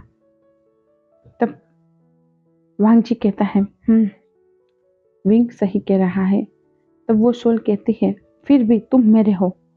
तब विंग कुछ नहीं बोलता है, क्योंकि उसे सच में उस सोल से कोई भी प्यार तो फील नहीं हुआ था, सिर्फ डर ही फील हुआ था। पर उसकी अल्फा स्मेल में उसे कभी भी अनकंफर्टेबल नहीं लगा था, इसीलिए विंग कुछ ज्यादा उसे नहीं कहता है। तब वांगची अपनी ध्यान में जो बैठते हैं ना, वो पोजीशन में बैठता है और उसकी जो आधी सोल थी वो वांगची के अंदर आने की कोशिश करती है, पर वो वांगची के अंदर नहीं आ पाती है और वो गुस्से से खड़ी होती है और वो कहती है, ऐसा कैसे हो सकता है, मैं क्यों तुम्हारे अंदर नहीं आ पा रहा हूँ? तब लैन वांगची कहते हैं, ऐसा हो सकता है, शायद तुम्हारी सोल कैद है, इसीलिए तुम मेरे अंदर नहीं आ पा रहे हो। मुझे पहले तुम्हारी सोल को रिहा करना होगा। तब वो जो सोल थी वो गुस्से से कहती है, उस मैडम यू ने मुझे कैद करके रखा है, मुझे उसे मार डालना है।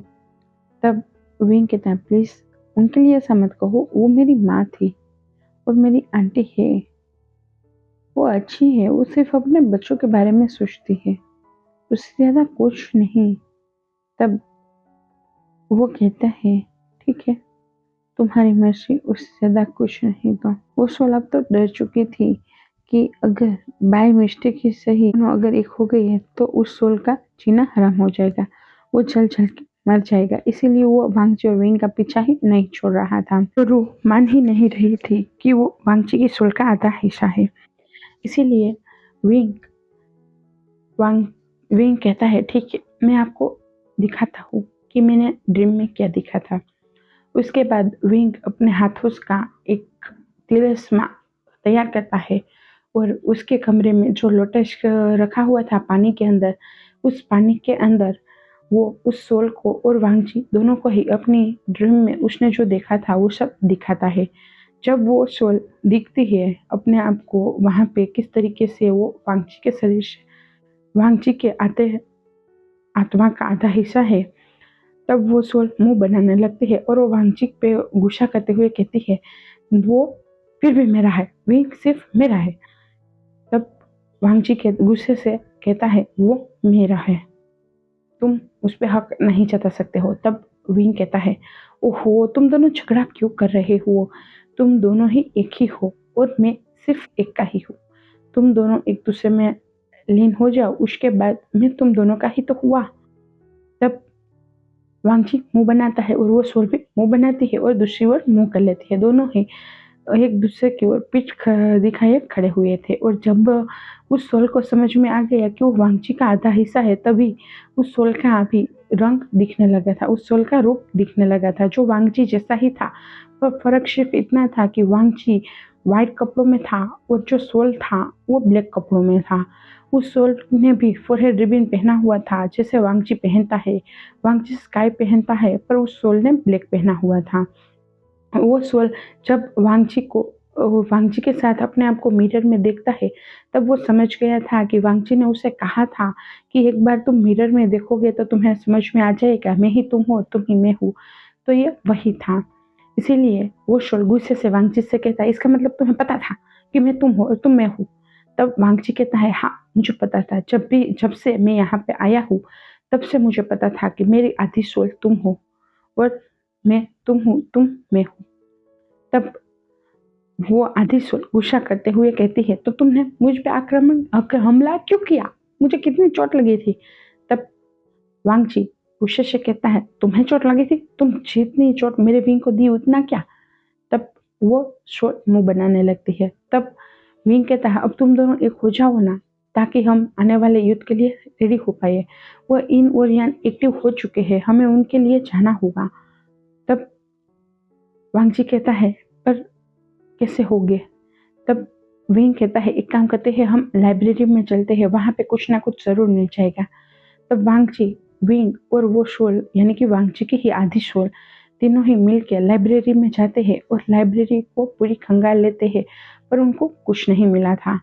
तब जियांग फेमिया वहां पे आते हैं और वो विंग को कहते हैं आपको आपका पिछला जन्म याद आ चुका मास्टर।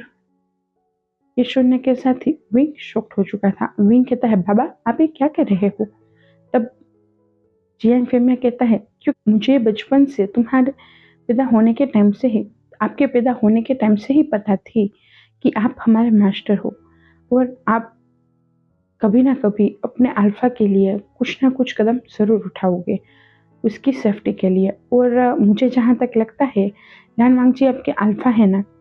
तब विंग ब्लश करने लगता है और लान वांगची के भी कान लाल हो चुके थे और वो सोल गुस्से से मुंह बना रहा था और वहां का सामान टकने लगता है। तब जियांग फेमिया थोड़े से डरते हैं और वो कहते हैं वो सोल वो जो है वो सोल है वो अभी भी यहाँ पे ही है, क्या आपने उसे भगाया नहीं है लान वांगची। तब जियांग फेमिया की ओर देखते हुए विंग कहता है वो बाबा वो सोल ना वांगची की याद है सोल है। ये सुनने के साथ ही जियांग फेमिया शॉक हो गए थे।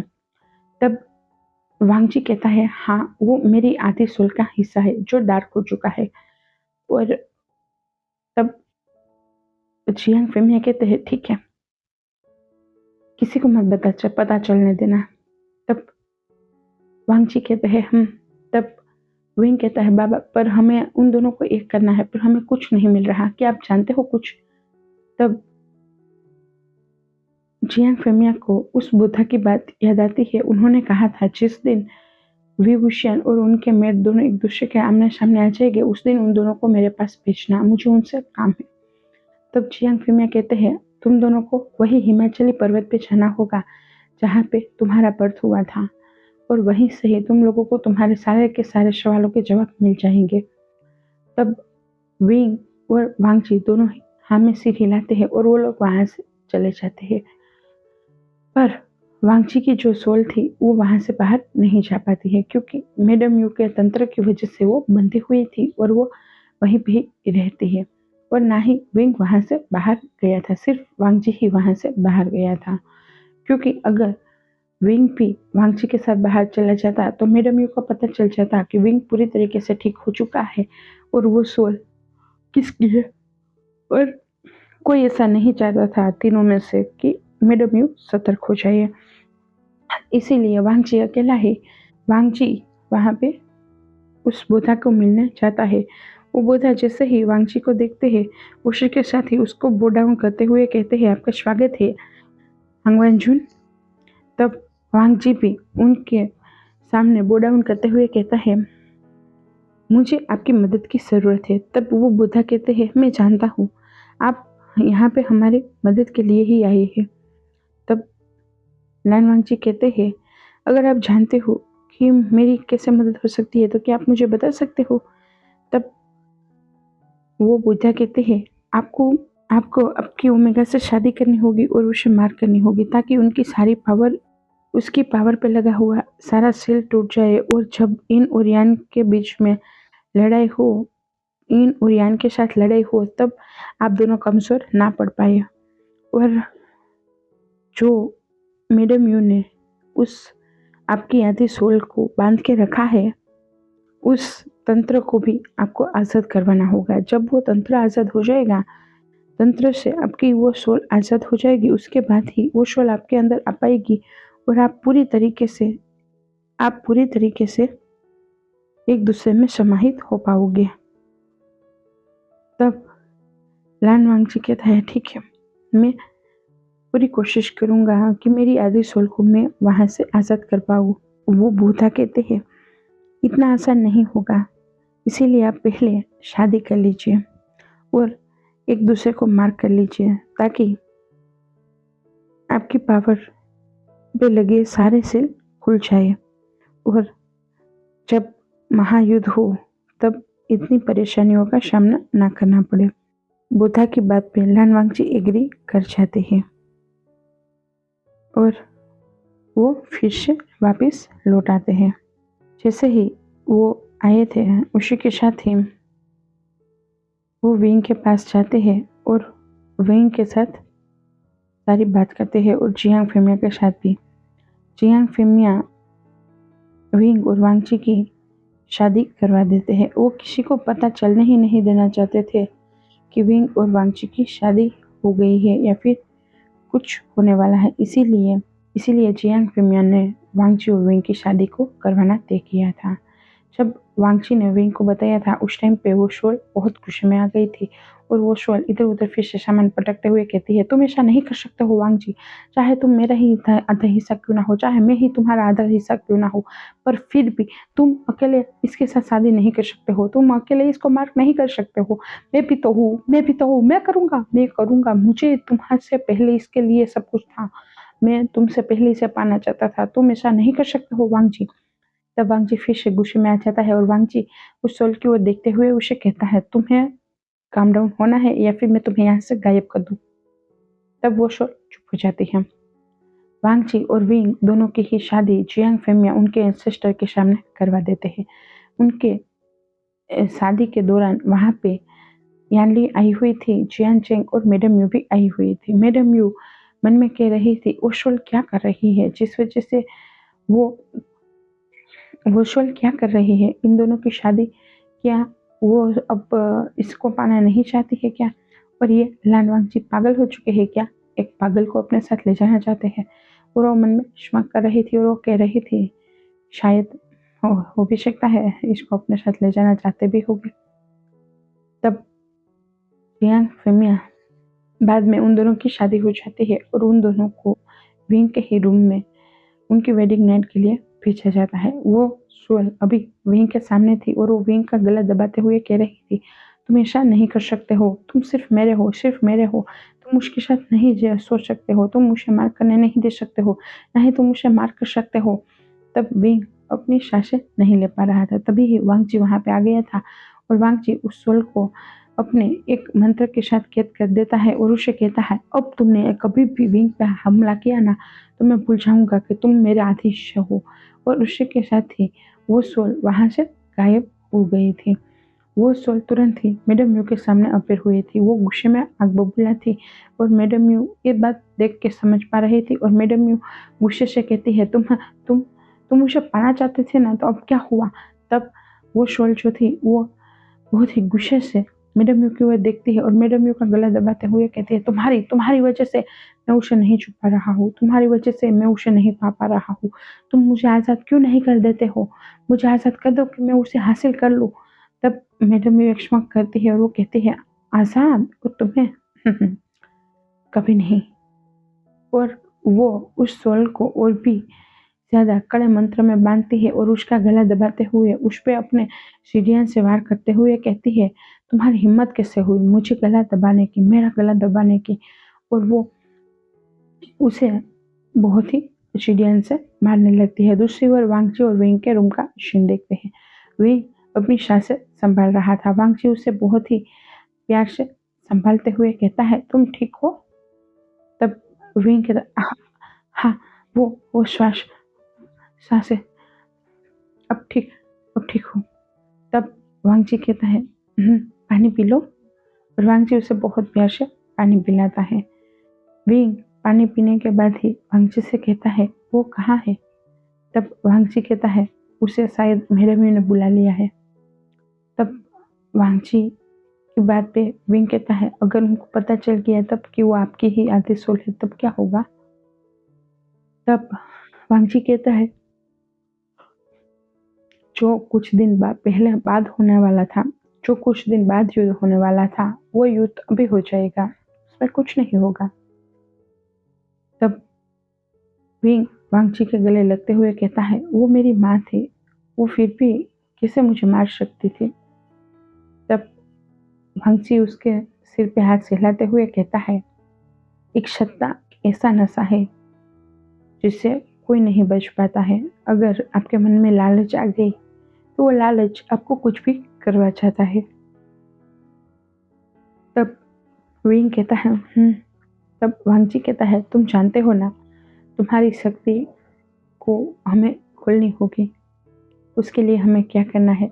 तब विंग हमें सिर हिलाता है और वो बहुत ही रश करने लगा था। तब वांगची विंग के ऊपर आने लगा था। वांगजी विंग को लेटाते हुए उसके आंखों पे एक किस करती है, दोनों ही आंखों पे एक एक किस करता है। उसके बाद उसके फोरहेड पे किस करता है और वो विंग को बहुत ही अच्छे से छूने लगता है और विंग को एक्साइटेड करने लगता है। चंदन की खुशबू का संगम हुआ था लोटस से, जिस्म से रूह का मिलन हुआ था। वर्षों के तरसे अल्फा और ओमेगा एक दूसरे के आलिंगन में लिपटे हैं। सदियों का इंतजार खत्म हुआ और मिलन की बेला आ चुकी थी। आंखों में आंसू थे पर होठों पे मुस्कान थी। वांगची विंग को अपना क्लेम कर चुका था और विंग भी वांगची को अपने आप को सौंप चुका था। दोनों ही पूरी दुनिया को भूल बैठे थे और एक दूसरे में खो गए थे। रूहानी मिलन के गवाह हम सब बने थे। जिस्म से रूह तक का सफर ये तय हो चुका था। दूसरी ओर वांगची की जो सोल अभी कैद थी, जो मैडम यू के वहां पे थी, वो बहुत ही गुस्से में आ जाती है और बहुत ही आक्रामक हो जाती है और वो इधर उधर सामान पटकने लगती है। पर वो मैडम यू का जो मंत्र था उसे आजाद नहीं हो पा रही थी। वांगची और विंग दोनों ही जैसे जैसे अपने एक दूसरे के साथ समय बिताने लगे थे, एक दूसरे को अपनाने लगे थे, एक दूसरे को अल्फा ओमेगा क्लेम कर चुके थे, उसी के साथ ही उन दोनों की सारी पावर का सिल खुलने लगा था। वांगची के अंदर से ब्लू रोशनी आने लगी थी और विंग के अंदर से ब्लैक रोशनी आने लगी थी और दोनों ही रोशनी उन दोनों के आर पार होने स्टार्ट हो चुकी थी और दोनों ही रोशनी उन दोनों के ऊपर से आकाश की ओर बढ़ रही थी और वो दोनों ही एक दूसरे में संगम हो रही हो वैसा लग रहा था। दूसरी ओर वांगची जो सोल थी, जो आधी सोल मैडम यू ने अभी कैद की हुई थी, उस ओर का सीन देखते हैं तो वहां से एक रेड रंग की रोशनी वांगची की उस आधी सोल के अंदर से निकल रही थी और वो भी रोशनी उन रोशनी के साथ मिक्स हो रही थी। ब्लू और ब्लैक रोशनी थी। उन दोनों के साथ वो रेड रोशनी मिक्स हो रही थी। जैसे जैसे वांगची और विंग की सारी पावर का सील टूट रहा था, वैसे वैसे जो आत्मा वाली वांगची की सोल थी, जो सोल वांगची की थी, जो कैद थी, वो सोल अपने जो मैडम यू ने उस पे मंत्र लगाए थे, वो मंत्र को तोड़ के अपने आप को बाहर निकालना स्टार्ट कर चुकी थी। और जहाँ पे मैडम यू ने वांगची को कैद करने वाला, उसकी आत्मा को कैद करने वाला वो तावीज़ रखा था, वो तावीज़ अपने आप ही चलना स्टार्ट हो चुका था।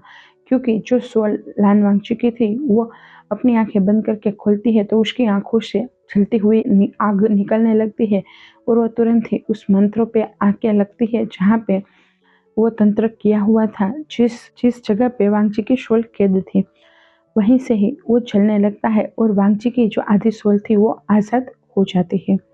और वो जैसे ही आज़ाद होती है, वो वहाँ से तुरंत ही फ्लाई होते हुए वांगजी और विंग के पास आ चुकी थी।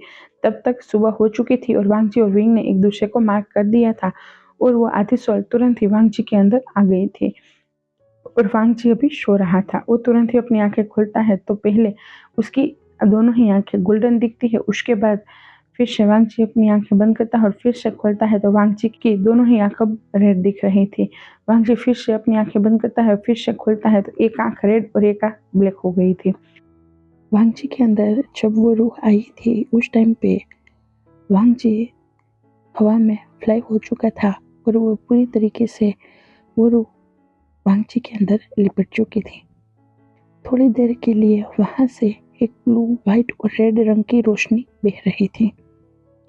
उसके बाद वांगजी के अंदर पूरी तरीके से उसकी सोल आने की वजह से वांगजी की जो गोल्डन कोर थी, उसकी पावर विंग को दिख रही थी। विंग अभी जो नींद में था, वो उसकी बड़ी बड़ी आंखें हो चुकी थी और वो ये सारा नजारा देख रही थी। जैसे ही उस रोह ने वांगची को ऊपर हावी हुआ, उसी के साथ ही वो विंग पे टूट पड़ा था। उसकी आंखों का रंग बदल चुका था। जब विंग वांगची की हलचल महसूस करता है तब वो उठता है और वांगची से कहता है, वांगची आप ठीक हो? तब जो सोल, आधी सोल गुस्से में अभी आई थी, वो गुस्से से विंग को कहती है, तुम्हारी हिम्मत कैसे हुई उसके साथ अकेले टाइम स्पेंड करने की?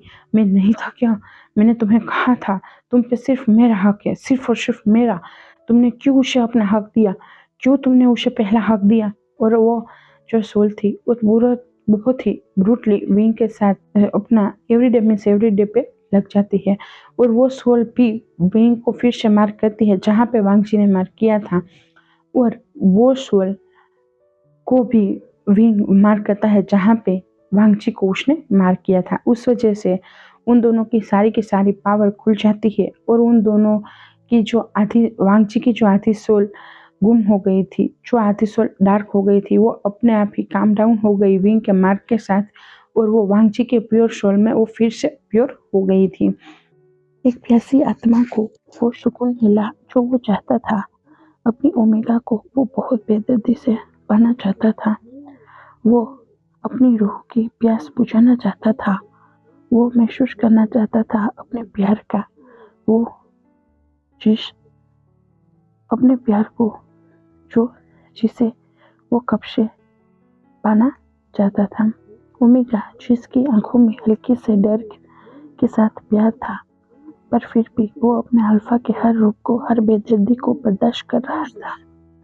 विजय से भरी उस शोल को वो अपनाता है और अपने अल्फा के हो जाता है। वो अपने अल्फा को, अपने आप को सौंप देता है। जिस आंखों में पहले उसके लिए लस्ट थी, आज वही आंखों में उसके लिए प्यार है। और ये लोगों के मिलन की वजह से जो इन और यान था, उसे भी समझ में आ चुका था कि अब वांगची और विंग का मिलन हो चुका है और उनका अब निश्चित है। इसीलिए वो मैडम यू को अपने वश में करते हैं और एक महायुद्ध की तैयारी स्टार्ट हो जाती है। मैडम यू सबसे पहले विंग और वांगची के साथ लड़ाई करना स्टार्ट कर देती है और उनके पास इन और यान दोनों ही थे। जो उनके 6 टुकड़े कर दिए गए थे उस पत्थर के, वो 6 के 6 टुकड़े अभी मैडम यू के साथ थे, मैडम यू के हाथ में थे और वो मैडम यू उसे वार कर रही थी और दूसरी ओर वांगची और विंग भी उससे लड़ना स्टार्ट कर चुके थे। वांगची और विंग जैसे जैसे लड़ रहे थे वैसे वैसे मैडम यू बहुत ही बुरी तरीके से हार रही थी और वो आहिस्ता आहिस्ता अपने पहले जन्म के बारे में भी उसे सब कुछ दिखने लगा था और उनको याद आ चुका था कि विंग उनका खुद का बेटा है और उसने पहले जन्म में भी विंग के साथ कितना बुरा किया था और इस जन्म में भी, इसीलिए वो गिल्ट में आना स्टार्ट हो चुकी थे। वो इन और यान का जो टुकड़ा था वो ऐसा नहीं चाहता था, पर वांगची और विंग की जो पावर थी वो ऐसा चाहती थी कि जो मैडम यू को अपनी हकीकत दिखाए और उनको इन सभी चीज़ों से आज़ाद कर दे। इसीलिए इन और यान की पावर को उसके बाद इन और यान की जो भी पावर है उस पर वो सील लगा पाए, क्योंकि विंग नहीं चाहता था मैडम यू को मारना, क्योंकि वो जैसे भी हो वो उस जन्म में ही सही पर उसकी माँ तो थी ना, इसीलिए विंग नहीं चाहता था इस बार उनको मारना। इसीलिए उन दोनों ने यही तय किया था कि उनको उनकी गलती का एहसास दिलाया जाए और मैडम यू को भी उनकी गलती का एहसास हो गया था और जैसे ही उनको उनकी गलती का एहसास हुआ और वो घुटनों पे आके जैसे ही माफ़ी मांगती है, उसी के साथ ही उनके पास जो इन और यान का जो पत्थर था वो पत्थर हवा में उछल जाता है और वो तुरंत ही चारों ओर आकाश में अंधेरा फैला देता है। जैसे जैसे आकाश में अंधेरा फैलने लगा था वैसे वैसे पूरे कल्टिवेशन वर्ल्ड में अंधेरा छा चुका था। हर एक कल्टिवेशन वर्ल्ड के हर एक लोग डर चुके थे। सभी अपने घरों से बाहर निकल निकल के देख रहे थे कि ये कैसा अंधेरा है, कैसा ये अंधेरा छा चुका है।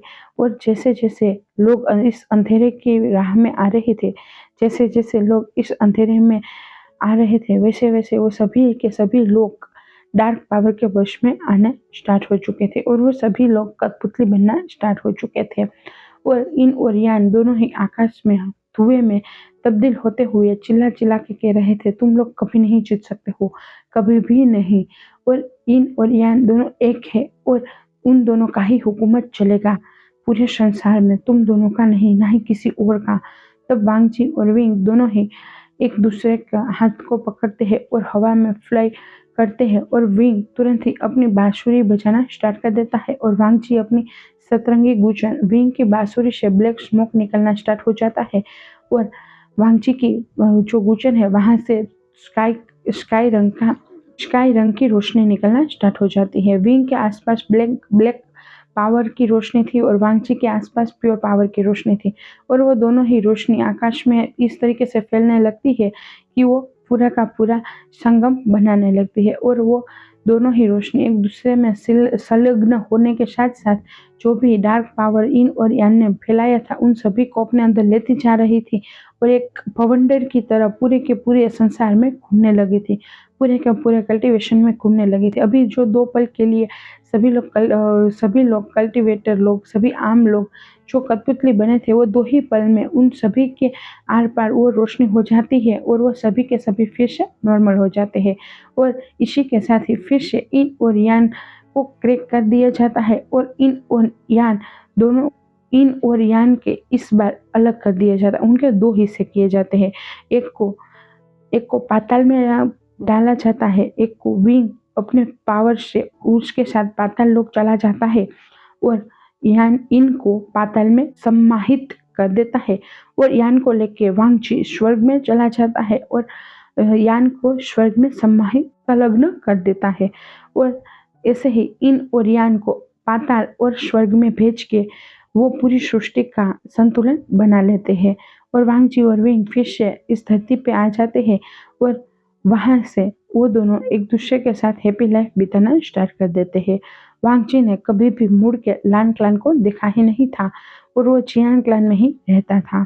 उसके बाबा को जब पता चला कि वांगची के पास कितनी पावर है और वो कितना शक्तिशाली है, तब उसके बाबा वांगची को फिर से लान क्लान बुलाने आए थे और उससे कह रहे थे कि तुम अब हमारे क्लान के क्लान लीडर बन सकते हो, तुम्हें वापस आना होगा।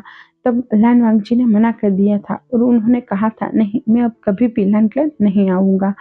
और दूसरी ओर जियांग फेमिया ने मैडम यू को माफ़ कर दिया था, पर मैडम यू अपने आप को माफ़ नहीं कर पाई थी, इसीलिए उन्होंने खुद ही अपनी जान ले ली थी और वो मर चुकी थी। जियान चेंग को भी समझ आ चुका था कि इस क्लैन का क्लैन लीडर कोई और नहीं विंग ही बन सकता है, और वो भी मान चुका था।